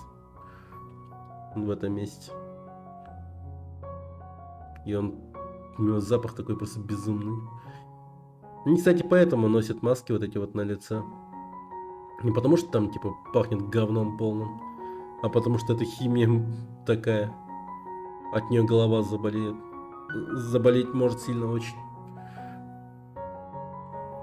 Блин, вот этот пылесос у него вот этот топовый.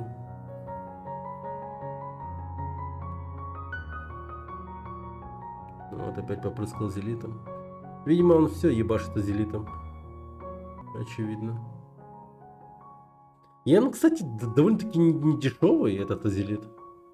Убраться так-то в комнате, ну, типа в квартире вот так вот с помощью азелита, чтобы ебашить все вокруг азелитом.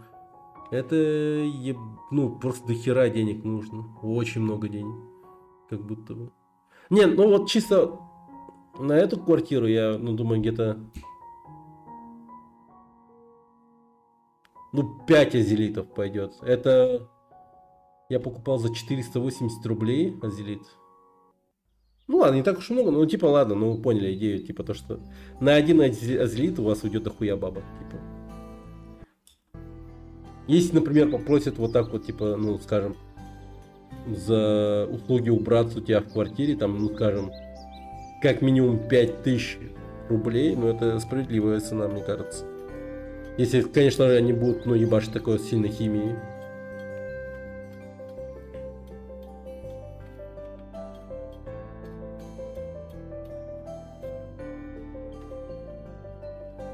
Не, ну, блин, жиров, ну, я не знаю, вот именно в жиров, да, скажем. Может быть, ты в этом плане-то, ну, прав, но вся эта хрень в калориях, конкретно, калории, ну, там дохуище. Мы этому про бургеры, если что. Блин, классно, так все убрали. А вот по факту, я так, ну, просто задумался. Сколько это все может стоить? Вот, ну, вот так вот, убраться.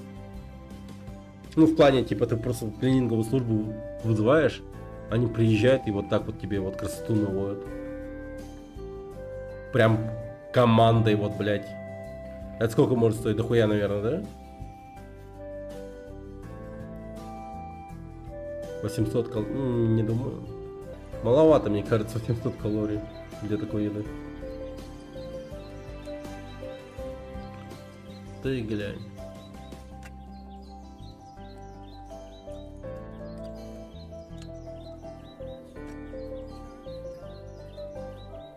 Мы, кстати, там планировали в Таиланде остаться на еще один год.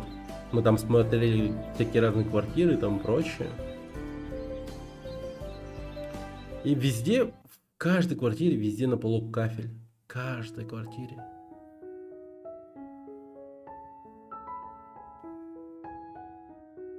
Видимо...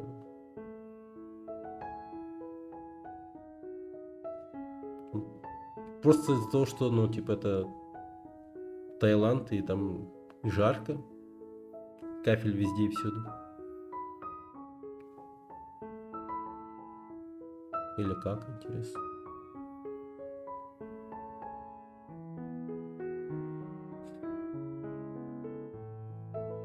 Йоха Home Cleaning. Прикольный у них бизнес. Ведут типа YouTube канал. И реально услуги предоставляют.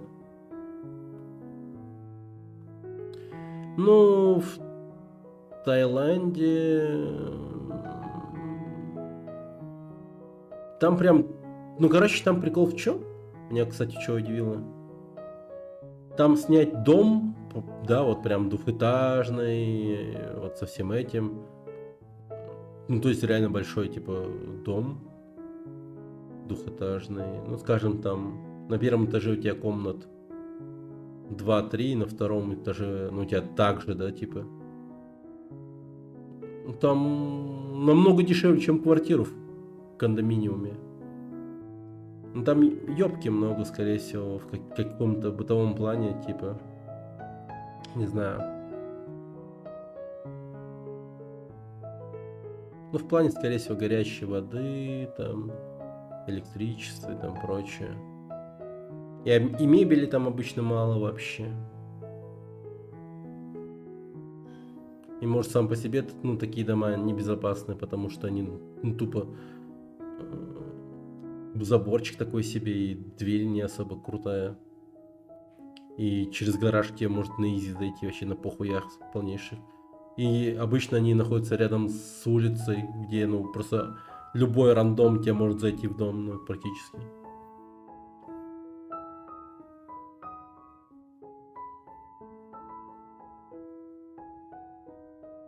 И поэтому, ну, и скорее всего, поэтому там люди обычно сидят рядом с своими домами. Ну, прям реально вот просто во дворе сидят. В доме не сидят. Мало ли. Может, привыкли так сидеть, чтобы, ну, чисто какой-то рандом не зашел. И потом привыкли всегда так сидят. Свое время проводить в зале таким образом.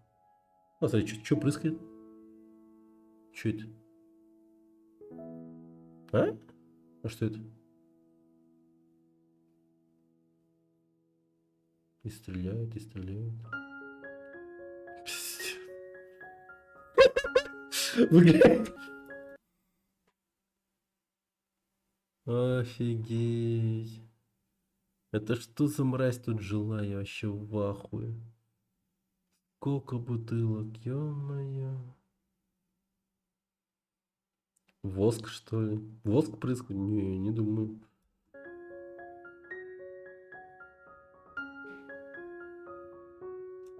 Ты глянь на эту хрень. Это бред. Это как? Ну как так жить-то можно? Моя комната. Пиздец. Я херею просто. Ну вот этот парень, вот, который здесь жил, он явно, типа, знаете, любит американские фильмы. И он убежден в том, что, типа, ну надо жить как американцы, не снимать обувь нахуй, когда ты домой к себе заходишь. Да. И скорее всего это был Александр Шевцов, знаете. Такого же роста. Он здесь баскетбол херачил.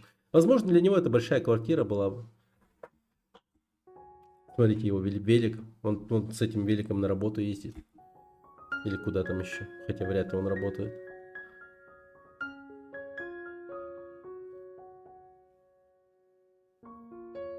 Который мусорит на работе.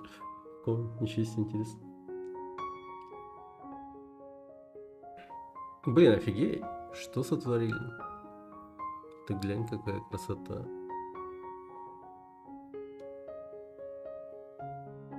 Чтобы убраться в комнату, надо звать соседку. Ну и бред. Ну и бред. Да. Прикольно, прикольно. Не, ну справедливости ради сказать, типа, я скорее всего бы так же жил. Это я, типа, разглагольствовался тут. По факту я бы так жил. Я бы недалеко ушел от этого, точно я вам говорю. Если бы не был бы женат.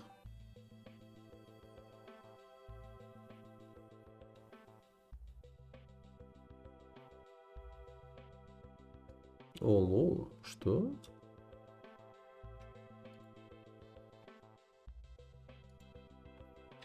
самое крутое видео о глазном яблоке, которое вы когда-либо видели. Го. Заглянуть внутрь настоящего человеческого глазного яблока, а также обсудить, как на Земле вообще могла развиться такая сложная структура. Это будет невероятно круто. Давай сделаем вот что.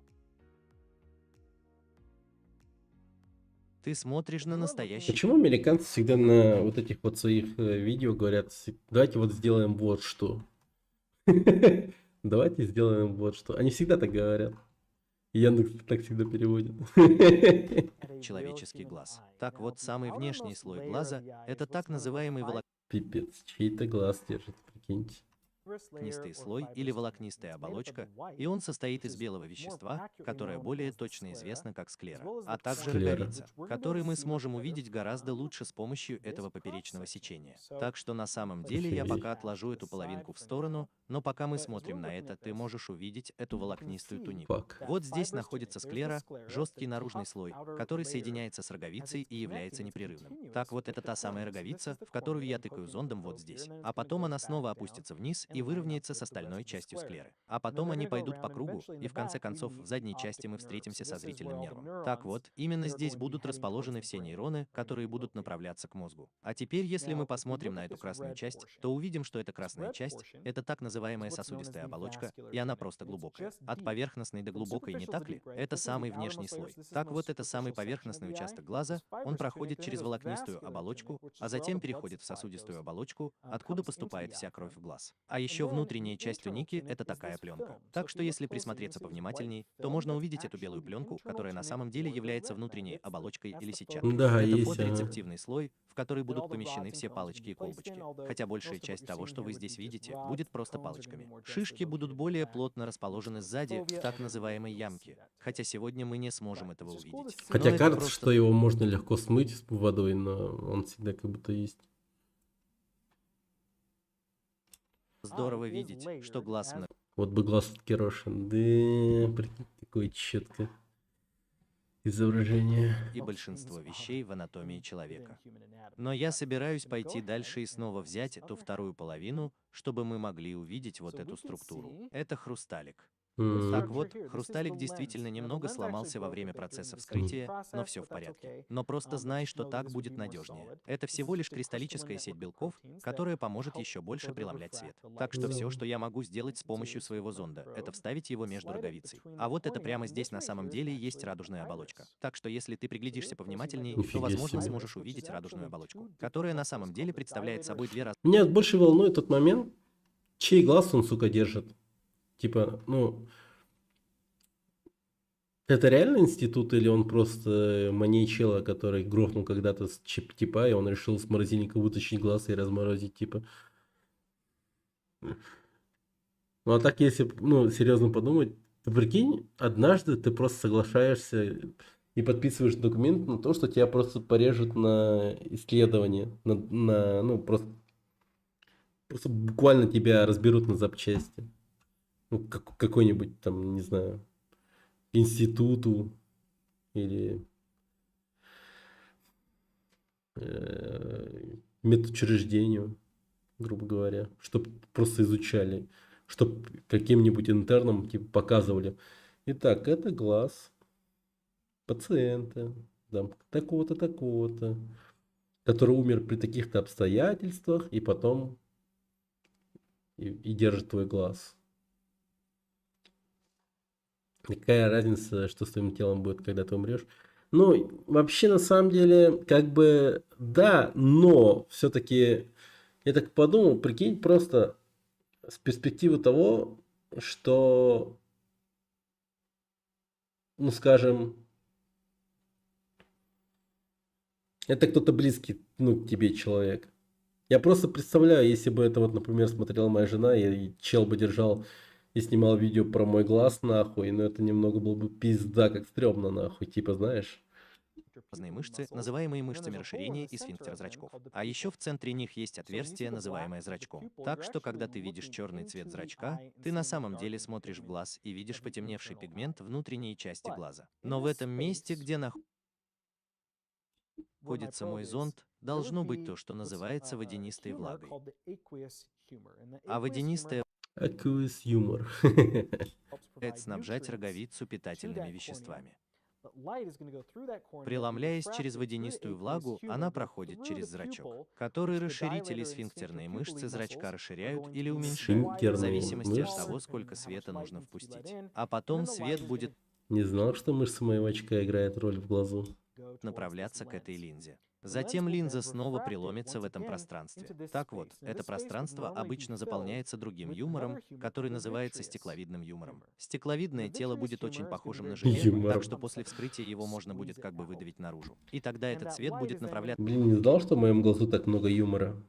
к задней стенке глаза фоторецептивной сетчатки. И еще раз повторяю, есть одна маленькая область, которую мы действительно не можем увидеть при этом вскрытии, но она называется ямкой, и именно в ней находятся все колбочки. Или, по крайней мере, подавляющее большинство ваших колбочек будут расположены именно там, и колбочки распознают цвет. Остальная часть сетчатки, даже несмотря на то, что не вся сетчатка на самом деле является зрительной, будет иметь стержни, которые обнаруживают низкую светочувствительность. Так что они действительно более или менее похожи на черно-белое зрение. В сетчатке также будут присутствовать пигментные клетки. И именно это придает глазу большую часть затемненного вида наряду с сосудистой оболочкой. И это очень важно, потому что если бы внутренняя часть глаза была яркой, как склера, то свет просто отражался бы внутри глаза, и было бы невозможно понять, откуда исходит свет. И ты бы ничего не увидел. Так что на самом деле нужно уметь поглощать свет, Капец. чтобы увидеть его, когда он попадает на Как сложно все устроено-то, оказывается. фоторецепторы. Но опять же, все эти палочки и колбочки и все такое прочее, это не палочки и колбочки. Они будут соединяться с биполярными клетками, ганглиозными клетками и амакриновыми клетками. Но затем все клетки внутри сетчатки будут посылать свои сигналы, которые затем будут проходить через этот зрительный нерв. А затем просто попадут в оптическую хиазму и полностью перейдут в задней части мозга. Я очень быстро хочу поблагодарить спонсора сегодняшнего видео, компанию SID. Прикиньте реально, как сложно устроен глаз человеческий, глазное яблоко. Например, собаки, они, блин, все в черно-белом свете видят. И то не факт, что видят его все, ну, типа четко. Хер его знает, как они вообще. Как уже давно знают зрители этого канала, я полностью одержим микробиомом. И по мере того, как с годами появляется все больше и больше исследований, посвященных микробиому, эта одержимость только усиливается. Но также сильно я скептически отношусь и к различным пробиотическим продуктам, которые представлены на рынке. Проблема многих из этих продуктов, по И крайней вообще, мере, кстати насколько я говоря, такую тему, то что на самом деле человеческий глаз безумно ограничен в каком-то смысле, да? Это, скорее всего, даже относится к какому-то сверхъестественной теме. Но типа, прикол в том, что человеческий глаз не видит многого и тому прочее. Типа. Многие животные, например, видят то, чего не может увидеть человек. Ну, там, в каких-то смыслах, там, скажем. Они могут реально видеть запах, типа там. Или могут видеть там звуки, грубо говоря. я могу судить, заключается в том, что они работают по методу бактериальной колонизации, распыляя эмались. А сверхъестественно в том плане я хотел сказать то, что типа есть такое, ну, как бы мнение, что, например, ребенок, когда он только рождается, у него еще вот зрение не full сформировалось, и он видит всякое, типа, знаете, стрёмное дерьмо. Я много видел всяких таких видосов, где какой-нибудь малыш маленький такой, типа, смотрит в стену и что-то там говорит. Там, например, типа, там, типа, ну, вы поняли. Это Fallout 4 без урона прошел, 2000 часов потратил на это, да.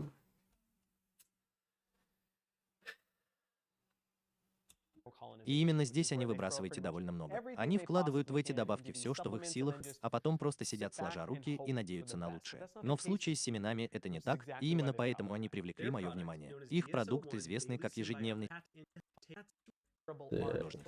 2501 плюс бесплатную доставку. Я хочу сразу же извиниться, потому что я ужасный художник. Но то, что я пытаюсь показать тебе здесь, это эволюционное развитие от того, что известно как глазное пятно, вплоть до того, что известно как глаз в стиле камеры. И именно это у нас есть сегодня же. Так что давай сначала сориентируем тебя относительно того, что показывают цвета, чтобы ты лучше понимал, на что смотришь. Оранжевый цвет — это то, что известно как фоторецептивная органелла. И эта фоторецептивная органелла способна обнаруживать присутствие света, а затем посылать сигнал через розовый цвет, который представляет собой символ. Нейроны или нервные волокна, все зависит от того, как вы хотите на это посмотреть, перемещаются в черном пространстве, которое представляет собой микроорганизм, по крайней мере на данном этапе. В конце концов, этот черный цвет перейдет во внешнюю часть глазного яблока. Но на этом самом базовом уровне ты, по сути, смотришь на микроорганизм, который обладает способностью обнаруживать присутствие света, и это примерно все.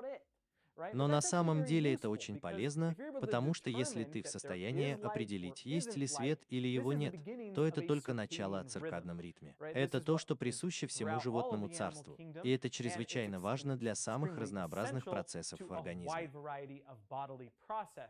Но все же это очень важно. Все, что ты можешь сказать, это, есть ли у нас свет или его нет. Вот почему это следующий дизайн действительно очень крутой, и через секунду я покажу вам, что означает зеленый цвет. Но на самом деле здесь происходит то, что фоторецептивная органелла превратилась в так называемый наглазник. И это действительно поможет определить направление, откуда исходит свет. Именно это и символизирует зеленый цвет. Так что давай предположим, что фотон приходит с этого направления и попадает в этот аспект этой фоторецептивной органеллы. Ну что же тогда, очевидно, ты можешь определить, что свет исходил именно с этого направления. И вот именно это показывают тебе все эти другие зеленые линии. Но важно понимать, что это очень широкое понимание. Это не совсем... То есть... В нашем глазу еще есть типа такая камера, которая определяет, ну, грубо говоря, да, такая камера, которая определяет, откуда у тебя идет свет.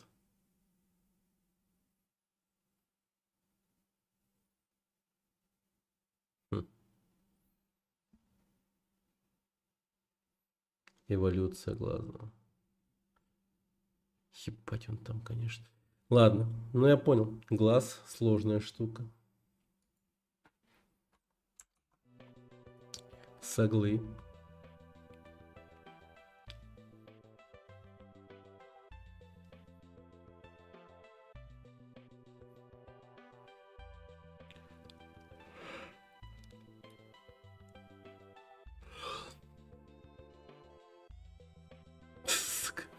Давайте посмотрим на это.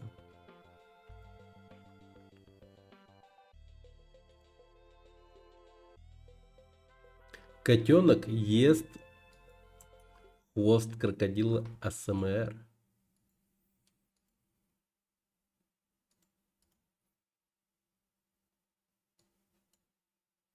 Погромче сделаем. Ядрить он любит поесть хвост крокодила, видимо. Он так агрессивно на него накинулся, просто жесть.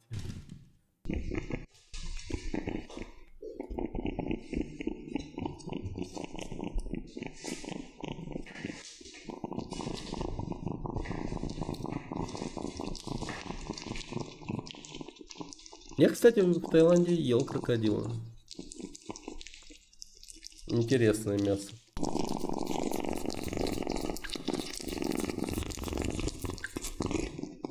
Блин, я думаю, чешуя потолще будет. А оказывается-то...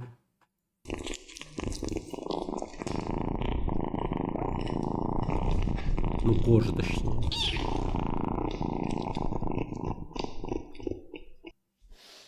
Или чешуя будет правильно. Блин, это порода кошки такая, типа карликовой кошки. У них очень короткие лапы. Не.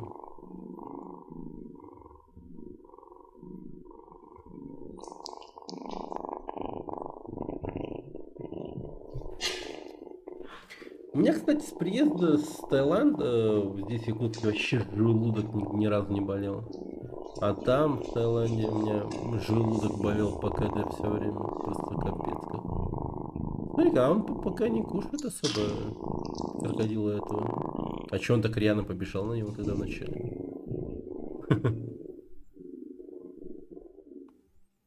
Да кушай его, господи. Не бесится. Убрали. А он такой жирный, что ли, этот хвост? Там что-то мокрое осталось даже от него. Нарезают, смотри-ка. Явно нарезают. Сейчас дадут ему кустман жесткий. Вытерли.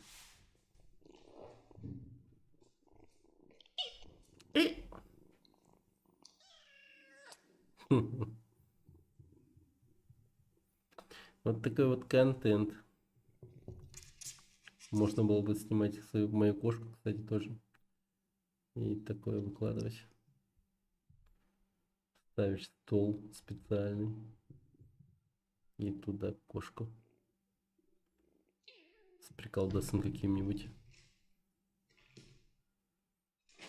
Блин, такой странный. Типа он больше похож на этого хорька. Ядрить он активный. Бегает и бегает. Бегает и бегает. И жрет. Все, понеслась.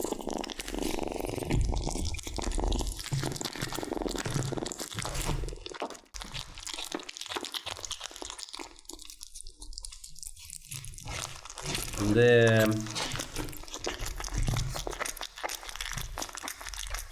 Кстати, есть один такой интересный факт про кошек. То, что они любят поесть человечину. Как только ты умрешь, у тебя кошка начнет кушать сразу. Как только ты сдохнешь.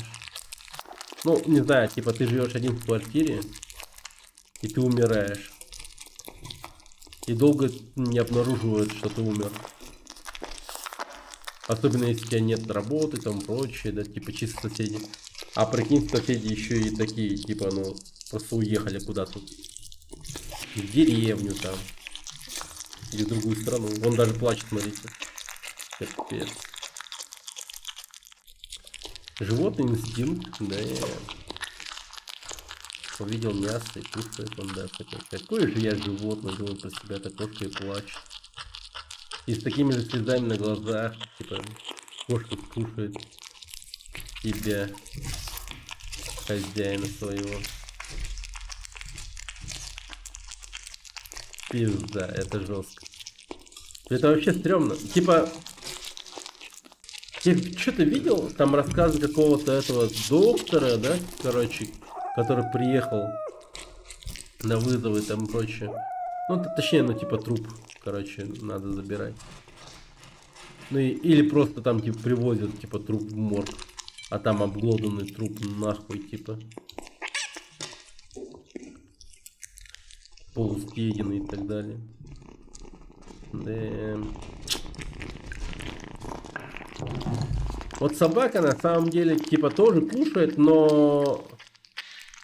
Типа, они потерпят еще. Не сразу начнут хавать. Когда у них, типа, другая еда закончится, они еще тогда задумаются о том, чтобы схавать, типа, чувака. А кошкам похуй вообще. Они сразу начнут кушать.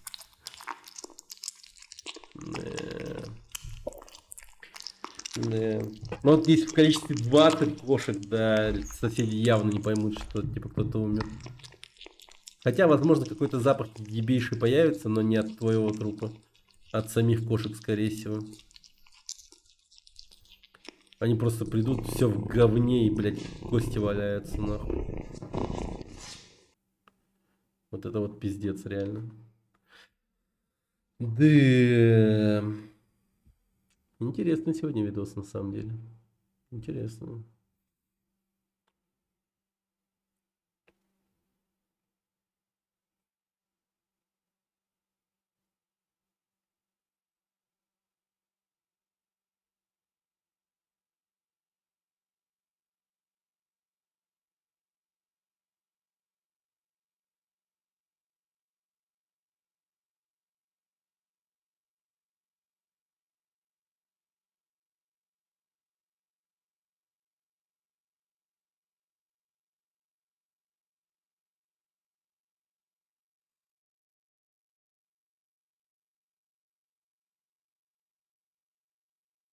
Так, ладно, есть кое-что.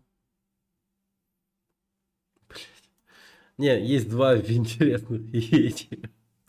Давайте начнем с этого.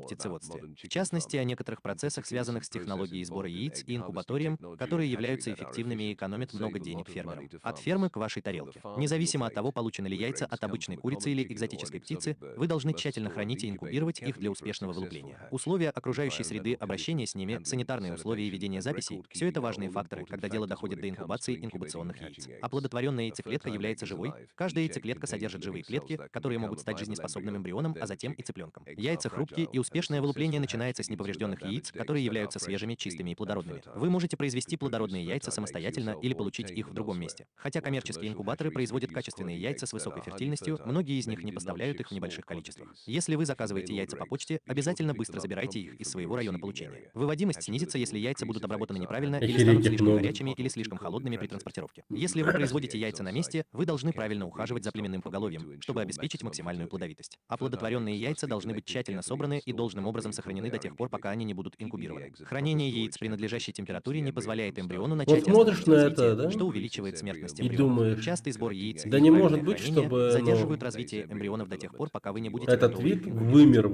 только вообще. у тебя появятся яйца для инкубации, старайся не повредить их и не загрязнить. Ну, чтоб вдруг Почаще мой руки, резко чтобы раз удалить бактерии и- с них. Инкубатор — это по сути ящик, в котором хранятся яйца, при этом Курица поддерживается вдруг перестали соответствующая существовать, температура, нихуя. влажность и уровень кислорода. Инкубаторы имеют различные Болеют, вместимости и адаптеры болеют. для яиц разных видов. Популярные модели инкубаторов часто включают автоматические поворотные устройства, увлажнители воздуха и регуляторы температуры. Устройства для переворачивания яиц обычно можно приобрести отдельно для инкубаторов, в комплект поставки которых они не входят. Увлажнители воздуха могут быть такого типа, которые рассеивают водяной пар по мере необходимости, или же во многих небольших инкубаторах используется простой резервуар для воды. Температура контролируется старыми пластинчатыми системами или новыми цифровыми термостатами. Инкубаторий создает необходимые условия для роста, созревания и вылупления цыплят в гораздо больших масштабах. Вот как это работает. Когда появляются яйца, их помещают в инкубатор. Внутри точно контролируется температура, Ядрить влажность и там, воздушный блин. поток, чтобы создать идеальную среду для развития Турбохрень. цыплят. Когда цыплята почти готовы вылупиться, Темпер их поднимаешь. перемещают в инкубационное помещение. Попутно им Пушку делают прям несколько такая основных нагревать. прививок, так что, скорее всего, позже им не понадобятся антибиотики. После нескольких последних дней,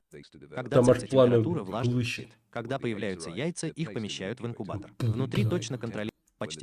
Скорее всего, позже им не понадобятся антибиотики. После нескольких последних дней, проведенных в инкубационной комнате, цыплята вылупляются из скорлупы. По данным Института World Watch, в мире интенсивно производится 74% мяса птицы и 68% яиц. Одной из альтернатив интенсивному птицеводству является выращивание. Пиздец.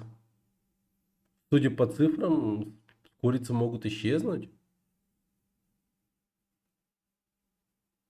Что-то процентное соотношение плохое какое-то.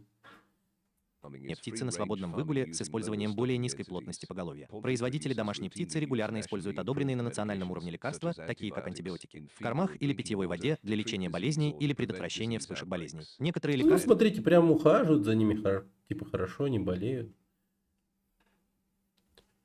С завтрашнего дня меня не существует в интернете, иду в лес, подготовлю бункер для жития, отнесу это питье на 2 недели, еще на несколько дней останусь там.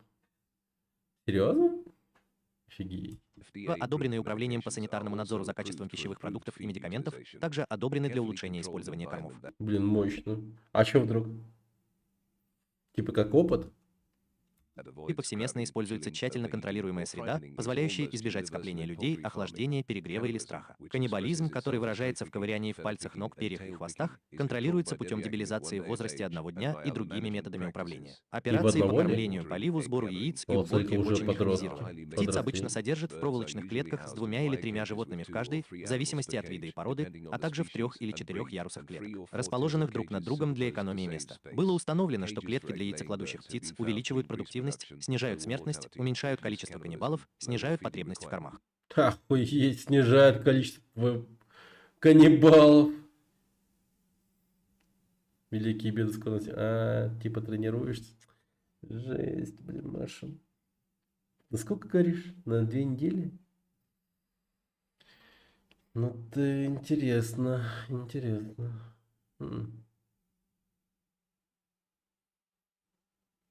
Не, опыт хороший, опыт хороший. То есть, ну, в любом случае понадобится. Уменьшают количество болезней и паразитов, улучшают выбраковку, а также сокращают затраты как на пространство, так и на рабочую силу. Коммерческие брудершафты могут быть очень большими, с несколькими брудершафтами, теплыми полами или тепловыми лампами, вентиляторами, автоматическими поилками и кормушками, а также большими дверями, через которые могут проходить тракторы и оборудование для уборки мусора. На роллерных фермах выращивают цыплят, которые поставляют их в продуктовые магазины. Погоди-ка. А откуда вообще выражение брудершафт взялось? Не отсюда ли, не из птицеводства случайно? Типа пить на брудершафт. Да и шучу, просто в деревне надо забор подпереть, корову сломали. Ай, ты. Ну пойти вот реально на 2 недели чисто пожить в диких условиях, типа как это вообще оно. Интересная тема на самом деле. И вести дневник, видео какое-то, знаешь. Жизнь же круто. Че пьешь? Ну, была кола, но она закончилась. Надо воды принести. Рестораны и в любое другое место, где можно купить курицу для употребления в пищу. Однако на племенных фермах производят яйца, которые отправляются на фермы драчунов после того, как они вылупятся. Племенные фермы — это первый шаг в процессе производства цыплят, которые в конечном итоге будут употреблены в пищу. Искусственный отбор привел к значительному увеличению скорости, с которой бойцы развиваются и достигают убойного веса. Время, необходимое для достижения живого веса в 1,5 кг, сократилось со 120 дней до 30 дней в период с 1925 по 2005 год. Отбор на быстрый ранний рост и кормление в процедурах управления для поддержки такого роста привели к значительному увеличению. Это привело к различным проблемам с благосостоянием современных сортов бройлеров. Благополучие бройлеров вызывает особую озабоченность, учитывая большое количество выращиваемых особей. Например, в 2011 году в США было произведено около 9 миллиардов цыплят-бройлеров. На некоторых цыплятах, которых вы покупаете, может быть написано, что они выращены без гормонов, а на других нет. Но все цыплята, которых вы покупаете, не содержат искусственных гормонов и стероидов. На самом деле федеральные правила запрещают использование добавленных гормонов и стероидов для всех видов домашней птицы. На этикетке цыпленка, выращенного без гормонов, также должно быть указано, что никакие гормоны не используются при производстве домашней птицы, выращенной в Соединенных Штатах. Почему же современные куры крупнее, чем те, что были в прошлом? Речь идет о современных методах ведения сельского хозяйства. С самого первого дня цыплята получают лучший старт, чем когда-либо прежде. Благодаря усовершенствованному кормлению и содержанию, хорошему разведению и тесному общению с ветеринарами на протяжении всей их жизни. Фермеры курицы выращивают более крупных и здоровых птиц, чем когда-либо прежде раньше. Цыплятам-роликам, выращиваемым на мясо, обычно требуется до 7 недель, чтобы достичь товарного веса. Как только они достигают нужного размера, что-то мне реквизиты не спрашивали. Вдруг я подумал. Обученные гуманному уходу, прибывают на ферму, чтобы поймать каждого цыпленка вручную. Во время этого процесса цыплят помещают в клетки или модульные контейнеры, специально предназначенные для транспортировки на перерабатывающий завод, чтобы птицы не причиняли вреда себе или другим птицам, и чтобы воздух мог циркулировать. Мясо птицы является наиболее распространенным мясом в мире и обеспечивает большую часть населения планеты высококачественным животным белком. Население Земли растет, и потребление мяса на душу населения продолжает увеличиваться. Таким образом, в обозримом будущем спрос на куриное мясо будет только увеличиваться. Мы по-прежнему наблюдаем ежегодный рост потребления мяса во всем мире, причем спрос на куриное мясо растет быстрее, чем на другие виды мяса. Куриное мясо стоит дешево и поэтому занимает первое место в списке продуктов питания для населения развивающихся стран, таких как Китай и Индия. Кроме того, курица популярна, потому что ее употребление не запрещено основными религиями, а куриное мясо хорошо вписывается в здоровую диету. В Западной Европе рост не такой большой, все больше и больше людей едят вегетарианскую пищу. На глобальном уровне это компенсируется постоянно растущим населением развивающихся стран. Когда цыплятам-драчунам исполняется 1 день, их перевозят в транспортных модулях или ящиках для цыплят из инкубатории на ферму. Цыплята перемещаются по конвейерной ленте и помещаются в транспортные коробки или модули. Во время этого процесса цыплят иммунизируют с помощью спрея или подкожной вакцинации. Цыплят, выращенных на мясо, называют бройлерами или цыплятами-бройлерами. Они происходят от диких птиц, обитающих в джунглях индийского субконтинента. Производство бройлеров выросло благодаря потребительскому спросу на доступные мясо птицы. Селекция на продуктивные качества и улучшенное питание были использованы. Погодите. Куриц ловят в джунглях? Если так задуматься, я не думал о том, откуда берутся курицы в плане, ясное дело, не в ферме, типа, но изначально, изначально. Это же вакцина не сокращает количество цыплят-драчунов. Пипец. Использованы для увеличения массы грудных мышц. Коммерчески... не драчун, а скорее бройлер, цыпленок. Кур драчунов разводят так, чтобы они быстро росли и быстро набирали вес. В естественной среде обитания куры проводят большую часть своего времени в поисках пищи. Это означает, что у них высокая мотивация к поведению, характерному для их вида. Жесть, они срут, смотри. Вида естественному поведению, такому как поиск пищи, клевание, расчесывание и уход за перьями. Например, прихорашивание и купание в пыли. Деревья используются для того, чтобы сидеть на них ночью, чтобы избежать хищников. Жизнь цыплят, предназначенных для производства мяса, состоит из двух различных фаз. Они рождаются в инкубаторе и перемещаются на ферму для выращивания в возрасте 1 дня от роду. Они остаются здесь до тех пор, пока не станут Ебать, там достаточно дерьма. тяжелыми, чтобы их можно было забить. Независимо от того, какой тип системы кормления используется, пространство для кормления имеет абсолютно решающее значение. Если места для кормления будет недостаточно, темпы роста снизятся, а однородность будет серьезно нарушена. Распределение корма и близость кормушки к птицам являются ключевыми факторами для достижения целевых показателей потребления корма. Все системы кормушек должны быть откалиброваны таким образом, чтобы обеспечить достаточный объем корма с минимальными потерями. Мясных драчунов обычно забивают примерно в возрасте 35-49 дней, задолго до... Офигеть. 39-40 дней всего, ничего себе. половозрелыми в возрасте от 5 до 6 месяцев. Довольно быстро. Однако родители птицы, которых часто называют заводчиками драчунов, должны дожить до зрелости и Заводчик далее, драчун. чтобы их можно было использовать для разведения. Как следствие, у них возникают дополнительные проблемы с благосостоянием. Мясные драчуны были искусственно отобраны для получения чрезвычайно высокой мотивации к кормлению, но обычно их не ограничивают в кормлении, так как это задержит время, необходимое им для достижения убойного веса. У производителей роликовых коньков такая же повышенная мотивация к кормлению, но им необходимо Пошли ограничить на потребление убой. корма, чтобы предотвратить избыточный вес со всеми сопутствующими проблемами, опасными для жизни. Эксперимент по потреблению пищи драчуном показал, что 20% птиц, которым было позволено вот они, есть да, столько, сколько сказали, они потому хотели, что не либо слушали. умерли, либо были вынуждены быть убитыми. Они погибли из-за тяжелой болезни в возрасте от 11 до 20 недель, либо стали настолько хромыми, что не могли стоять, либо у них развелись сердечно-сосудистые проблемы. Бройлеры этой породы питаются коммерческими рационами и съедают лишь от четверти до половины того, что они съели бы при свободном доступе к пище. У них высокая мотивация постоянно есть, что, по-видимому, приводит к хроническому разочарованию в кормлении. Из-за того, что бройлеры доживают до зрелого возраста, у них могут проявляться признаки клевания перьев или другие вредные привычки. Чтобы Блин, избежать они этого, даже им могут двигаться не обрезать могут. клюв, что может привести к острой или хронической боли. Массовое производство куриного мяса – это глобальная индустрия, и в то время только 2 или 3 племенные компании поставляли около 90% бройлеров-производителей в мире. В 2004 году общее количество мясных цыплят, произведенных в мире, составило почти 47 миллиардов штук. Из них примерно 19% Прикиньте, были какой там произведены в США, этот запах показатель просто. составляет 15%, в Китае 13%, в ЕС 25% и 11% и 11% в Бразилии. Потребление цыплят-бройлеров превышает потребление говядины в промышленно развитых странах, при этом спрос в Азии растет. В 2014 году во всем мире было произведено 86,6 миллиона тонн мяса бройлеров, а по состоянию на 2018 год Конвейер здоровье кайфа цыплят-бройлеров в скорее. мире оценивалось Прикинь, примерно сколько мяса. 23 миллиарда особей. Забой цыплят-бройлеров живьем является наиболее распространенным методом Скоро умерщвления так людей цыплят-бройлеров, будут выращивать. выращиваемых для Ой, пищевых целей, блин. и является отраслевым стандартом для производителей в США. Забой цыплят живьем включает в себя выгрузку находящихся в Облачный атлас смотрел, что ли, недавно. сознании цыплят из их Работал ящиков, в подвешивание их птицефабрике, вверх я ногами знаю на этот кандалах запах. и пропускание их через Прикинь, сколько там всяких инфекций от говна, грязи и прочего. Ну, не видишь, прям очень хорошо чистят эту тему. Там, блядь, просто тупо конвейер идет и говно, блин, насыпает в грузовики. электрическую Я водяную ванну. херею. Чтобы оглушить их перед тем, как они им перерезают горло, погружают в кипящую воду для удаления перьев и, наконец, перерабатывают в различные мясные продукты. Еще один способ забоя скота – это использование систем контролируемой атмосферы. Он включает использование неядовитых газов, которые медленно приводят цыплят в бессознательное состояние, пока они еще находятся в ящиках. Затем выгружают мертвых или потерявших сознание птиц, подвешивают их вниз головой на кандалах. Ты прикинь. Оказывается, еще при загрузке, когда они едут в грузовиках, их тогда еще и убивают, но уже с помощью газов. Прикол. Иногда это током их не оглушает.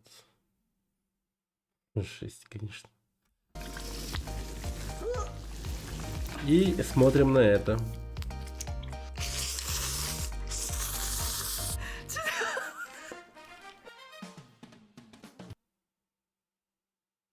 Блять, тут есть русский язык.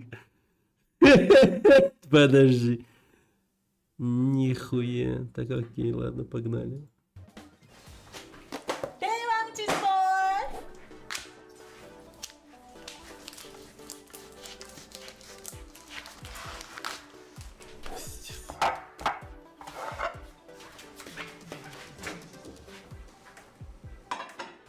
Я пошел спать, короче.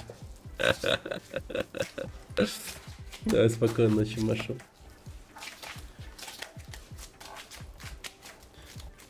Пока, спокойной ночи. Ты глянь на это дерьмо, что делает. Я бы этим сыром, ебать, просто месяцем питался нахуй.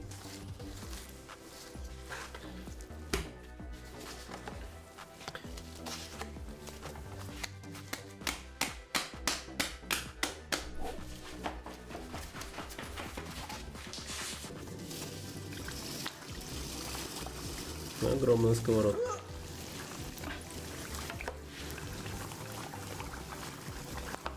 А не, это реально тесто. Она покрыла тестом сыр. Я подумал, она покрыла сыром сыр, значит. Пиздец. Что делает? Да. Не, это охуенная лапша, если честно, она хорошая. Она безумно крутая. Мне наши слинки потекли, я знаю этот вкус.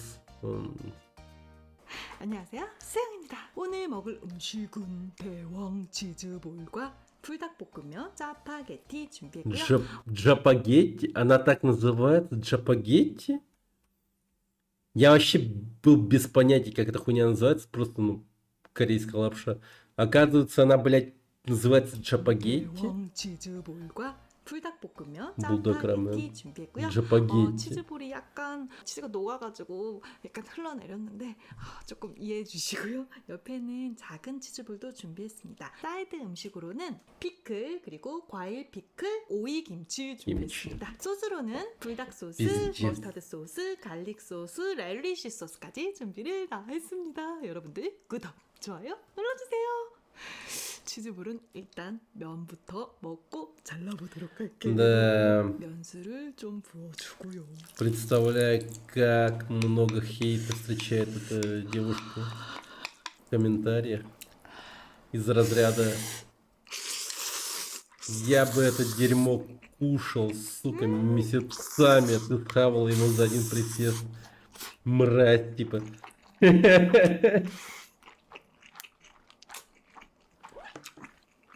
Или типа из разряда люди в Африке голодают, знаешь.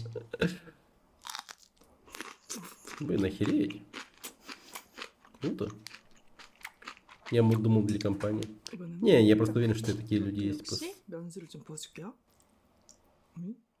Типа, знаешь, я святой. Я скажу свое мнение об этом злодее. Так что... 미친 게 있었어. 트러플 오일. Ну, скорее всего, да. Чё, блядь, она прыснула? 미친 게 있었어. 트러플 오일. Труфлевое масло? Что, блядь?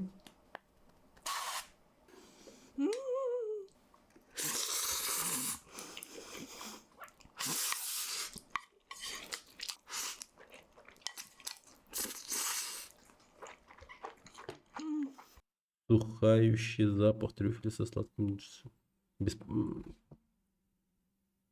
Не знаю даже, как это вообще. Ну, скорее всего, охуенно. Ебать, еще и кимчи захочу. 죽음이다. 자, 이제 치즈볼 차례.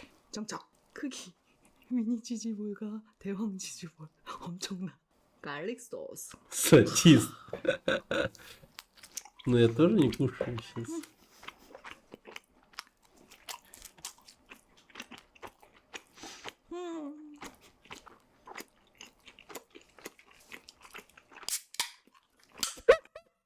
Без сахара, блядь. Ты типа следишь за своим, сука, весом? Ты чё нахуй? Без сахара. Какой же пиздёж, типа. Ну, блин, тут что-то многовато калорий я скушала. Пожалуй, надо это все шлифануть колой без сахара. Я же не хочу растолстеть. Да.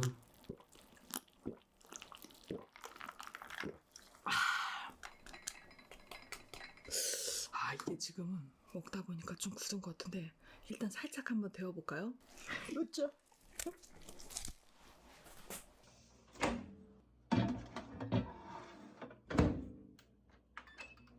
불안해.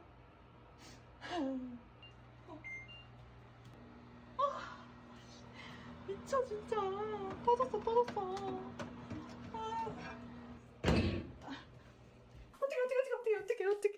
어떡해. 잠깐만, 이거. 어떡해. 자, 일단은. 네, 이럴 줄 알았어. 자, 일단 잘라볼게요. Блин, прикол. Она, походу, реально одна живет, что ли? Ее никто не снимает? Она так камеру расставила, прям много, причем. Что глянь. Да это бред, это просто тупо сыр. 이게 들어놔야 되는 건데. Ну это мега клоунская хуйня, ну типа. 맛있는데. 네, 참사. 일단은 맛은 좋으니? 오. 불닭볶음면이랑 같이. Ну окей, ладно.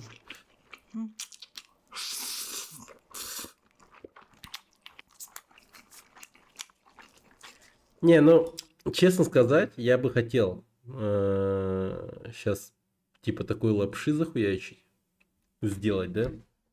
И смотреть на это. Может, какой-то специальный сыр хлебный? Ну, хуй знает, ну, сыр такой интересный, не знаю даже какой. А то, что она типа, ну, вот, сверху тесто это захерачивал, это да. Интересно. Сырный шарик.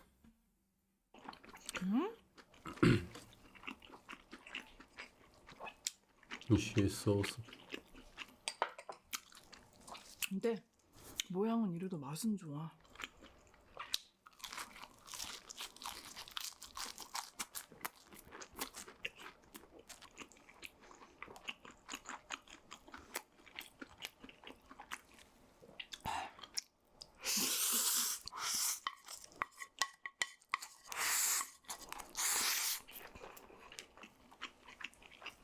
Привет, Сири. Здорово. Жать захотелось.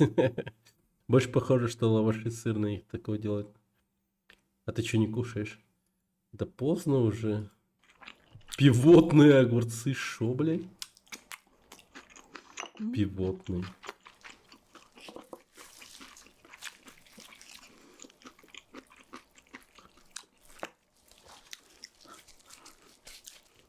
치즈볼. Блять, ты это тупо... Типа, да ну нахуй. Она явно блюет 100%. Ну, не может быть, чтобы, ну, это, ну... 10 миллионов, 2 года назад. Ладно, чем ты сейчас занимаешься? Пиздец. Пиздец. Тем же самым и занимается. Но выглядит она не хуже, чем 2 года назад. У нее даже ребенок есть. 우리 미소 잠깐 보여드릴게요. Блин, удивительно, она выглядит здоровой. Типа, я думал, ну, пройдет время и будет реально плохо, но нет. 오늘 분을 좀 큰 걸로 준비를 해봤어요.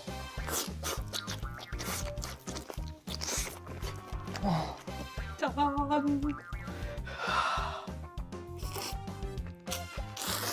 Охереть, у нее походу студия появилась где-то. Или она просто рядом с шторами в своей квартире, я не понимаю.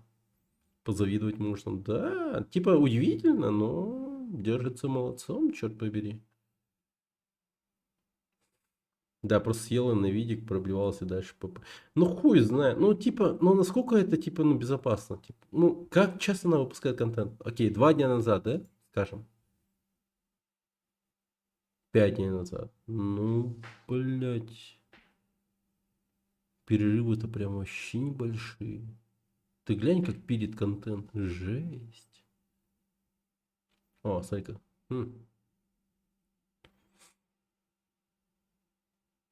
Тут был большой перерыв. Наверное. Видео с детьми. Надеюсь, она их там не кушает. Ну, типа, я видел на видео тут только один ребенок, но второй... Или это все один ребенок? А, один ребенок, ладно, нормально все. Ребенок в порядке. Я уж подумал, у нее было 2 ребенка. И второго она запитонила. Не, нормально, прикольно. Не, меня удивляет, что она держится молодцом, это жесть. Это просто жесть. Да, хорошо кушаю. Окей. Двигаемся дальше. Для поднятия аппетита. Да, на самом деле. Типа, вот, мне интересно, а какого черта? На самом деле, это годная тема в том плане, что был бы я владельцем какого-то ресторана или кафе, я бы крутил ее 24/7, блядь, просто. 24/7 ее. Ну или подобный контент просто. Прикиньте. Сорваться, заказать пиццу. Не, расслабьтесь. And next one. Расслабьтесь. Please give me cock. It's cock. It's in English. I still remember the first time I went to America. I was at the airport and I asked flight attendants that, can I get a cola? And she asked me, excuse me? I keep saying, cola, cola, cola. But it was not cola, it was cock. It was cock. It's cock actually, right?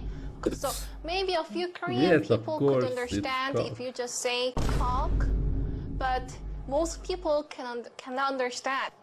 Do you have cock? Cock? It's not cock in Korean. What's cock? So do you have? What do you have? Good. So cock. And they said yes. What's yes? Simple. Please give me cock. Oh, please give me cock. I want a cock. Как же она просит кок. And ask them the price of cock. How much is this?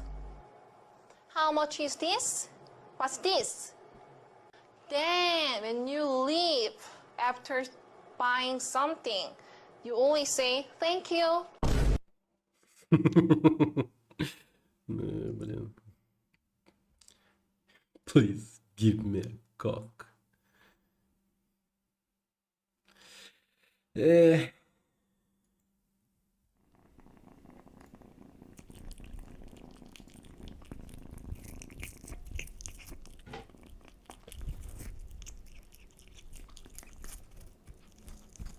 Когда вы умрете, ваша кошка примерно таким же образом обкладает ваши пальцы.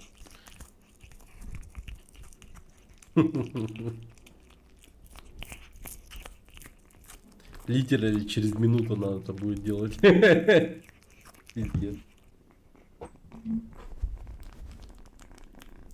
Не, нихуя. Она пообедает с тобой. Она вот, если, короче, твой труп не найдут в течение, ну, долгого времени, не знаю, ну, просто так получится, да? Соседей там у тебя не будет рядом и там прочее. И, ну, просто, ну, не знаю. Работы нет. Просто тупо в один момент, долгое продолжительное время, никто не задается вопросом, а где Хума, нахуй?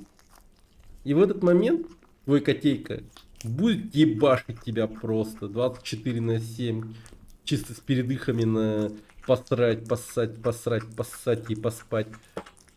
И все в свободное время вот это вот будет происходить. Прикол, да? Да.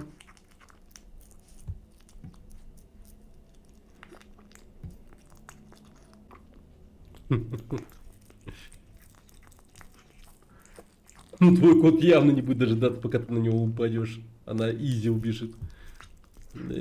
Я-то вешу 135 или около того. Может, сейчас еще чуть-чуть похудел, не знаю.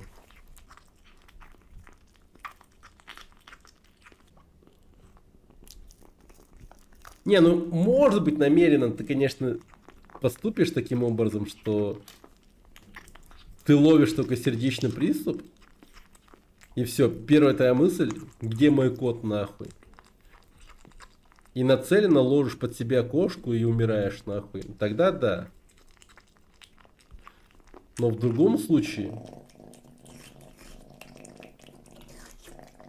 будет происходить это.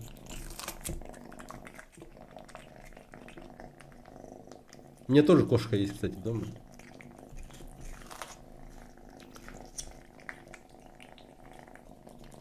Как же этой кошке насрать, что кушать?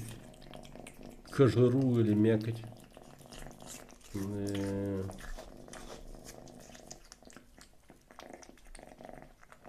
Питонит и питонит.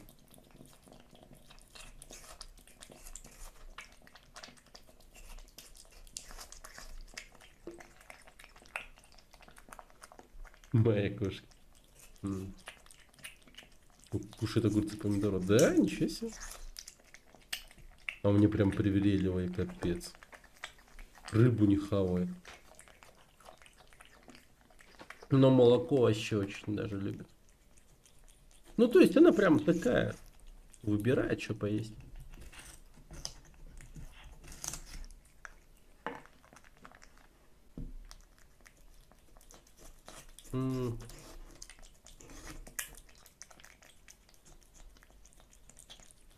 Но человечину поесть, блин, любая кошка будет рада.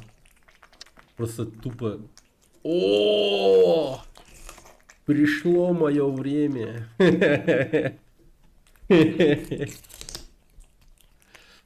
И это случится. Ай, кошки. Ебать, а вот это интересно. Опа.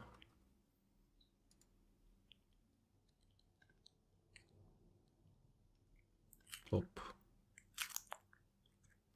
Прикольно. Блин, ты этот микрофон еще ему прям в ебальник засунь нахуй. Блин, чё?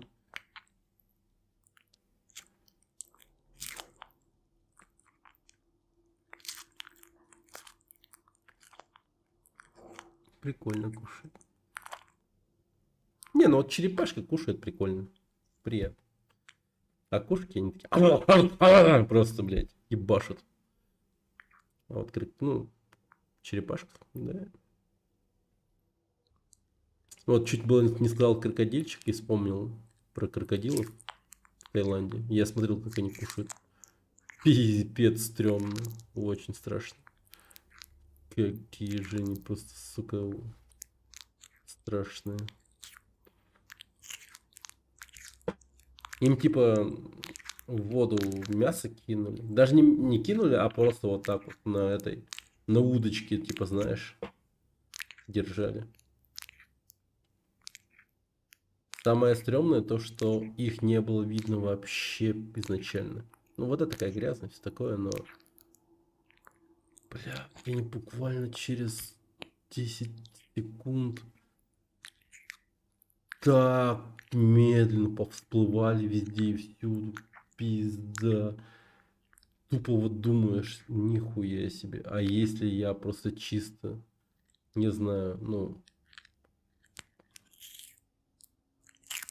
не знаю, просто окажусь в ситуацию, в которой я буду выживать где-нибудь там, да?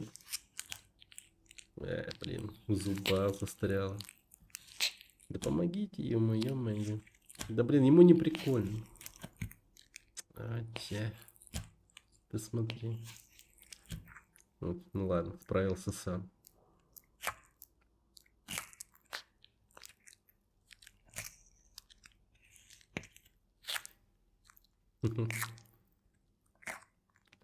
Хавай, ты хавай.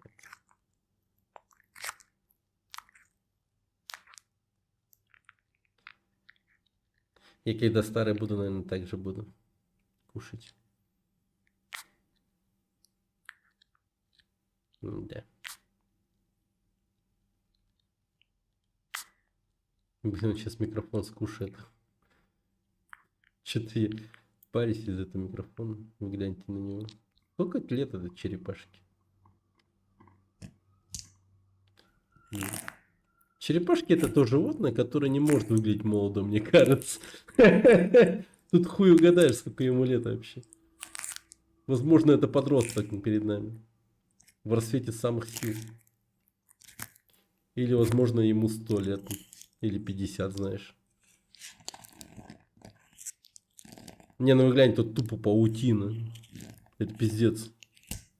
Они вообще чистят эту черепаху, гляньте. Ёпта, эта черепаха им делает контент на миллион зрителей. Они его не чистят. Это за шо? Нереалистично. Грязные подмышки, да.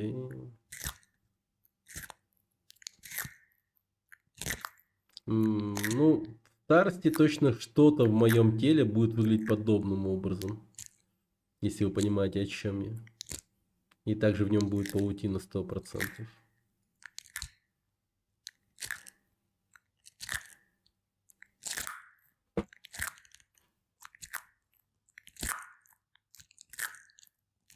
Как же он живет.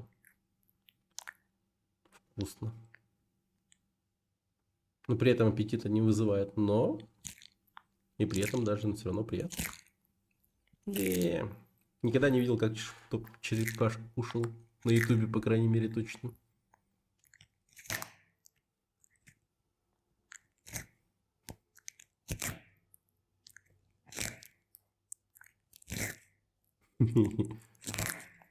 Прикольное животное.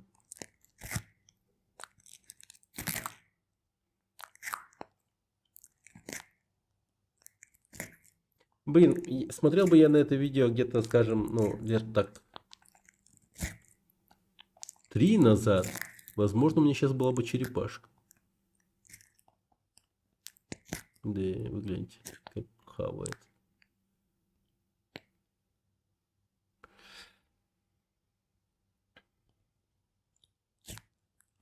Нет желания сыграть Don't Scream. А я поиграл уже, его исходил. Фулл поиграл, фулл. Видео выложусь, надеюсь, завтра уже.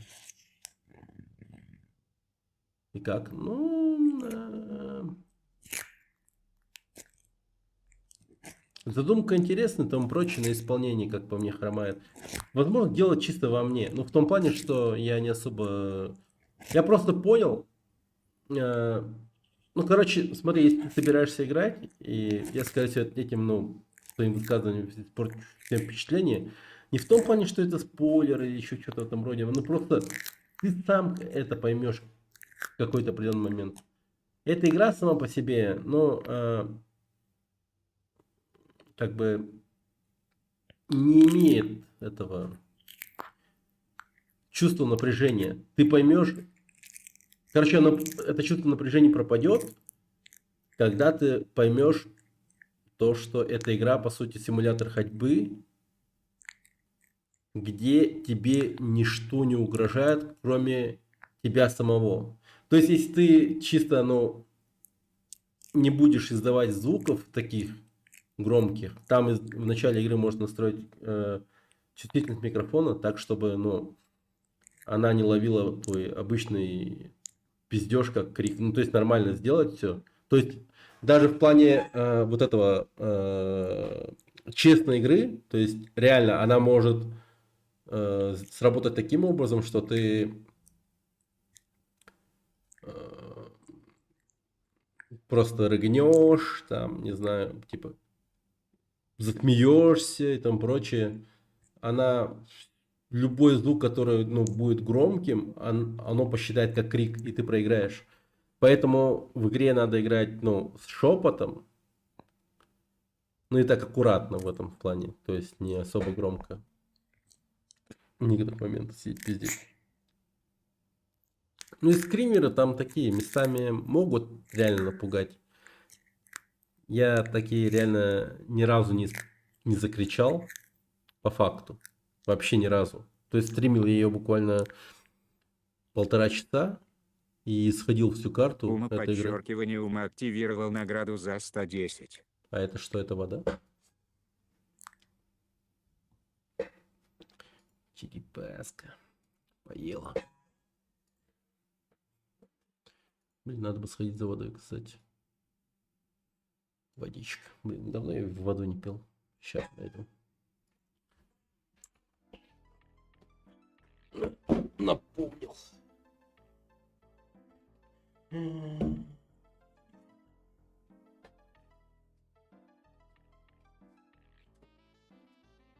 Давайте я вам что-нибудь оставлю, пока воду там наливаю себе. Кого вам оставить? Тут какие еще животные интересные есть у него на канале? Мы посмотрели черепашку. Пипец тут животных. Ну, типа, есть корги, собака. И есть морская свинка. Кого вы выберете? Корги или морскую свинку? Или опять черепашку, которая кушает что-нибудь другое? Или всех троих одновременно можно? Свинку? Давай, свинку. Вот, 2 месяца назад вышло.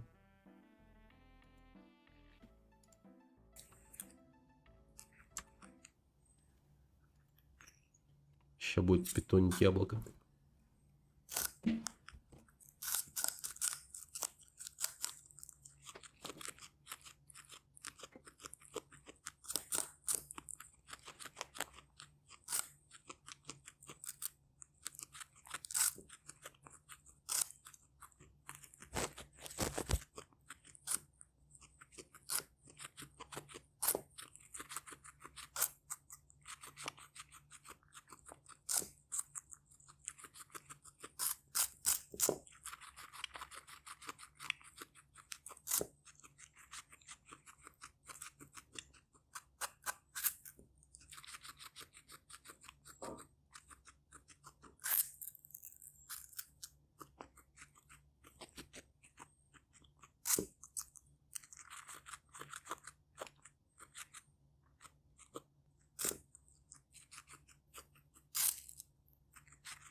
Да, не был дольше, чем я думал. Ну ладно. Ёлки-палки. Тоже пойду спать тогда.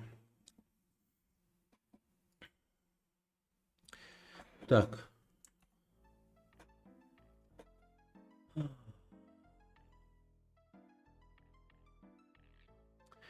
Ну что ж, всем спасибо, кто был. Спасибо за общение, спасибо за донаты.